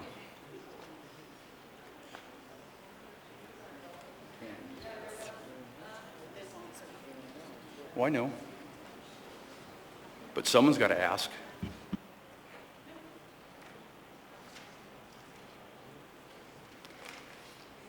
You know, you guys brought up us being disrespectful for you, calling you out. Can I give the clerk some evidence of you calling me out, being derogatory towards me? Sir, please speak to the item. And I will just note there are copies of the item available. If there aren't any in back, we will get you a copy. I'd I will like also note that when we get to the deliberation portion, then the questions may be addressed. This is an item being brought forward by the administration, and the municipal manager will address it then. If you would like to continue to speak on the item, please go ahead. No, I'm done. I'll wait till discussion. Thank you. Welcome. Please state your name for the record, your community council, or the area of the muni in which you live. Thank you. My name is Russ Reno. My community council is downtown Anchorage, and I lived downtown for 30 plus years. I currently live at the McKinley Towers, and I've watched money being appropriated to have our former mayor open up a place for the temporary shelter up there at the lofts. I've watched as the guest house inn was opened up as a temporary shelter without any public input whatsoever. We found out there was an owner change going on, and we've seen nothing but our livelihood go down the toilet. With all respect, Madam Chair, we've watched people break into our homes now, into our cars, get our gas stolen, all this kind of stuff. Now, this could be for any reason, but the fact we've had 2 of these temporary shelters put right around us, when we were promised that this was not going to happen in our area anymore. We finally got rid of Beans Cafe and having people lewd and disgusting things going on around our homes when we're trying to just live life, enjoy life, and have a place to live and make home. And I think that's the main concern about people. You're asking for more money for something that goes through the health department as a blank situation here, and we really don't understand it. And there is no accountability. And by the time you guys get to the deliberation, the public portion is over with. Then we can't say anything, even though we're cringing in our seats because we hear you adding more on and adding more on and adding more on that we don't know in advance. Now, I come from a district that, and thank you, Mr. Constance, for championing the fact of getting us equal representation for the rest of, as the rest of the city is represented.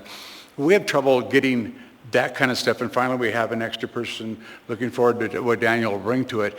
But we see people just batting our lives around any way they want to at the will of this body and at the will of the health department and also at the will of the downtown council on this and the downtown council on that. Meanwhile, we have a downtown community council that never gets considered on some of these decisions that are made. You decide these things for us in a work session.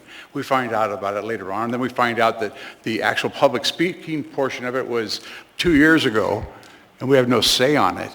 So this is why people are frustrated. We don't want to hear about it when you're filibustering at the table, and that's what you do. You filibuster by bringing all these, the amendment to the amendment to the amendment to the amendment, and we get so confused, we don't know where it ends up. So we would ask that you please involve the people here. We barely get a chance to talk at the very beginning. You seem to stretch everything out so much that we got, what, 3 people to talk today? Where is it that we, the people, get to speak about stuff like this? Because when we get told about it, it's too late. You've already made the decision for us, and you think that's acceptable. I don't necessarily agree with an outburst of taking your time up, but I do agree with the fact that you need to start listening to the people, because we're sick and tired of being ignored. With all respect, thank you, Madam Chair. Thank you for your testimony. Please refrain from clapping. Welcome. Please state your name for the record, your community council, or the area of the muni in which you live. Yarrow Silvers, East Anchorage.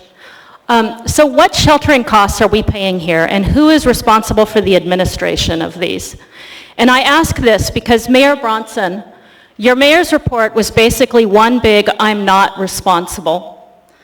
Centennial isn't a homelessness response. I'm not responsible. I didn't kill the bears, Fish and Game did. I'm not responsible. Beans is now providing meals at no cost to the municipality. I'm not responsible. In addition to one Point of order, big Madam Chair. abdication of responsibility. Ma'am, please stop for one moment. Someone raised a point of order. I did. Mayor Thank you, Bronson? Madam Chair. Is she speaking to the subject at hand? We seem to use that rule a lot, and all of a sudden Thank you, Mr. Mayor. Yeah, thanks. I'm getting there. Okay, please get there. In addition to one big abdication of responsibility, it's dishonest. So what I'm describing here is why we don't trust you to administer these funds. Now, if I may continue. You, Mayor Bronson, moved and literally bused 200 to 300 homeless individuals, some without bedding or proper tents, some with mobility issues. Ms. Silvers. Madam Chair, she is not speaking to relevance. Could we please stay on topic? Thank you, Ms. Allard. Ms. Silvers, would you please address the item more specifically before us? Go ahead. So, if this is for the Navigation Center, we don't trust you to administer the funds because of the mess that you have made of Centennial Park. Madam Chair, point of order. You have put... Hold on, please. Ms. Allard, This what is the rule third point of order. This is the third time that she is not listening to what we're saying. If it was anybody else, they would not be able to continue. Thank you, Ms. Allard. She was speaking to No, she the wasn't, item. Madam Chair. Ms. No, she Allard. wasn't. I am speaking No, she wasn't. to Ms. Allard, this please. ordinance. Ms. Silvers, please, hold on.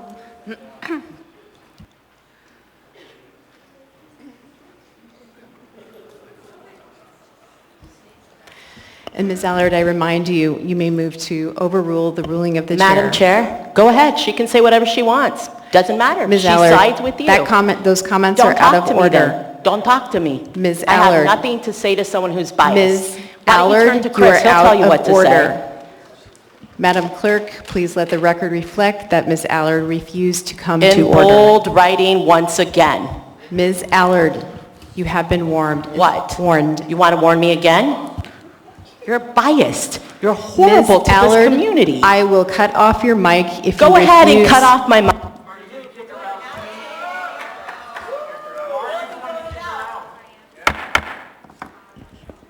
Please come to order. Ms. Silvers, please directly address. You were on topic. I disagreed with the point of order and enabled you to continue. Please address the item. Go ahead. Mike.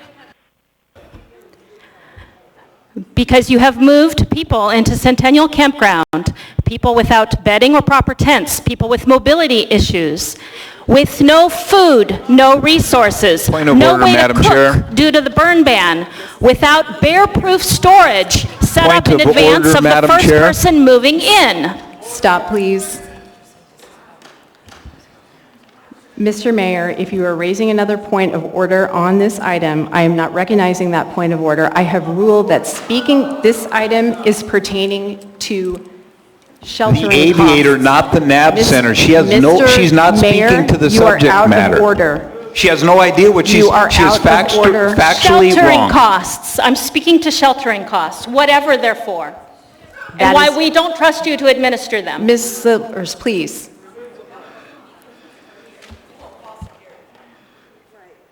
Please wrap up your testimony. You We have guys 1 sure minute don't left. want me to speak. And you talk about freedom of speech, and here you Point have of order, spent Madam Chair. my entire testimony Point of order, trying Madam to shut Chair. me up. Ms. Silvers. Let the record show Now you are out. that you have spent my Ms. entire Silvers. testimony. Thank you for your testimony. You are definitely off topic now. Welcome. Please state your name for the record, your community council, or the area of the community in which you live. My name is Roy Witchers. You guys have seen me many times. You treat people like little children here, really. This is bad. But we're talking about $2,800,000, and you've got tons of money. I mean, you've got infrastructure, COVID, all sorts of money, and it's not going towards things that are actually, I mean, the mayor's actually trying to get things done. He's elected by the whole body of the city, the municipality. Each of you are by your own districts, which is a small group of people compared to what he's elected by. He actually represents the whole of the people. And, you know, alcohol, I mean, what are we doing?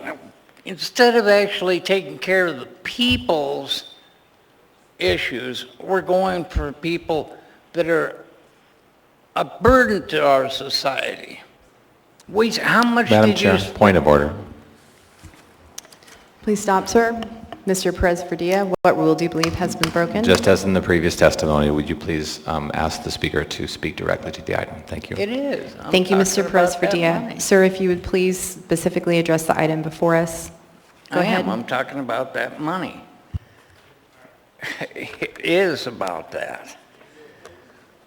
That money is being wasted when we're on things that are a burden to our society, the vagrants. And that's what I'm talking about, that money, okay? It's an alcohol tax. Well, the vagrants are the ones that they're the ones out there drinking, doing drugs. They're hanging out right here, right out past, a little past the assembly. You've got a camper and a homeless guy camping out there. I mean, this is happening. You don't take care of the roads, you don't take care of a lot of issues that need the money. Instead, we're wasting it on things that are a burden to our society. I mean, maybe a little mental issue, you know, get some people taken care of like the homeless, in mental institutions. That's where they belong, not, God darn it, man, you're wasting so much money and time, and you treat us like little kids, and you're not a school teacher. We're grown adults. We've been around a long time. You're the children here, and you're not listening to the people. I mean, every one of these people here are trying to get the point across to you, and you don't listen. You carry on with your own little... You're like a bunch of women that... I'm telling you, it's a joke. Sir, you're off topic. Madam Chair, point of order. His testimony is Off over, topic and actually. rude. There are two members in the queue. Ms.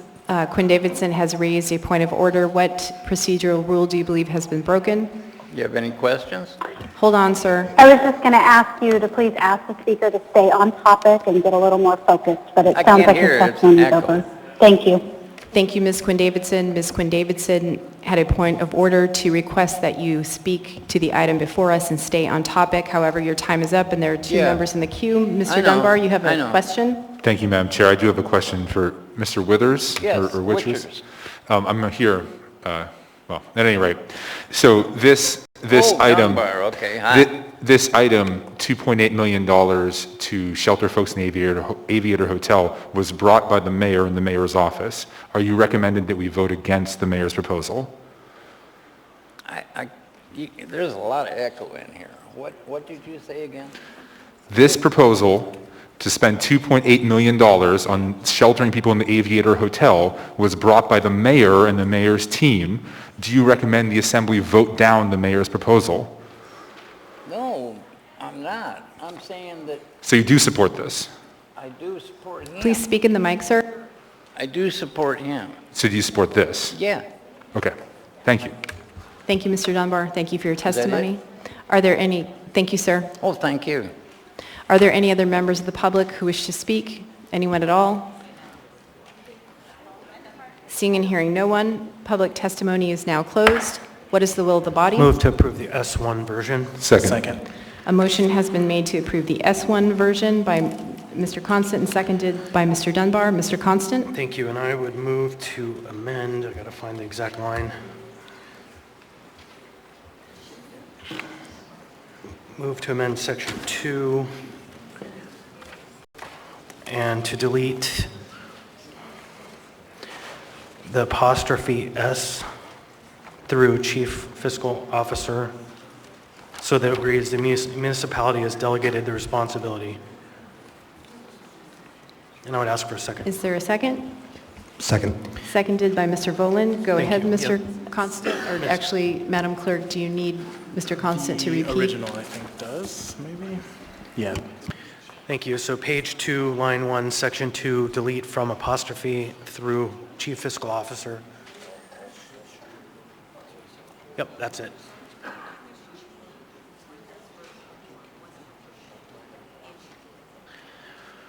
So generally, the purpose of this administration is to make sure that the people who are responsible for the task can actually do the task as requested, because the Chief Fiscal Officer does not have that responsibility.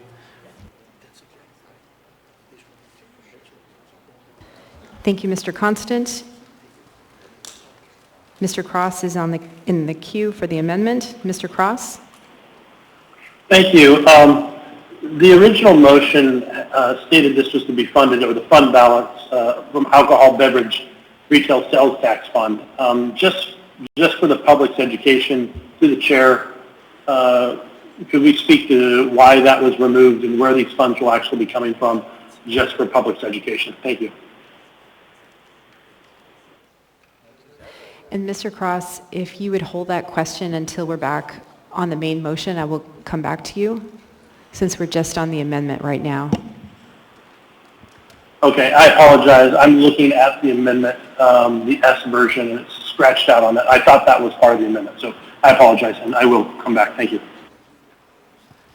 Thank you, Mr. Cross.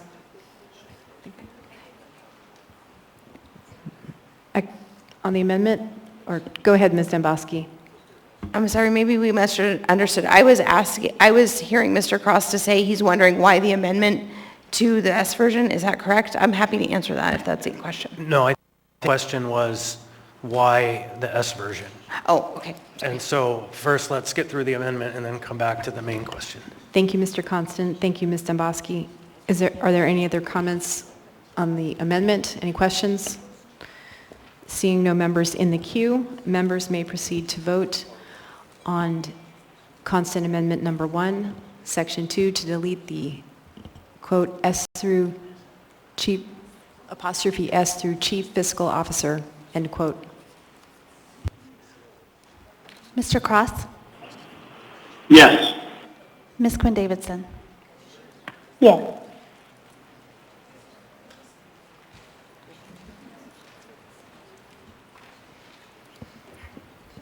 The amendment passes 11-0. We are now back on the main motion as amended, and I will go back to Mr. Cross.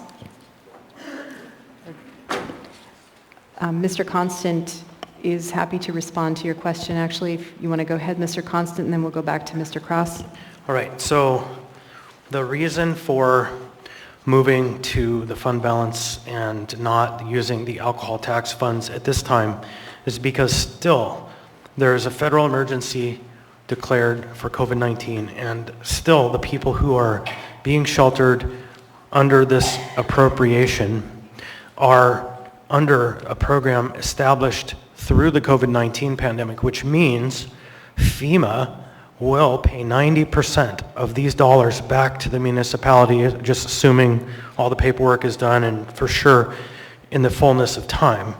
And then the state still has a commitment to provide the 10% match. So essentially, we are promised 100% payment from FEMA and the state for these dollars. Plus, there are a few other items that are following in the sections below the section 1, which addresses the issue that you questioned. And those matters are a delegation of responsibility to pursue reimbursement of sheltering cost, and also that there is a request to seek the necessary approvals and time extensions consistent with the latest FEMA guidance, which came out this week, that require a pretty timely and robust paperwork process.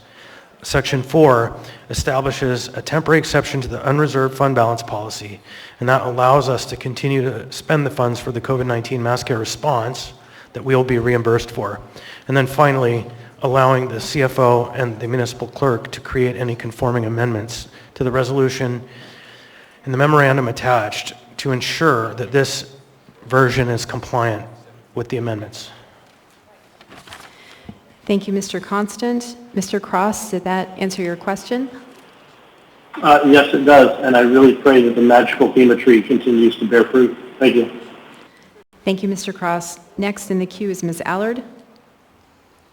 Thank you, Madam Chair. I'd like to ask Joe Gervais to go into a little bit more depth on what the administration is requiring or requesting here, please, and a FEMA funds reimbursement. I've never heard it ever be 100%. I don't even know if we're still in an emergency.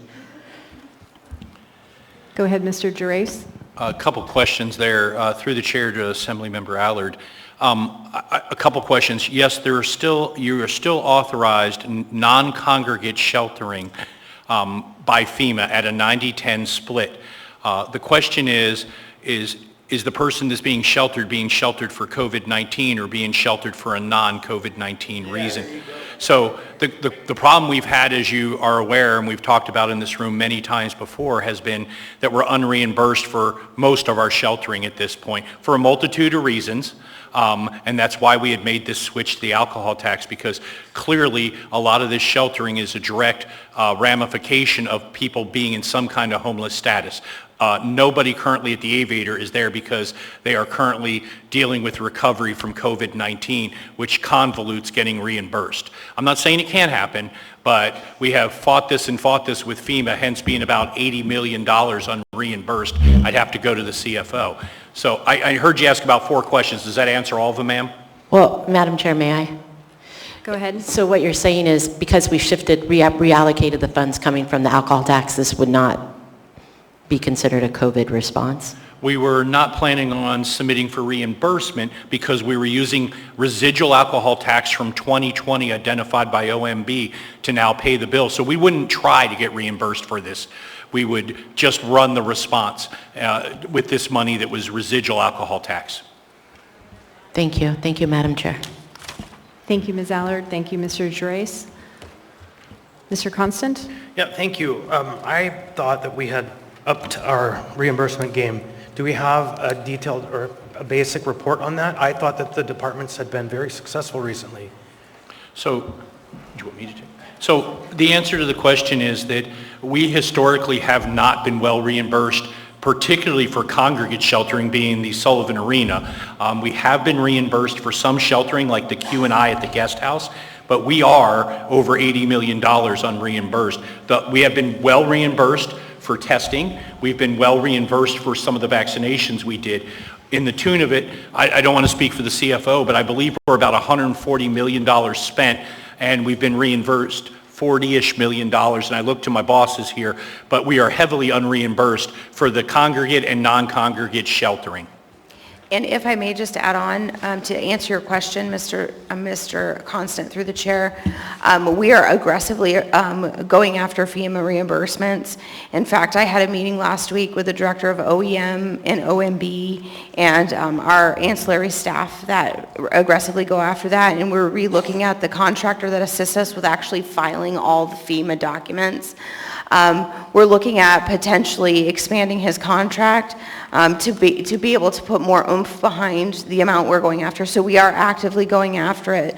But just to the reason we chose to go after that unspent alcohol tax for this appropriation is because after the Sullivan Arena was shut down, we are no longer viewing this as a COVID response. We felt it was appropriate to use the alcohol tax, which is slated, they have a bucket there for homelessness, and it's been unspent money. That's the reason we went after it.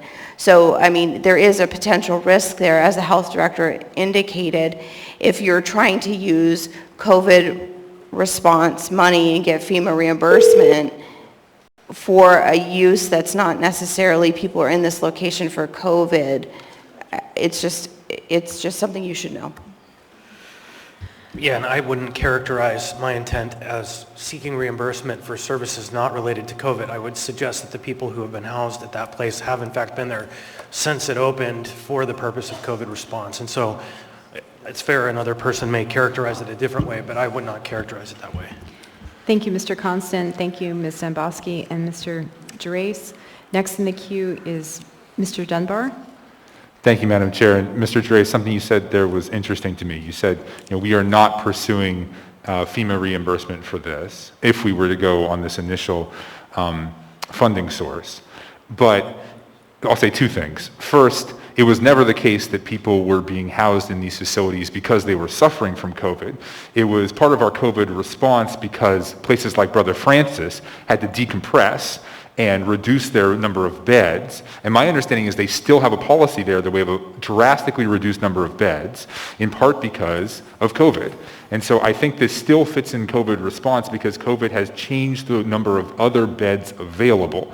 And so, again, I hope that people are aggressively pursuing that money. I know that Ms. Nabasi says that they are. And then my question is, if we switch the funding source to the other funds that we can pursue FEMA reimbursement, and then we aren't reimbursed, then could we fall back to using these funds? So I guess my sort of basic question is, what's the harm in trying when we know that the number of beds are reduced elsewhere? Thank you, Madam Chair. Thank you, Mr. Dunbar. Respectfully, through the chair to Member Dunbar, two-part question there. The one, I don't believe these funds will be there. I think there's some other intended purposes that people will be putting stuff before you for them. But to the bigger question, what we've been told by FEMA is that they are auditing stays and looking at length of stay in shelters. And so one of my concerns is that what you said might have been true back when we initiated the response back almost 2.5 years ago.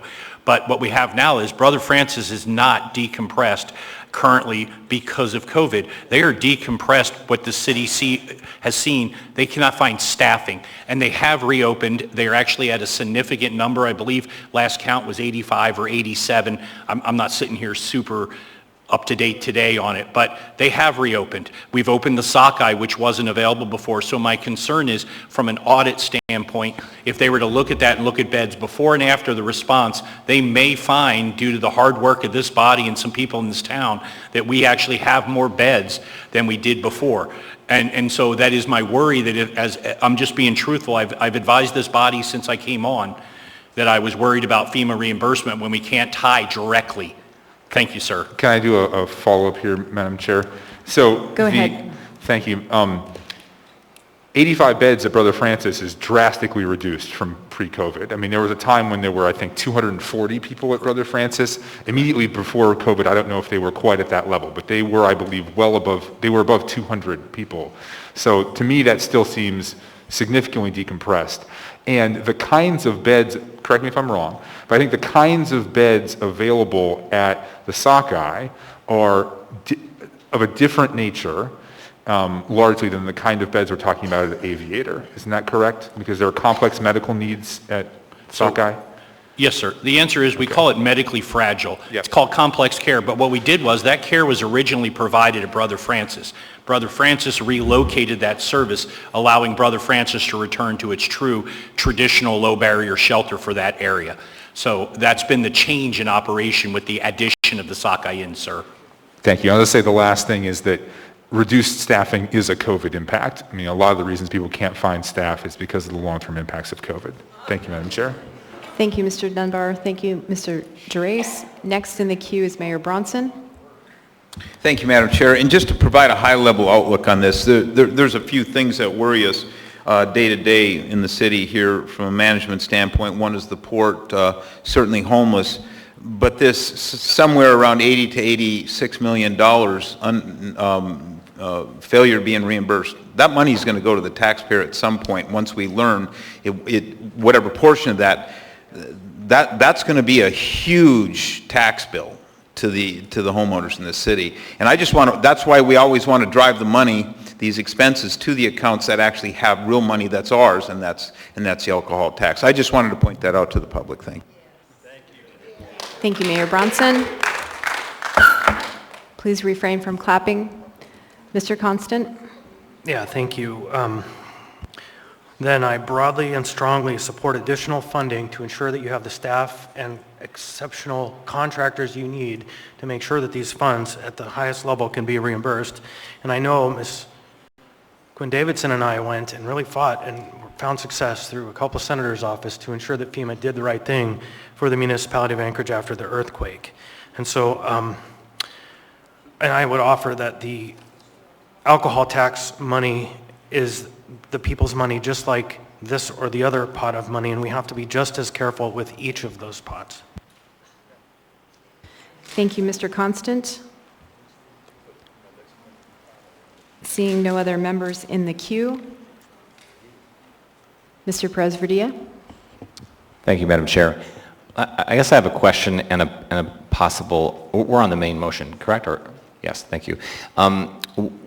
If the intent in the AM is that this money is to be used for the Aviator, why in the main item is that not identified? Why is it identified as simply shelter costs?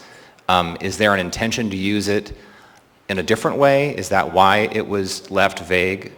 I'd like to understand that, because the AM is not the direction given. It's just supplemental information. And if the intent is the Aviator, I would suggest that we put that specifically in the item itself. Because, Mr. Drace, can you answer that question, please? Yes, sir. Respectfully through the chair, sir. We historically have not named the hotels to protect. I mean, if these are medical people, we haven't been naming the hotels in all the response. I mean, I think we all know that the Sullivan was the congregate site, and we had 5 or 7 non-congregate sites, and we historically steered clear of naming them because, you know, we didn't want to identify a hotel and have a negative impact. So, I mean, obviously we're down to 1 at this point, and it's on the table, but it just hasn't something that we've done historically. We just said for congregate and non-congregate sheltering had been the used verbiage. Thank you. Thank you, Madam Chair. Thank you, Mr. Perez-Verdia. Thank you, Mr. Drace. Mr. Constant? Thank you. One last note on this topic. When this item was introduced in June, it was evident that the contractor had to carry the burden and risk on this. And I want to say thank you to those in the community who are standing up and taking on our burdens when our timelines don't really work out. And so to the provider who did not shut the doors and kick people out, but instead took a risk, thank you. Thank you, Mr. Constant. Seeing no other members in the queue, members may proceed to vote on the motion to approve AR 2022-208-S1 as amended. Mr. Cross? No. Ms. Quinn Davidson? Yes.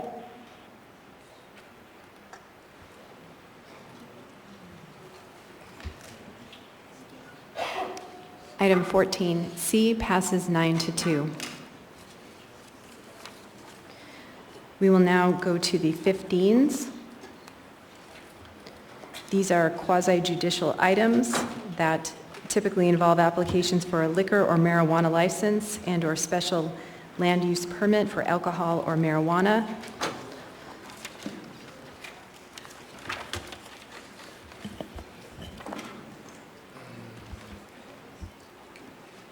The process to review these items is different than the Assembly's legislative role because these are administrative or quasi-judicial hearings and require the Assembly to be impartial, refrain from ex parte communications, except in liquor license applications, and make a decision based only on the record before us and testimony today.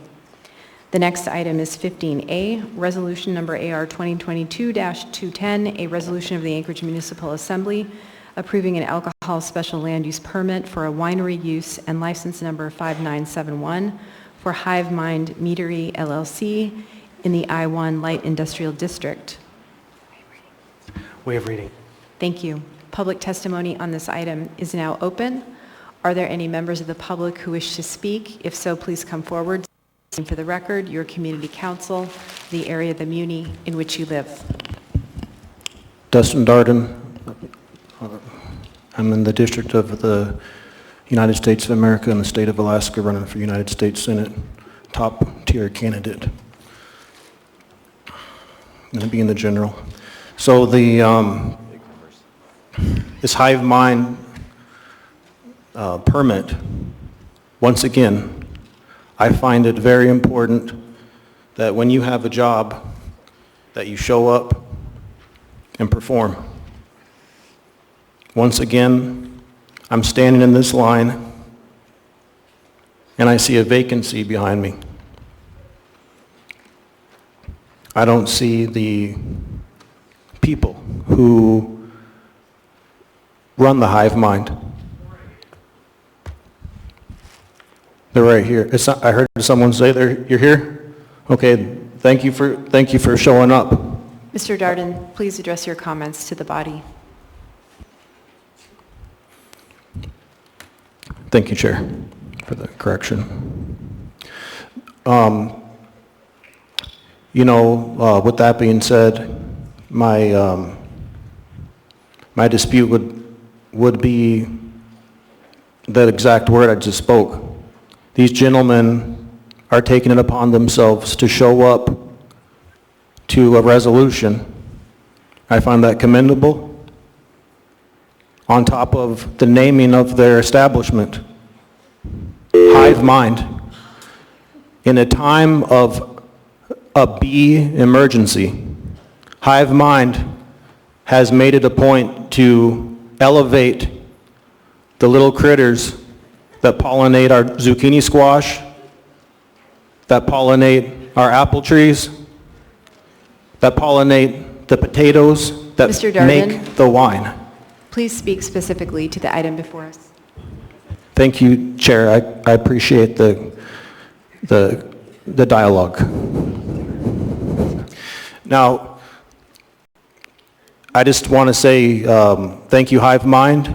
You guys, I think if you got a pillow from Michael Lindell's, the Partons would appreciate having a nice, comfortable My Pillow.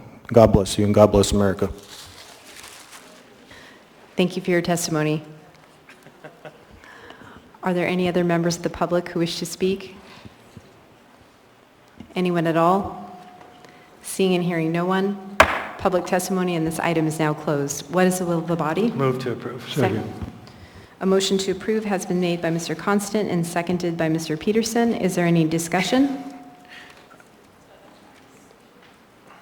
Mr. Constant? Yeah, thank you. Since the petitioners are here, I just want to say thank you for taking the risk, starting a good business.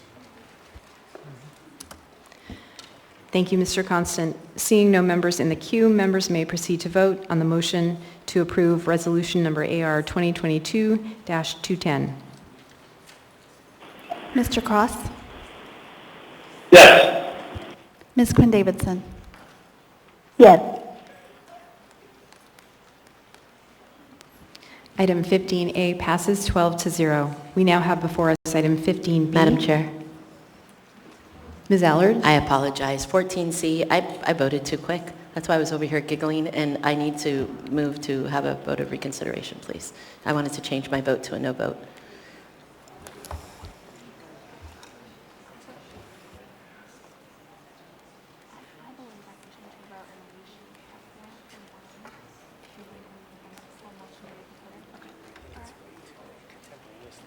Okay.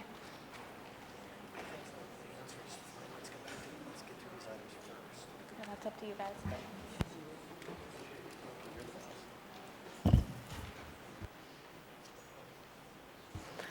Chair.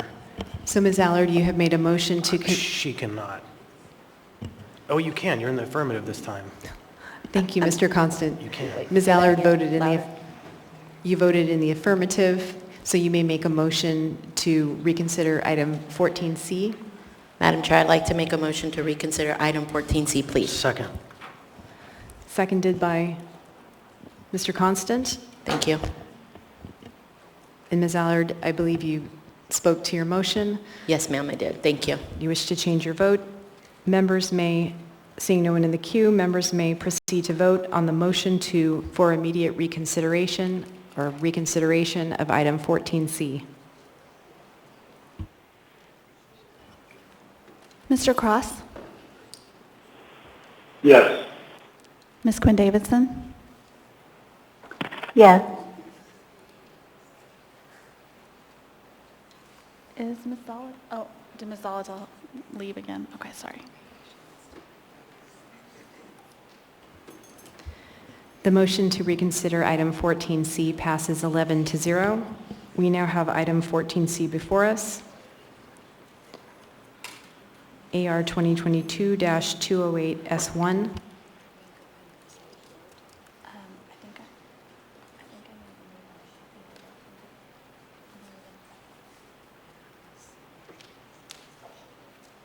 That was Mr. Constance and Mr. Dunbar.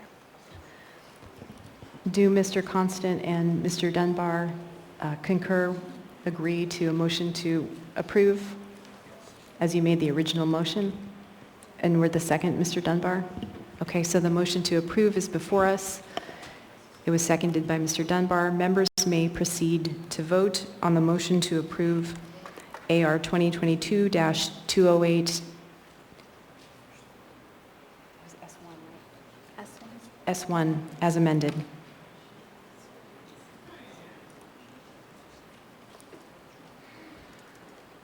Mr. Cross? No. Ms. Quinn Davidson? Yes.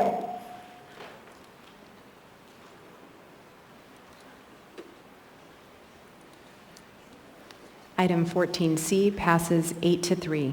We now have before us item 15B, resolution number AR 2022-211, a resolution of the Anchorage Municipal Assembly approving an alcohol special land use permit for retail sales of alcohol with brewpub use and license number 6043 for Alaska Hotel Group LP DBA Aviator in the B2B Central Business Intermediate District.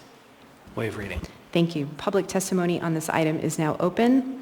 Please come forward, state your name for the record, your community council, or the area of the community in which you live. Madam Chair, I'm with the, I utilize the downtown community council, and I live downtown Anchorage, and I just am really concerned here. heard Mr. Johnson speaking about that traditionally it's not mentioned what hotel is benefiting from municipal funds for the tax purposes and things like this for sheltering, but yet now that same hotel that we've later found out is doing this is now applying for alcohol beverage retail sales, alcohol beverage permit, and I may have used the wrong terms there, I do apologize. But this is the problem that we're having downtown is people are deciding what's going to happen with our city without considering public comment. I was never in favor of our former mayor being given all this money already from the municipality in order to house these things going on at the Aviator. Now we were insured by different representatives that he was going to go back to actually doing what he was supposed to do while we approved everything, which was actually provide a hotel stay for more guests that would then spend money with my business and other businesses downtown. And now we just heard tonight that he's getting $2.8 million to do some more housing that's causing huge amounts of things, and now he wants a liquor license. What is really going on here? A good friend of mine, Senator Ted Stevens, invented pork and adding things to different bills and things like that, and God rest his soul, he really got a lot of things for Alaska, but it sounds like the good old boy network is back at it again. And people are just scratching each other's back and not taking into consideration how it's affecting the people of downtown Anchorage and our area. We have a right, we have a say, and we're being ignored. We don't want any more homeless situations, and why does a homeless getting $2.9 million for homeless to be moved into that Aviator Hotel, now applying for a liquor license? Doesn't make sense to me. And I don't know enough about it. Maybe there is a good reason for it. I think if it's going through the motel-hotel fact, they don't have to follow normal rules. Like Hall America Princess can come in here and open up a restaurant and get a liquor license for it with little approval. Yet anyone else that's a regular business owner downtown Anchorage has to go through hoops upon hoops upon hoops. You give all this to these people that are actually taking business away from local taxpayers. You let Visit Anchorage take money from tax dollars, from the hotel tax, to promote national interest over downtown Anchorage. There's some money you could pull from, is all those taxes that are being spent by Visit Anchorage to consider us to be a competitor and stealing our business away from us. Thank you for your time. Thank you for your testimony. Are there any other members of the public who wish to speak? If so, please come forward. State your name for the record, your community council, or the area of the muni in which you live. Welcome. Hi, Susan Brenner. I'm represented by Randy. Thank you very much. I don't understand, just like this gentleman just said, we're giving them $2-point-something million for the homeless, but yet you're going to turn around and give them retail sales alcohol? Let them finish what we're just giving them money for before they can expand their business and go to this. Last time I was here, you guys were talking about this, and you said, well, they'll do it right. They won't do that. They'll make sure. We'll make sure they do it right. No, don't approve this until they're finished with using the money and getting the homeless out of there and reverting it back to what it was supposed to be, which is a hotel, bar, liquor store. I am against you approving this. Don't mix apples and oranges. Let them finish. Finish with their apples before you give them the oranges. Thank you. Thank you for your testimony. Are there any other members of the public who wish to speak? Please come forward, state your name for the record, your community council, or the area of the muni in which you live. I live in the area of Alaska. My name's Dustin Darden. I'm in the candidacy for United States Senate here in my area of living, and I'm most probably going to be in the general election and take the seat. And for things like this, when we're talking about giving money to, joints to, dish out booze, peddle booze, and, move money into different pockets, push it around. I just think back to, small southern towns that I've seen, Some towns, they don't peddle booze. They don't peddle and approve every resolution that flies past in the asking of cash in change of booze.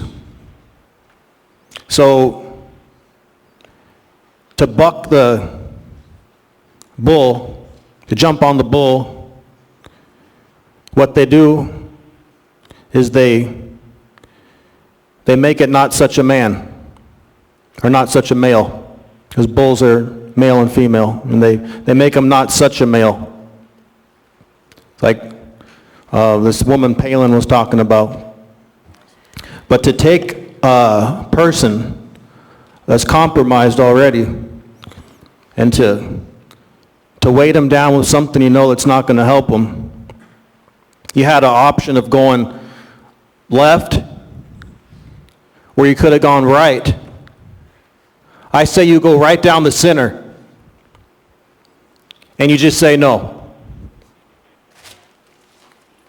Thank you for your testimony. Welcome. Please state your name for the record, your community council, or the area of the muni in which you live. My name is Terry Drake. I live here in Anchorage. I'm against this right now. As the young lady spoke here just a few minutes ago, I would wait. I would wait till they finish their building, deal with their $1 million loan that the HFC has given them, the tax breaks you guys have given them. Isn't he in the downtown district, the renewal district, urban renewal? I believe he is. I've seen his tax records and stuff. I saw the taxes went down in his place due to dilapidation, I believe it was. I really don't think you should be giving him this until he actually finishes the building. I know he bought it for a motel, that was the original reason, but I noticed he was the first in and probably the last out on this homeless thing. And it just looks bad. It physically looks bad that you're going to give him an alcohol license while it's still a shelter. A lot of people are worried about this. It doesn't look good. I know what he's doing. I mean, he's going to turn it into a world-class hotel. That's the reason he bought it. But this is wrong. The timing is all off. Wait till he's done. Approve it then. Until then, this is all a joke. Thank you. Thank you for your testimony. Welcome. Please state your name for the record, your community council, or the area of the muni in which you live. I'm Sherry Laurie, Downtown Hope Center, Executive Director, Downtown.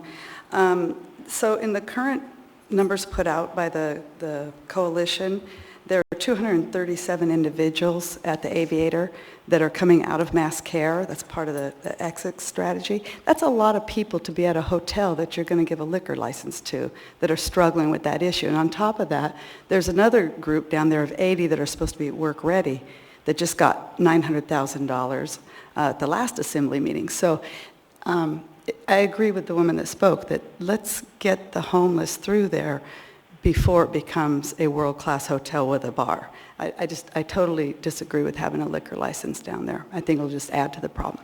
Thank you. Thank you for your testimony. Actually, ma'am, if you would come back, Mr. Perez-Verdilla has a question for you. Go ahead, Mr. Perez-Verdilla. Thank you. I had the same question for the last two speakers, but I'll ask you. Is that this was brought forth by the mayor, and so I guess the question is that are you against this? Do you feel like that this is a bad idea? I don't like the idea because I work with the homeless. Sure. Of having if they are in fact going to open up. Now, if there's a time limit on it, that once the hotel's cleared out, they can have it, that's fine. I don't care about that. But the fact that while those people are there, I mean, I know a lot of these people that are there. Right. A liquor, or to have a bar or a liquor license right there in the store would not be beneficial to them. So your recommendation is that we vote this down? Yeah, as it's written, I mean, that they're going to get a liquor license. Now, if there's a stipulation on it that it will be used once the homeless clear out of there, once it's no longer used as a mass care, or not mass care, but a solution to the problem right now, then I don't have a problem with it at all. I hope it is a lovely location downtown, but with the homeless there, I don't think it's a good idea. Okay, thank you. Thank you, Mr. Perez-Verdilla. Thank you for your testimony. Welcome. Please state your name for the record. Hi, I'm Peggy. I'm just reiterating that I agree with everyone that spoke here. I don't know why you would grant this resolution, and it doesn't matter who it came from. I don't think it should go forward, and just because people love their mayor doesn't mean they have to support a resolution, and we don't. So I think you should pass it. Yeah, thanks. Thank you for your testimony. If you would hold on a moment, please. Ms. Allard has a question for you. Hi, thank you for being here tonight. So I understand where the public is coming from, but the reason I'm going to be a yes vote is that it's legal. It's law. Got to follow law. Okay, well. Okay, thank you. Did you have a question, Ms. Allard? Nope, no question. Okay, this time is for clarifying questions. Thank you for your testimony. Are there any other members who wish to speak? Members of the public? Seeing and hearing no one, public testimony on this item is now closed. What is the will of the body? Move to approve. And could I get folks online to please mute? A motion to approve has been made by Mr. Constant. Who was the second? Pete. Seconded by Mr. Peterson. Go ahead, Mr. Constant. Thank you. And, there were questions before when this came up, and so I've asked the petitioner to be on the phone. Mr. Fisher, are you available?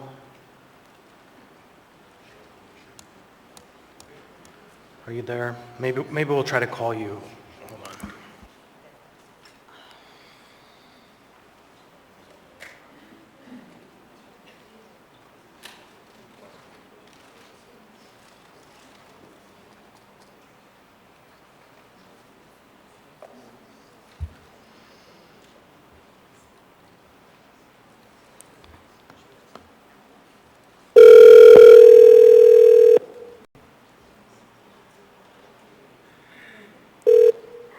Hello? Go ahead, Mr. Constant. Thank you, Mr. Fisher. Welcome and good evening. And we have before us the resolution authorizing the special land use permit for the brew pub license at the Aviator. And when we had a previous discussion about this item, some members of the body had some questions and some members of the public raised concerns that you were intending to open a bar to serve homeless people. And I was hoping to get you on the record to state what your intention is and also to answer questions if members of the body have them for you. Thank you. I appreciate the opportunity to testify. You are correct that we are serving the homeless population at this moment, and that's a transitional use. This application we've made for a license is in anticipation of when we convert the property back into a hotel and to be able to serve our hotel guests and the public.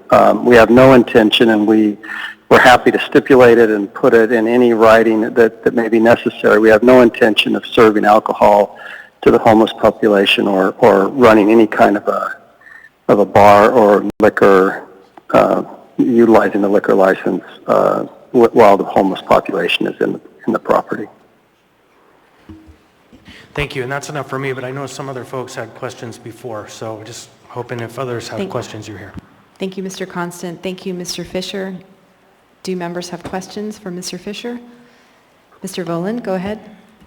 So there's no alcohol at all right now being served at the Aviator Hotel? Do they have a bar? Because this is for them to be able to have an on-site brewery, to manufacture beer for sale on-site at the brewery, restaurant, and conference spaces per the AM. So can I get more information on what the Aviator Hotel offers currently?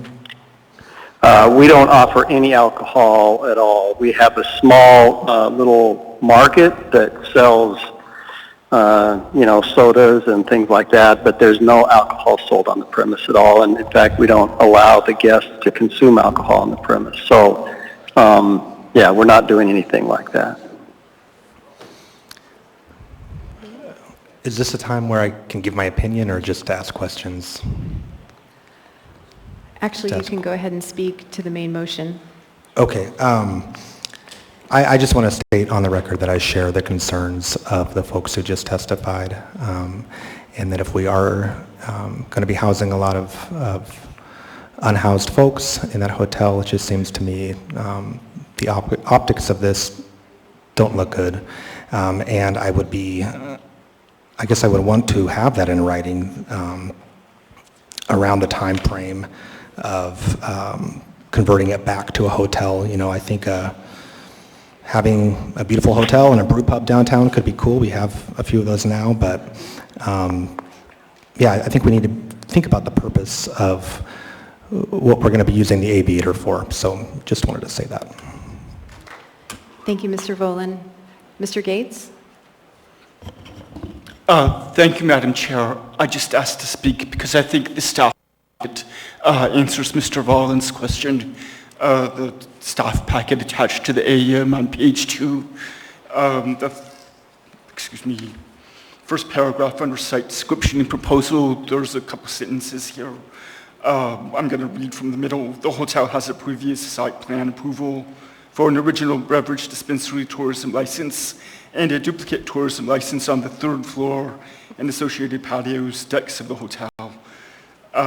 So they have something currently just from reading this, but I think that I only know what I'm reading here, so for more information, I think you'd have to ask the staff.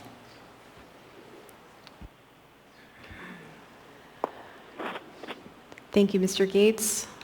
Mr. Rivera? Yeah, thank you, Madam Chair.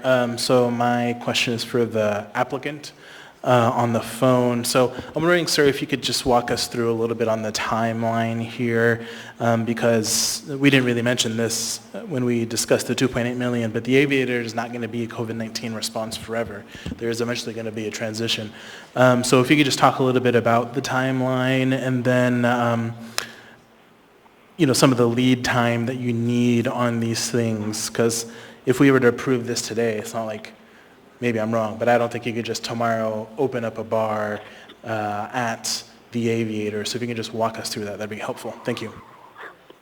Sure, thank you. I appreciate the opportunity to do that. So we have been housing homeless for some time during this pandemic, but we're actually getting close to the end of that use of the building. We actually, our original contract we contemplated expiring at the end of June. We've extended that for 90 days. That kind of takes us to the end of September.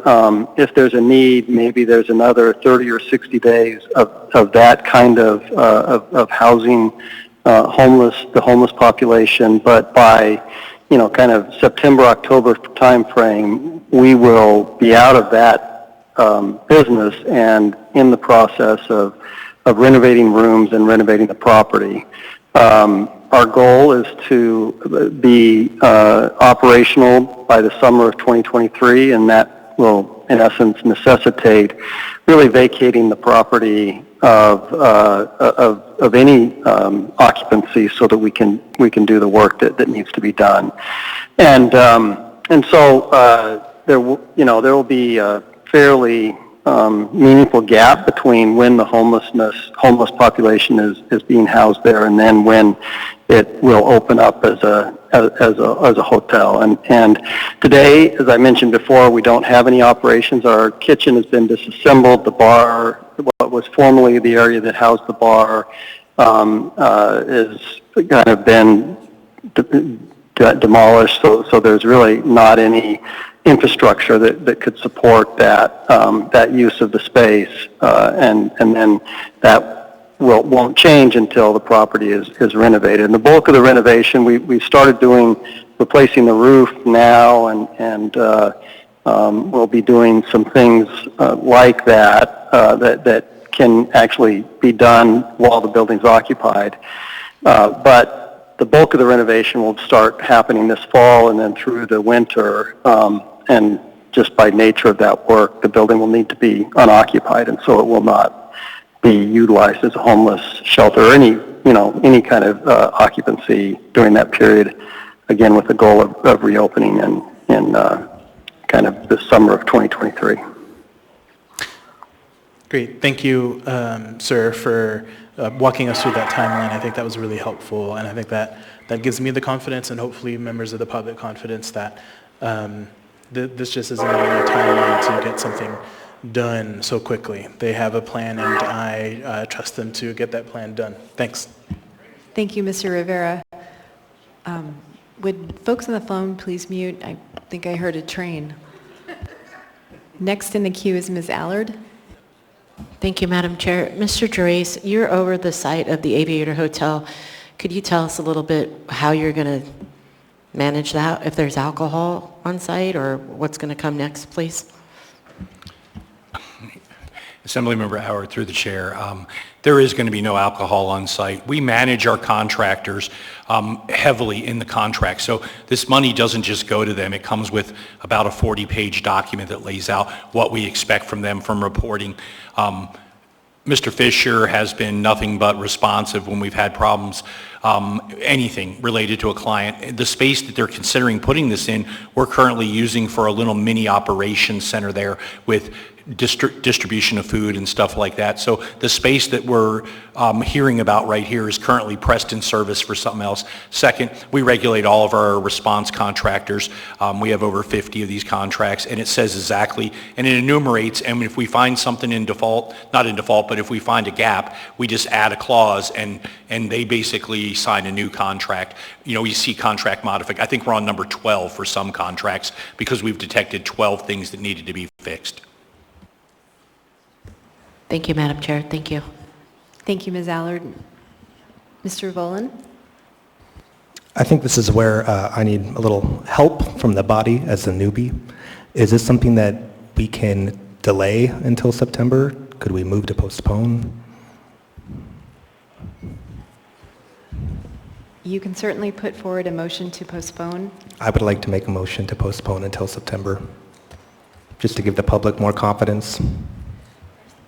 The first meeting in September? Yes. I'll second for the purposes of discussion. So a motion has been made by Mr. Volan to postpone this item to the first meeting in September, which is September 13. It has been seconded by Mr. Dunbar. Go ahead, Mr. Volan, on the motion. Well, I do appreciate the comments that Mr. Juris just made, and that gives me a little bit more confidence than I get just from hearing from the applicant. But, you know, I think the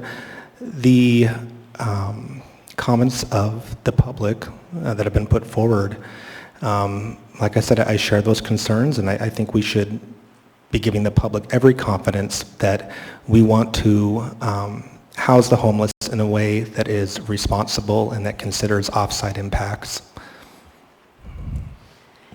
Thank you, Mr. Volan. Mr. Constant, on the motion to postpone? Yeah, thank you. I won't support the motion to postpone. The Downtown Community Council did not object when we heard this. They've been involved with this process for a long time. And I think that it's important to think of these processes, especially the challenging ones for liquor license, special land use permits, as processes. They're not points in time exactly. You work them and you keep working them until you get over the horizon and you're to a point where things are ready to go. And it's really hard to get everything lined up in time. And so when September, October comes around, if they have any hope of shifting gears and being ready, we should get the bureaucracy out of the way. And so I think Ms. LaFrance had briefly asked the question, is there some special limitation we could put on operations or something along those lines? I think it might be a better response than delaying, because the delay just puts the business in a position of not knowing. And so it'd be better, in my opinion, to provide the business with certainty so they can continue their work as they move to spend money to make this dream come true. I don't want us to be a burden in that way. So if we can find a way, fine, but I don't support delay. Thank you, Mr. Constant. Mr. Dunbar, on the motion to postpone? Thank you, Madam Chair, and hopefully Mr. Constant can write up such a special limitation while I'm speaking. Far be it from me to get in between the first intra-District 1 fight in the history of the Anchorage Assembly. This will be the first time they've been on opposite sides. But I am sort of curious, and I hear from Mr. Fisher, so Mr. Constant's right about this being a process, a very complicated process. And the alcohol license is, to me, the more complicated issue because you have to involve the state. And so I guess I want to hear from Mr. Fisher sort of where they're at in their license application.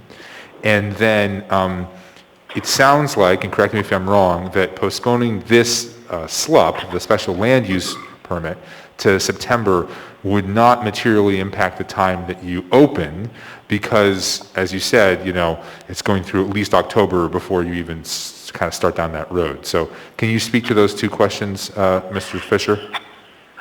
Yeah, so I want to echo, as I respond, I want to echo Mr. Constant's comments. We are in the process of applying to the state, and there's even a federal aspect associated with this. And in addition, we are actually negotiating with a third party who's going to operate this brewery for us. And so it's not, I mean, having the certainty of knowing that this step has happened and is secure actually is very meaningful for us, and we are there's a lot of work to be done between September and June, and it seems like a long time, but it's actually not a long time to get all of the work done. And so we would really appreciate if this could be passed, that we know it's secure and completed, even if there's conditions that it can't be utilized while homelessness are there. As I've said, we are very comfortable putting that in writing or making that stipulating in some way that is part of it. But just knowing that this is done and that we can then start to move on to the future steps that are necessary to make this piece of the operation viable would be very helpful.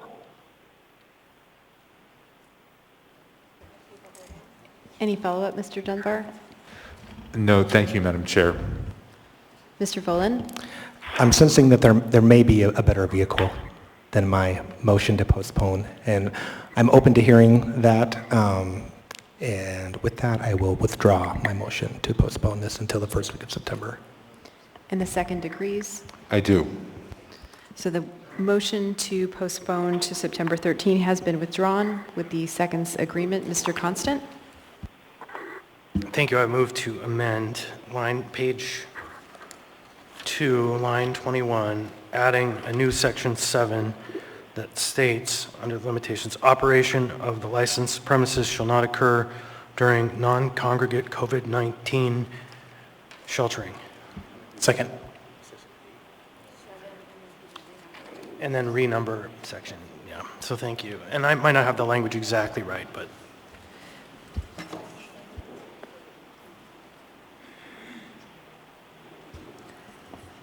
And who was the second?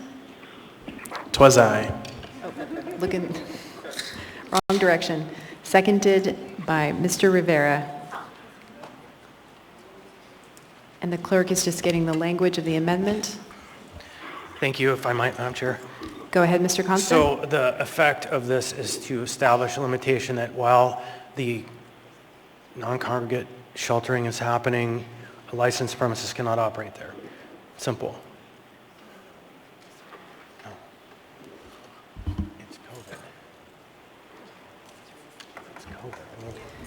Mr. Volan, on the amendment? So I would support that amendment, and I hope that gets to some of the concerns that were shared tonight.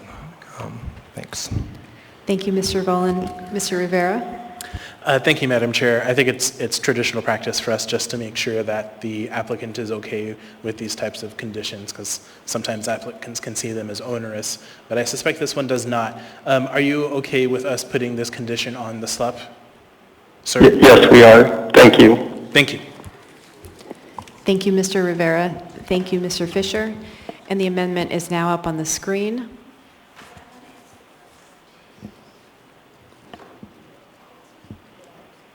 I'll go ahead and read it just to make sure the members on the phone have that. Amend AR 2022-211, page 2, line 21, adding a new section 7 that states, operation of the licensed premises shall not occur during non-congregate COVID-19 sheltering.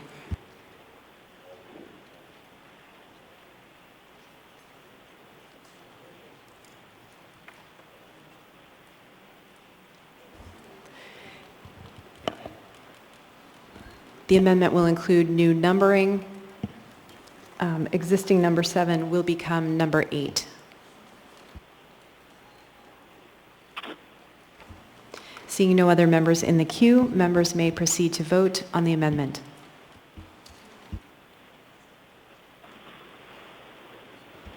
Mr. Cross?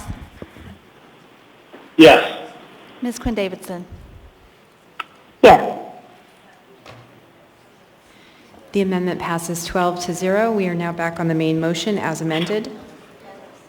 Is there any further discussion? Seeing no other members in the queue, members may proceed to vote on the motion to approve AR 2022-211 as amended. Mr. Cross? Yes. Ms. Quinn Davidson? Yes.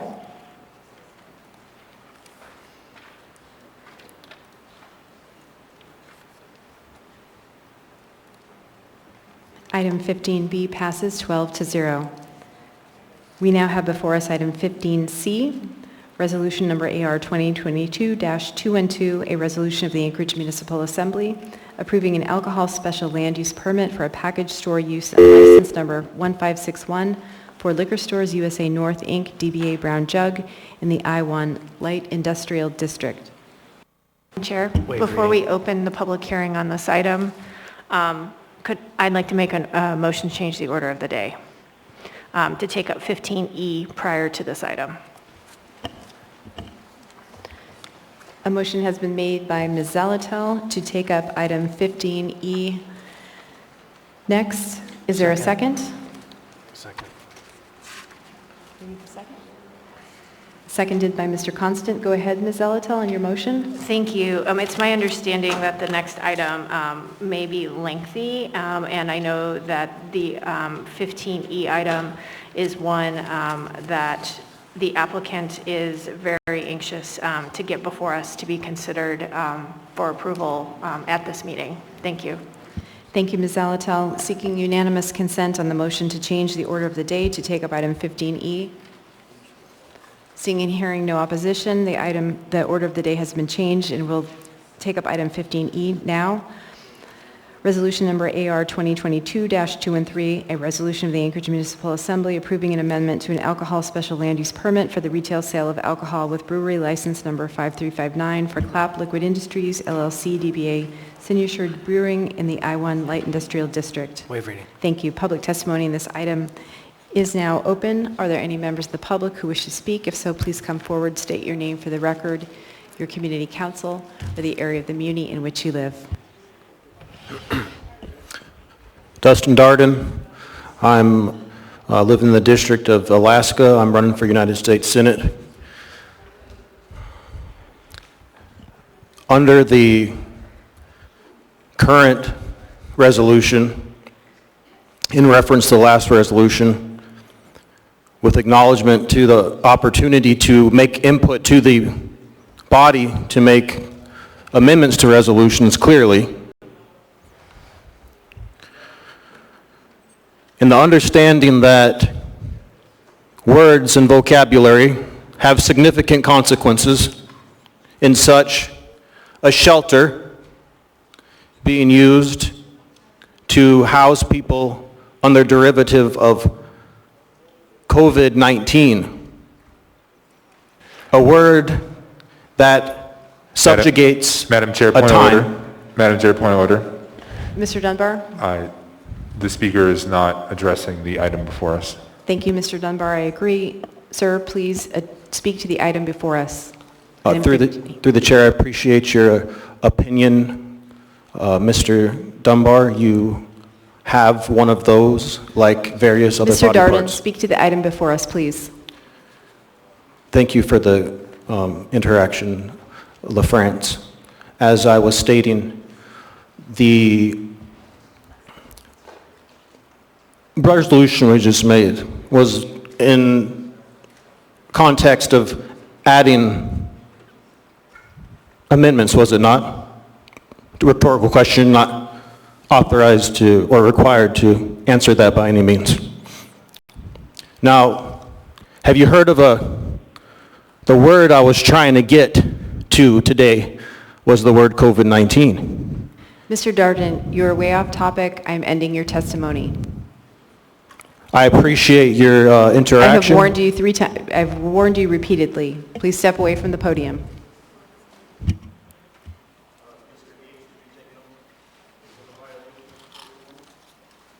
Are there any other members of the public who wish to speak? If so, please come forward, state your name for the record.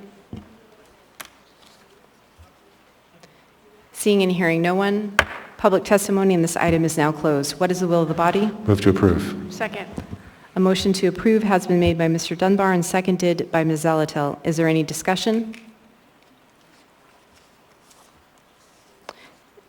Hold on, Madam Chair. I'll put myself in the queue briefly. Go ahead, Mr. Constant. Yeah, thank you. So the Assembly authorized an expansion of licensed premises, and it's an issue that we're still working on with the state, and I'm glad to say that we are working collaboratively with them to figure this out. And I would offer to the state regulators, AMCO, staff and board, thank you for moving this one forward with the vehicles that you had, because this one, they were in queue before we came up with the alternative and started the work, because we recognize this is one of those exact examples of people who should be able to conduct commerce and do so in a way that's great. And so thank you to AMCO for helping get this landed. Thank you, Mr. Constant. Seeing no other members in the queue, members may proceed to vote on the motion to approve AR 2022-213. Mr. Cross? Yes. Ms. Quinn Davidson? Yes.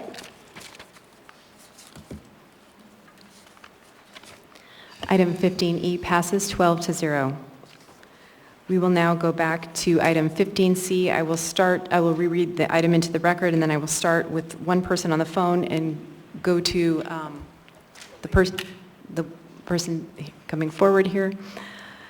Let me start with someone just first on the phone. I will read the item into the record. Resolution number AR 2022-212, a resolution of the Anchorage Municipal Assembly approving an alcohol special land use permit for a package store use and license number 1561 for Liquor Stores USA North Inc., DBA Brown Jug in the I-1 Light Industrial District. Waive reading. Thank you. Public testimony on this item is now open. I have a phone list, so I'm going to alternate, and I'll start. Mr. Turner, if you could call the first individual.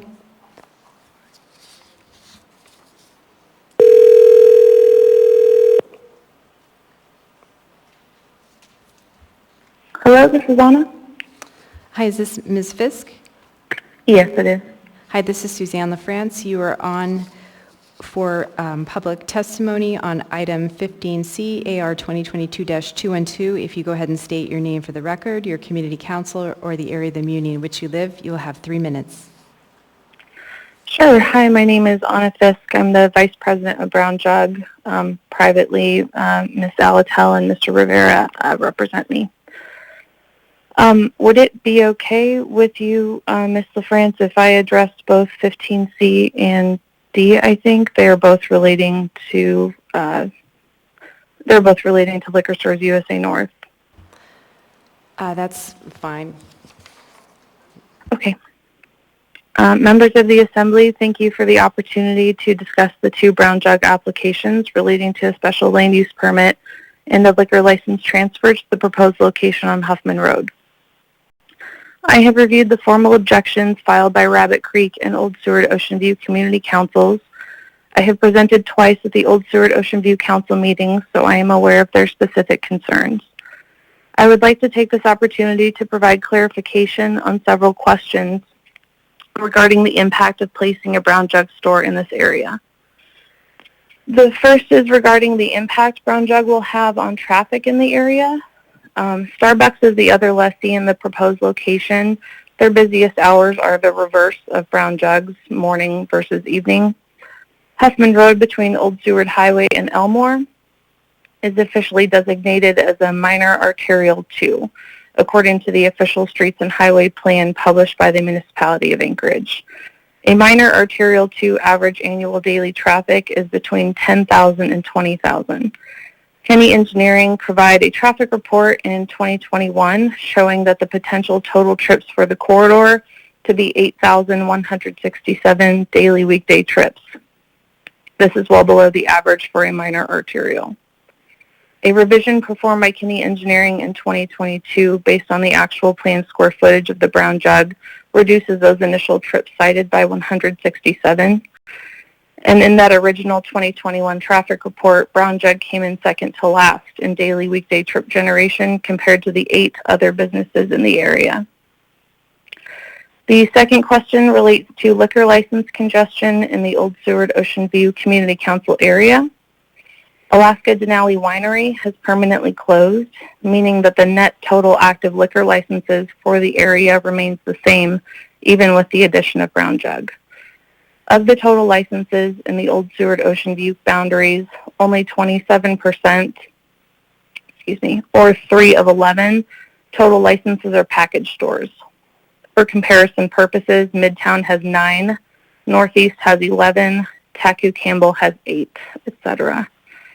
The third question relates to competition for the Anchorage Wine House, who has stated that a brown jug in that location would run them out of business. Respectfully, not allowing a business to operate because a competing business doesn't want competition is not a reason to disallow brown jug from operating.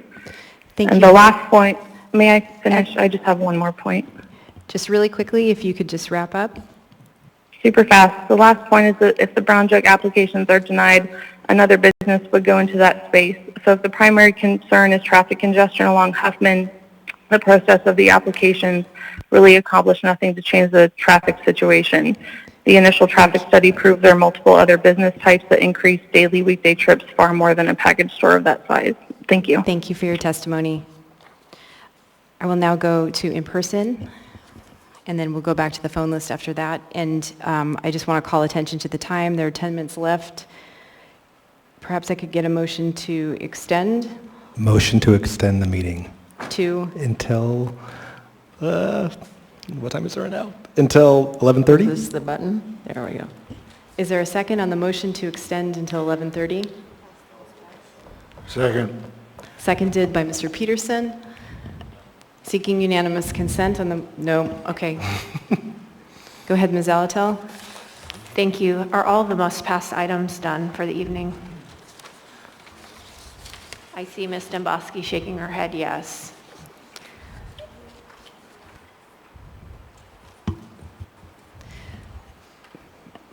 No, there are some protests, liquor license protests. That are still time Conditional. sensitive? Yes. Okay, thank you.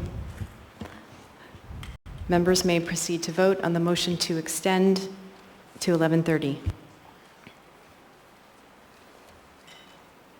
Mr. Cross? Yes. Ms. Quinn Davidson? Yes.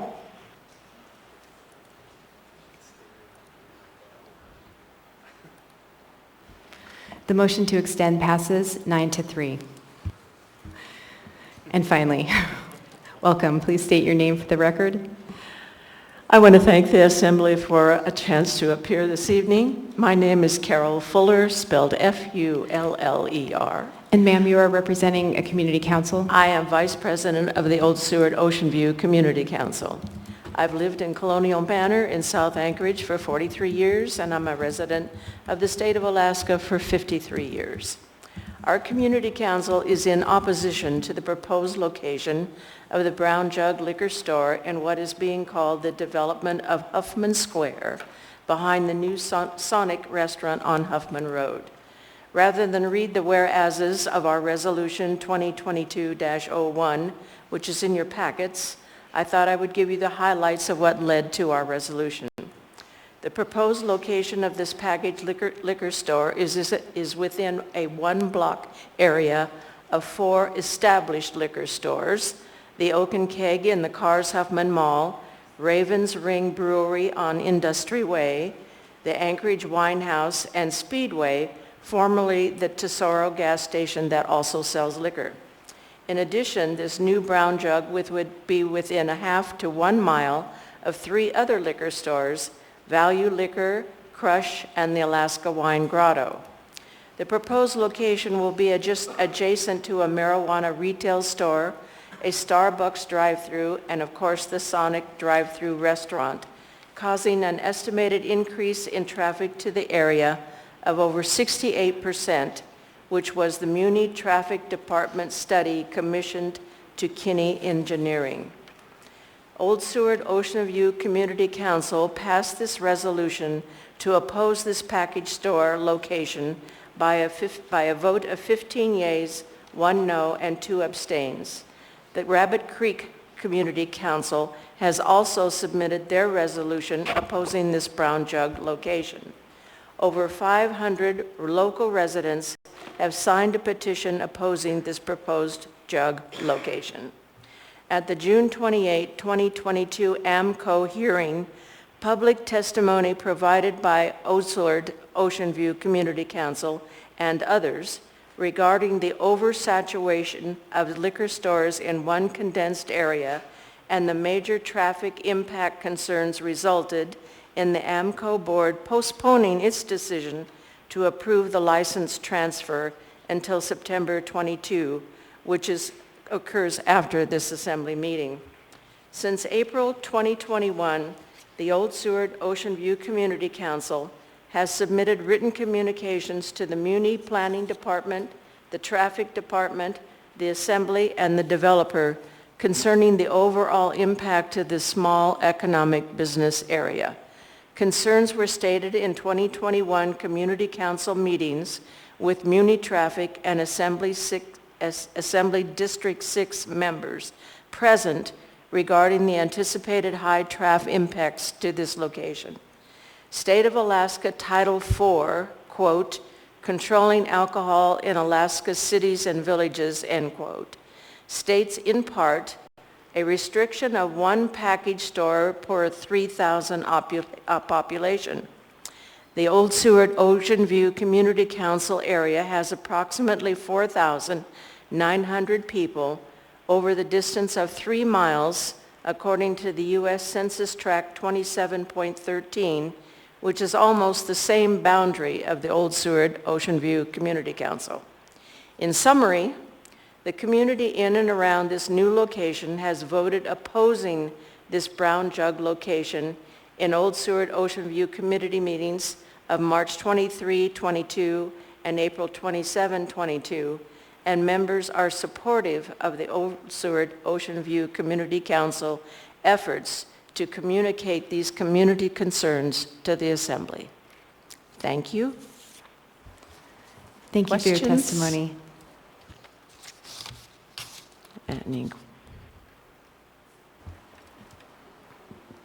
Mr. Constant? Yeah, it's maybe out of order a little bit. I don't have a question, but I want to say thank you. You stood back there all night long, and you were very patient, and I watched you walk back and forth, and I'm grateful for you showing folks and all of us how it's supposed to be. Thank you. We're very sincere about this opposition. It's a very concentrated area, and the traffic is going to be incredible. Well, thank you for standing up and waiting. Thank you. Thank you, Mr. Constant. Mr. Solt has a question for you, Ms. Fuller.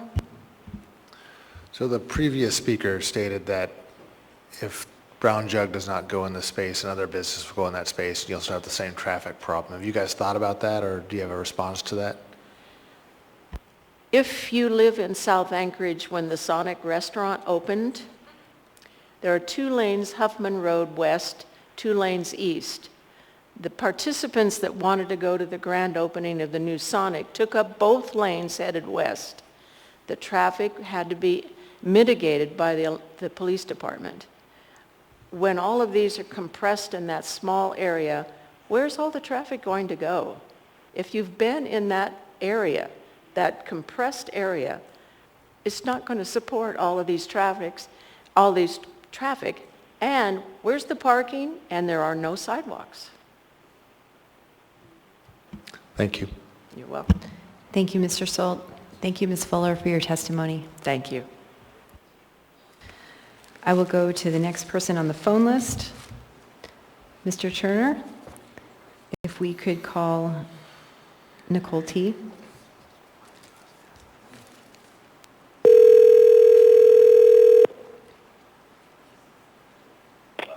Hello?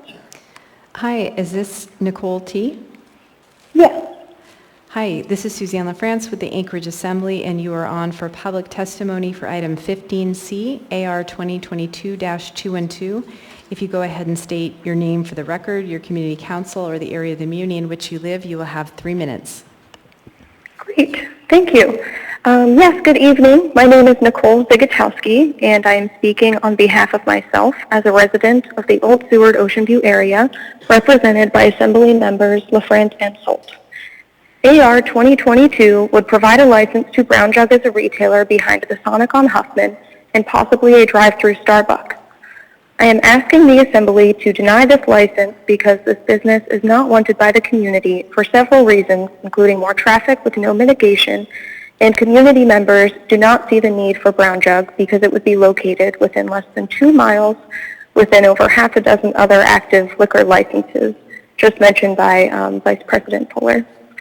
I am personally opposed to this license at this location for this business because I'd like to see our community have a place to gather and connect instead, such as in a cafe or a bookstore with a stage for events on the street level, with apartments or condos in the 2nd or 3rd floors above. A lot has changed in this part of town over the past few years, such as the loss of the firehouse on Huffman and the loss of public transportation via the People Mover. I ask the Assembly to envision the identified goals of the 2040 Land Use Plan, which identified Huffman as a town center. I do not believe that an 8th active liquor license to Brown Jug at this location would benefit the Old Seward Ocean View community long term, while there are urgent ongoing needs in Anchorage, such as housing and transportation. As the Assembly considers 2022-212, please consider the benefit this part of town could have for all of Anchorage. I advocate that a good starting point would be to deny this license and instead consider rezoning this lot in a way that could fulfill the repeated need for housing in Anchorage. Imagine the potential in this part of town if it could be rezoned as mixed-use housing and commercial use, with shops or restaurants on the street level and affordable apartments or condos above. Just today in the ADN, I read a horrifying line about how many people need housing. Over the last year, Cook Inlet Housing Authority received almost 2,400 applications for 68 units. Other topics in the ADN recently have identified the policy failure and lack of affordable housing that has led to people experiencing houselessness to live in the Centennial Campground. It is no secret that Anchorage needs more housing because it is a crisis that Anchorage needs more housing. I can't recall the last article or story about the urgent need for another liquor store, but I could think of plenty of calls for more housing. The solution is build more housing. Here sits a lot ready to be transformed, either for the benefit of the California-based developer who owns the lot, or Brown Jug, or to benefit the people who actually live in Anchorage and the Old Seward Ocean View area. Thank you for your time. Thank you for your testimony. Mm-hmm. We will now go back to in-person testimony. Welcome. Please state your name for the record. Dustin Darden, United States Senate candidate. I've lived here in Anchorage my entire life, since 1983, and I can tell you from what these citizens are telling you is truth. I've frequented the Huffman Cars, the Huffman Business Park. I frequented cars throughout the store, and I can tell you, by the nasal passage of myself, I can testify to the denigration of the influence of drugs and alcohol into a region. If you approve this business park, Agenda 2030 style development to make people more fearful of habitating their homes that they have worked tirelessly their entire lives with no regards, but the kickbacks from the alcohol lobbyists and the crooked developers working in cahoots with the globalization of Agenda 2030 and to squeezing us into camps for safety. You are not doing anything secretly on the radar. We see exactly what you are doing. please speak to the item before us concerning the special land I use have permit. 3 amendment versions for you to consider before making this pivotal decision, which is going to affect how the car Safeway on Huffman smells. When I go into Abbott, it smells like urine. Cars Huffman is going that route.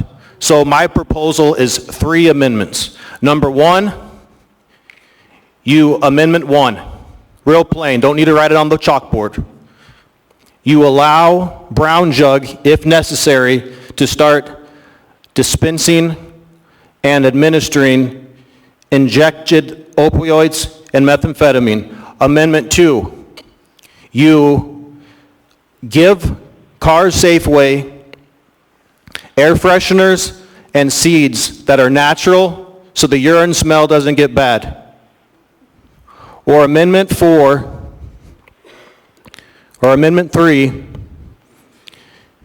you take this resolution and your crooked Agenda 30 and put it somewhere where a tyrannical assembly chair censors the speech under citizens that are concerned with their First Amendment and their habitation of life and freedom and liberty. Thank you for your testimony. Welcome. Please come forward, state your name for the record, your community council, or the area of the muni in which you live. Good evening. My name is Talbot Chang, spelled C-H-A-N-G. I'm the owner and operator of Anchorage Winehouse.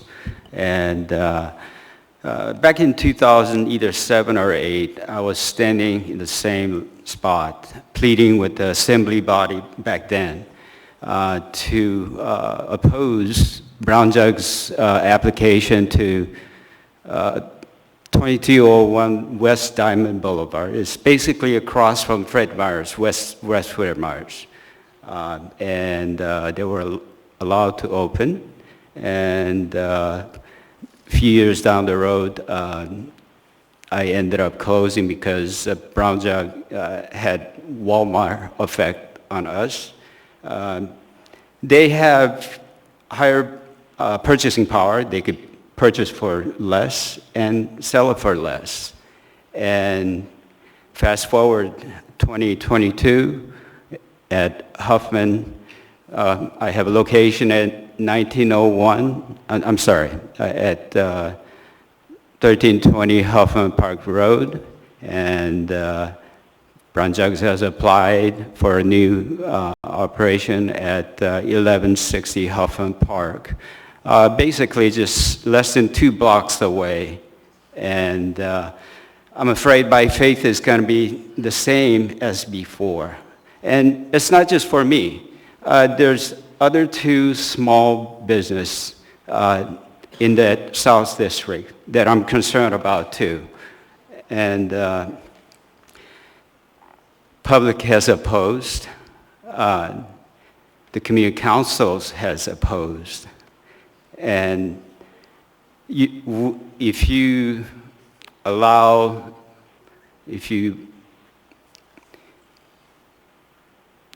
approve this conditional use permit, you're setting up a new standard. And with the same condition, if this application does get approved, I would love to offer you a new store at each one of your districts, applying the same principle. Public has disapproved. Community councils have disapproved. And with that, I thank you for your time. Thank you for your testimony.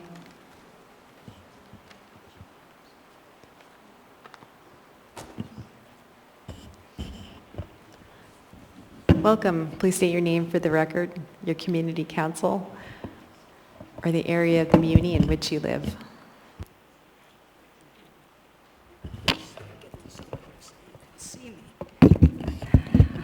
I'm Diane Holmes, speaking for the Rabbit Creek Community Council.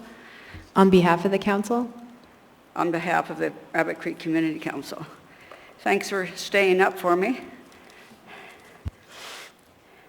The council discussed Brown Jug's request to transfer the alcohol permit in June, and we reviewed the Old Seward Ocean View Council's resolution also opposing the transfer, and we agreed with them.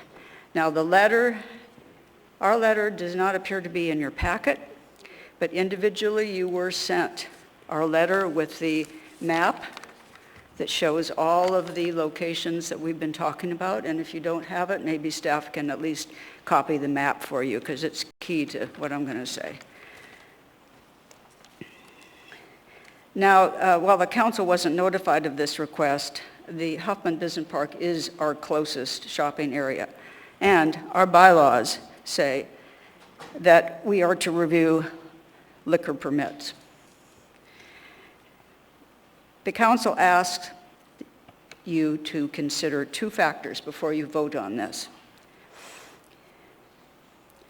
One, the existing density of package stores in the area, and two, the relationship of density to alcohol consumption and various related issues. And by the way, traffic was never discussed. I agree, no matter what goes into this Huffman Square, traffic will increase. That's not an issue. Now, the accompanying map that I hope you can find does show a big high density of stores selling alcohol, some within just a couple hundred feet of each other. And then there's other restaurants serving alcohol as well. You may not know, but liquor stores are not permitted south of Huffman Road per a legal action in 1961. Anchorage and cities across the U.S. require a process that includes a community input before approving package store locations. And this is done, if done well, as a public health tool for reducing alcohol-related issues. Now, Alaska may sell the liquor permit, but it doesn't come with a location. That's why we're here before you, to give you our knowledge and tell you of our concerns. One of our board members drew to our attention some studies on the density of package stores to alcohol consumption and related harms. And that link is in this letter, which I really hope you have. The studies show that with more permissive licensing procedure and a higher density of alcohol outlets, either on or off premises, there's an increase in alcohol consumption. And what does that mean? The studies show that with a greater alcohol consumption, there's an increase in injury needing medical attention, crime, auto accidents, and interpersonal violence. Apparently, Brown Jug was in negotiations to locate their store in this area for some time. And they may have gone to Ocean View, Old Seward and Ocean View Council. They didn't come to ours, and maybe they weren't required. They did not consider, I think, the neighborhoods. Mr. Chang came to our council when he put his store in Huffman. While this is unfortunate, there hasn't been more outreach. You should still concentrate on the fact that higher density of alcohol-related outlets comes with greater consumption and all the related harms based on this one study and more that I've provided you in the letter. We do appreciate that you would consider our 2 points before you make your decision, and I just have never seen so many comments in a long, long time that are in your packet, and I think every one of them is negative.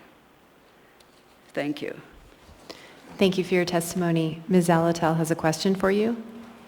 Hi, I'm over here. Thanks for coming and providing your testimony. Can you provide me some context for what density the community would support for alcohol licenses?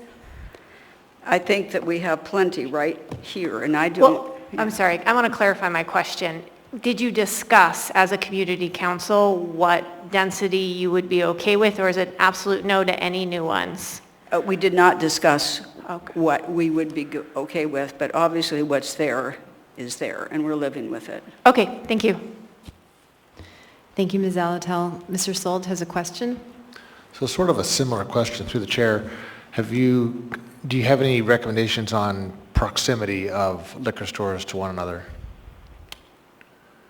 I'm not sure I understand the question. Do I have any, what? Recommendation as far as Recommendation? proximity of liquor stores. I think that every one of you can answer that question because you have an issue or not in your neighborhoods, in your districts.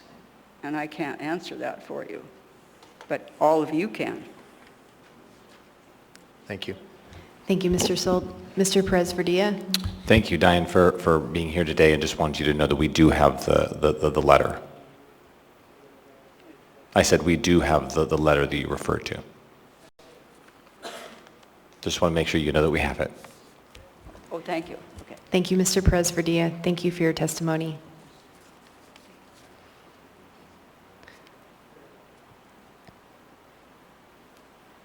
Welcome. Please state your name for the record, your community council. My name is Rosalind Casey. I'm president of the Old Seward Ocean View Community Council, and I was allowing the rest of the council. When I first heard about it, I was not aware of how strong the reaction of the community was against it. And I think our vice president spoke appropriately on that. But there were a couple of questions that I think should have been directed to us about the amount. And I think when you asked whether there would be how much is acceptable, I thought that there were supposed to be one for every 3,000 people. And since our community council has approximately 4,900 people, there should be two in our area. And I believe we already have 7. So if you want to move it down to one liquor store for every 300 people, I think that would be appropriate. Thank you. Thank you for your testimony. Welcome. Please state your name for the record, and feel free to pick up the microphone and put it higher. Sure. My name is Russ Reno. I am a member of the Downtown Community Council, and I see the same thing that's happening here that we're finding downtown, is that we're having to prove the law to this body here, and I think you should benefit from figuring out what the law is in your area, and also in the laws for this city. The one thing that bothered me in our area was that no one knew that a hotel liquor license is very simple to get.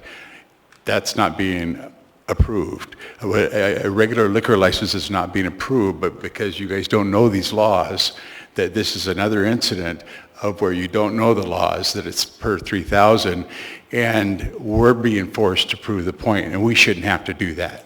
You should know that stuff, have already done your homework before you're getting ready to just approve something like this, just like you approved one in my district without finding out first that it is under hotel management, and they can basically just write a liquor license wherever they want to. They don't need to go through the whole process that the general public has to go through. And so I think it's an unfair question here to have her prove the law to you when they have an overwhelming group of people that don't want this in their area. But if you still want to consider to run the city without considering the people, then go ahead. Thank you. Thank you for your testimony. Are there any other members of the public who wish to speak? Anyone at all?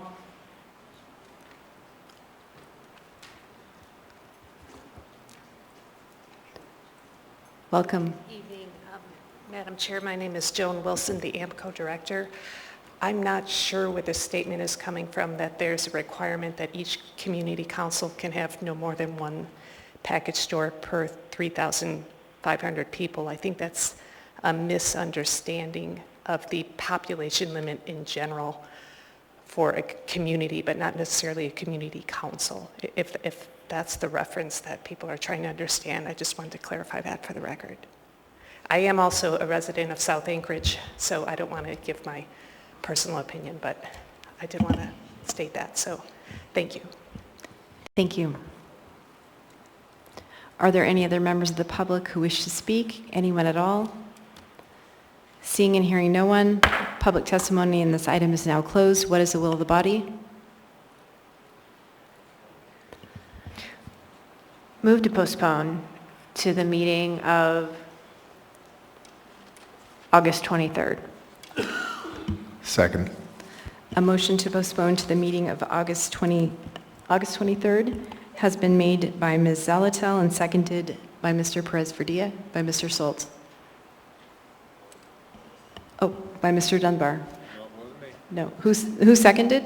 Randy, I'm sorry, Mr. Solt Okay, did. it was Mr. Solt. Okay. You guys are throwing your voices late at night.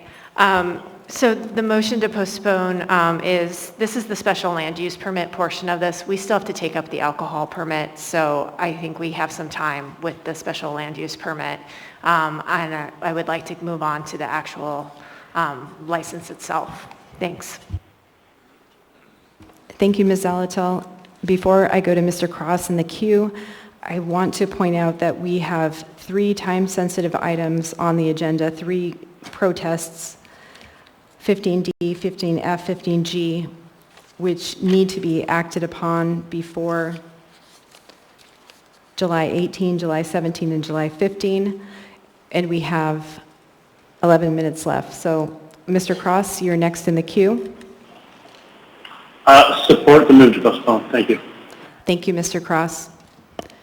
Seeing no other members in the queue, members may proceed to vote on the motion to postpone to the meeting of September 13, AR 2022, August 23. Members may proceed to vote on the motion to postpone AR 2022-212 to the meeting of August 23. Thank you. Mr. Cross? Yes. Ms. Quinn Davidson? Yes. The motion to postpone item 15C passes 12-0. May I get a motion to change the order of the day to take up item 15D, 15F, and 15G? So moved. Second. Moved by Mr. Constant, seconded by Ms. Zalatel, seeking unanimous consent. Is there any opposition to the motion to change the order of the day? Seeing none, we will now, the order of the day has been changed, and we will take up item 15D. Resolution number AR 2022-217, a resolution of the Anchorage Municipal Assembly stating its conditional protest regarding the transfer of package store liquor license number 1561 for Liquor Stores USA North, Inc., DBA Brown Jug, located at 1160 Huffman Park Drive, Unit B, Anchorage, Alaska, 99517. Waive reading. Thank you. Public testimony on this item is now open. Are there any members of the public who wish to speak? If so, please come forward. State your name for the record, your community council or area of the community in which you live. Dustin Darden, live in the community of Alaska. I'm running for United States Senate. It's important that when we have these issues that seem like they're a real hurry, that what I've learned in life is it's good to slow down. You know, your problem is not my emergency. Just because you've got the alcohol donors lighting a fire under you to get this legislation passed doesn't mean it doesn't need a thorough review. And from what we learned from the Huffman community of the development block, I think speaks volumes to any protest to liquor license. And every liquor license should be thoroughly reviewed on its necessity and its impact on the community. Because I feel, from my observation, frankly, like a frankfurter cooked on an open flame, a Class A misdemeanor in the municipality of Anchorage, that this is outrageous and ludicrous. Without putting an amendment on this resolution, which is which is completely plausible and completely amendable at this very time, to incorporate something important. Besides people getting drunk and pocket stuffed with cash, what about we put an amendment on Resolution AR 2022/217 that states as follows: in the same respects to burn the hot dog as a Class A misdemeanor, that we exemplify the fact that someone that walks into this establishment has a right to speak. When they walk in that door, they've got the God-given right to speak their mind, covered under the First Amendment. Mr. Darden, please speak to the item before us regarding the conditional protest. Thank you very much, ma'am, for the interruption. The AS 1176110 is a Class A misdemeanor. When two of you act in conjunction, that's a felony. Fitzgerald, peace. Thank you for your testimony. Are there any other members of the public who wish to speak? Please state your name for the record, your community council, or the area of the community in which you live. My name's Rosalind Casey. I'm president of the Old Seward Ocean View Community Council. I don't want to take any more of your time, but can I request that all of the information that was sent to you related to 15D, 15C be considered in 15D, because at the time we didn't know there were going to be two separate resolutions. And so the objections that we made for 15D refer also to this. Or do we need to start over and request that everybody testify again?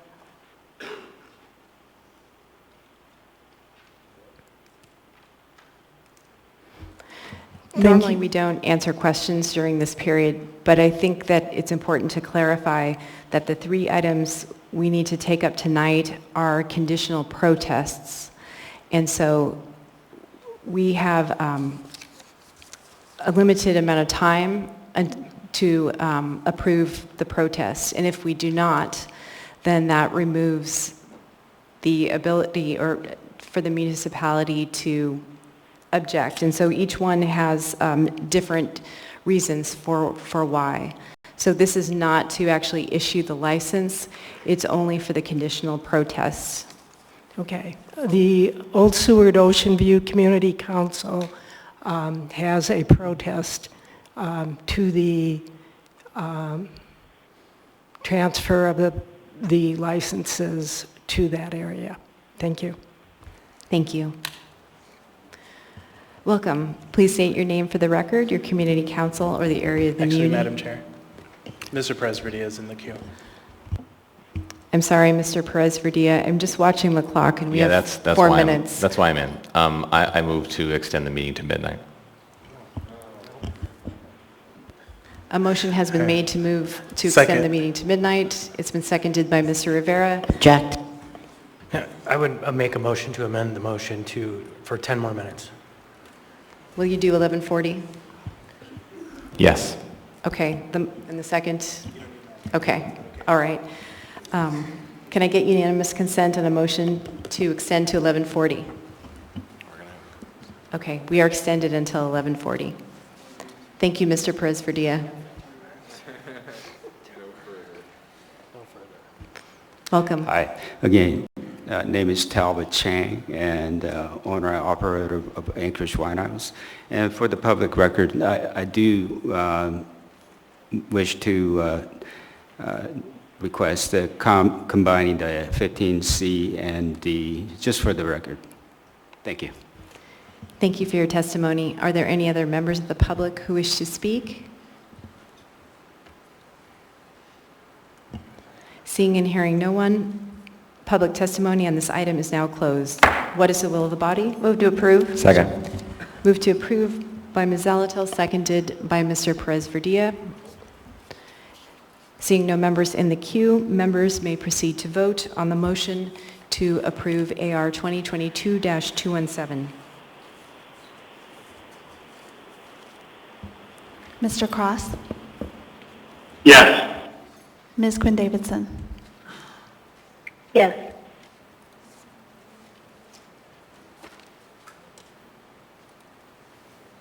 Item 15D is approved 11-1.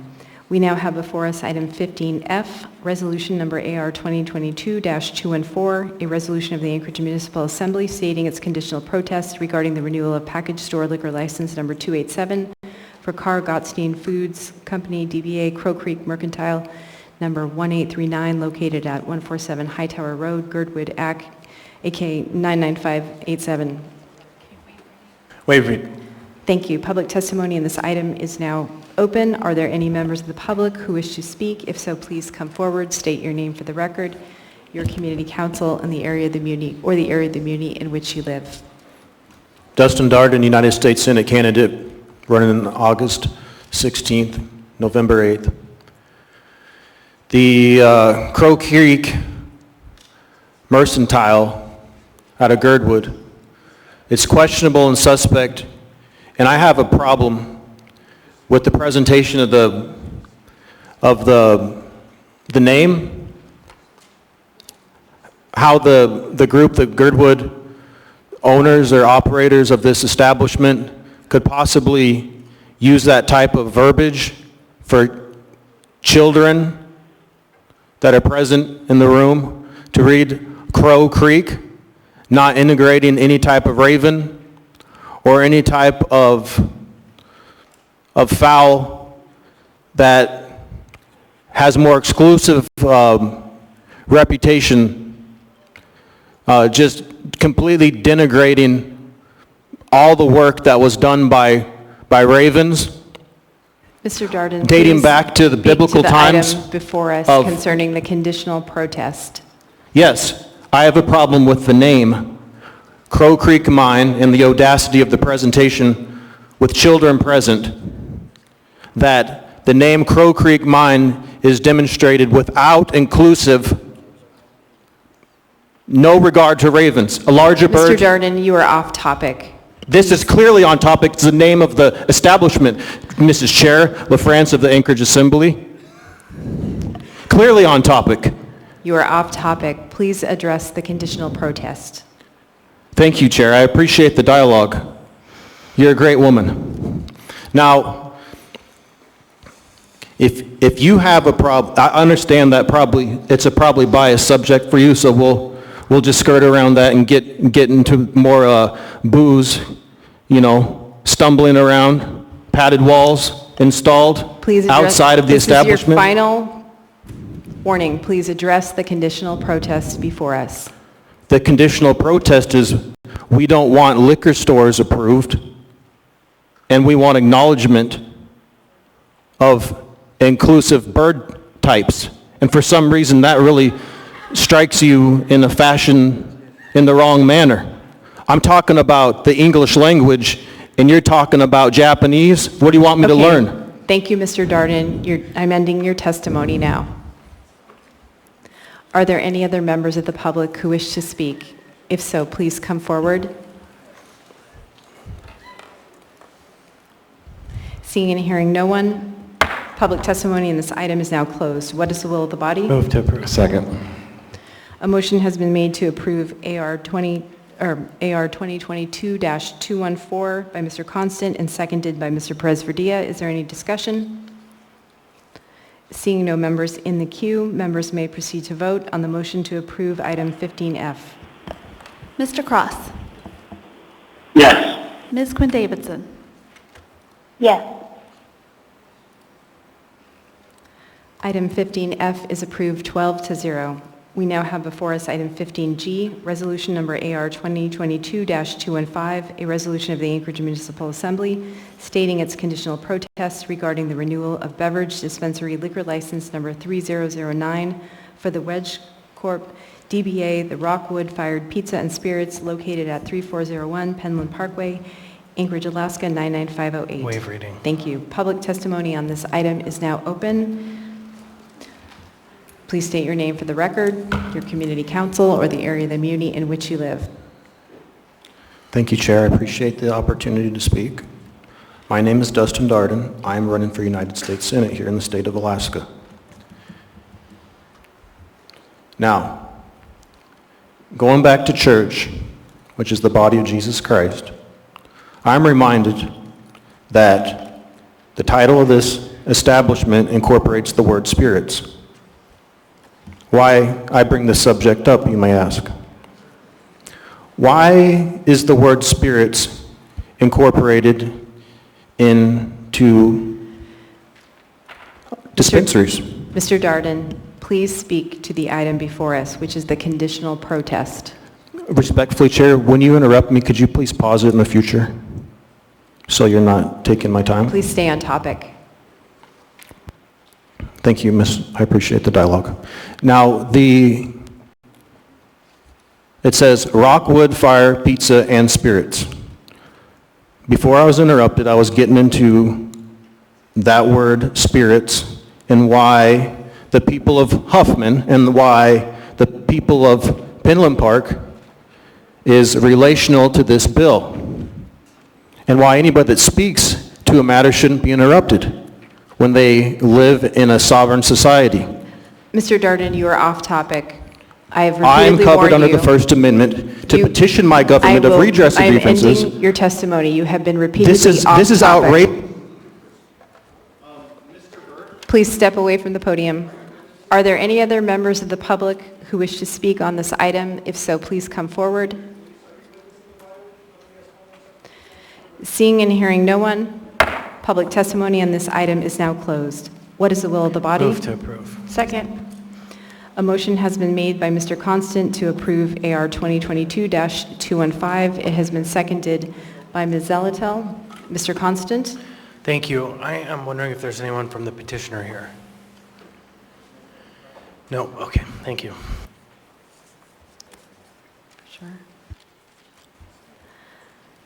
Seeing no other members in the queue, members may proceed to vote to approve item 15G. Mr. Cross? Yes. Ms. Quinn Davidson? Yes.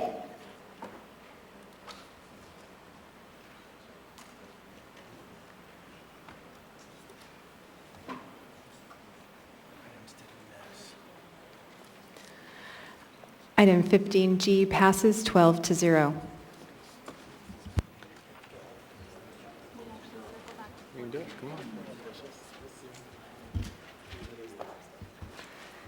We will now go back to the 14s. We now have before us item 14A, ordinance number AO 2022-66, an ordinance amending the zoning map and providing for the rezoning of approximately 4.6 acres of land from B1B SL, Community Business with Special Limitations, to B3 SL, General Business with Special Limitations, for lots 12B1, 12B2, and 12B3, Chester H. Lloyd subdivision. Waive reading. Thank you. Public testimony on this item is now open. If you wish to speak on this item, please come forward, state your name for the record, your community council, or the area of the muni in which you live.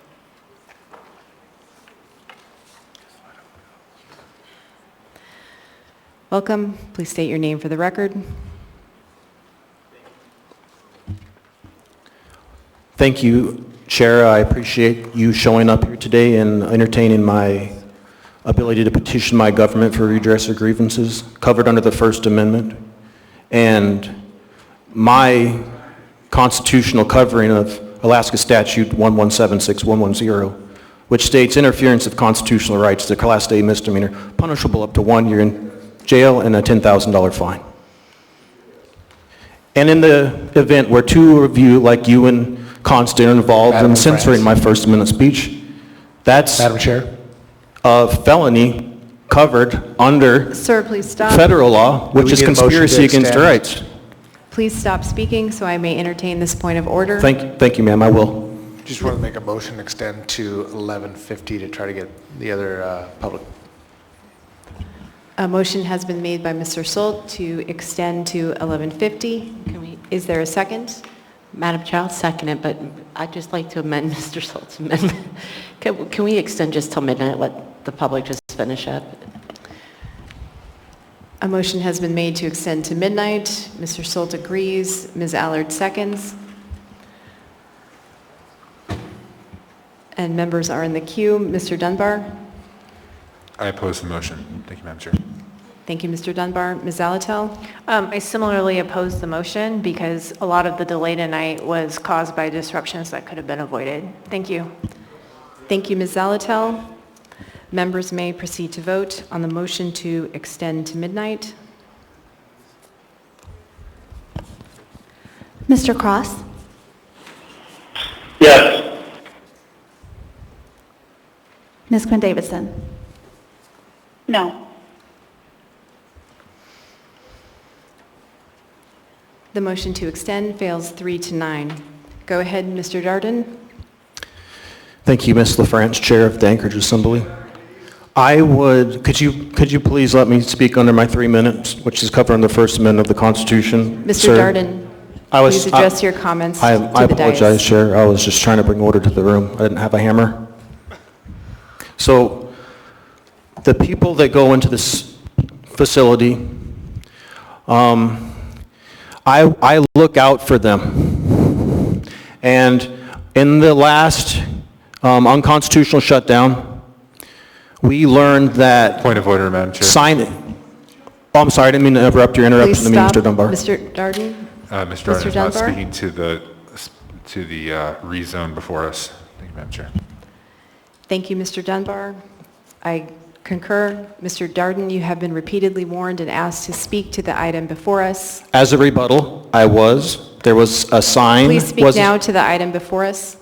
Thank you for the dialogue. Once again, Ms. LaFrance, I love you. Now, I'm having some background noise here. I can't hear. What we learned in the last shutdown was that signs help. Mr. And in Darden, this new you're off development, topic. I I'm ending propose... your testimony. It is 11:40. The meeting is adjourned.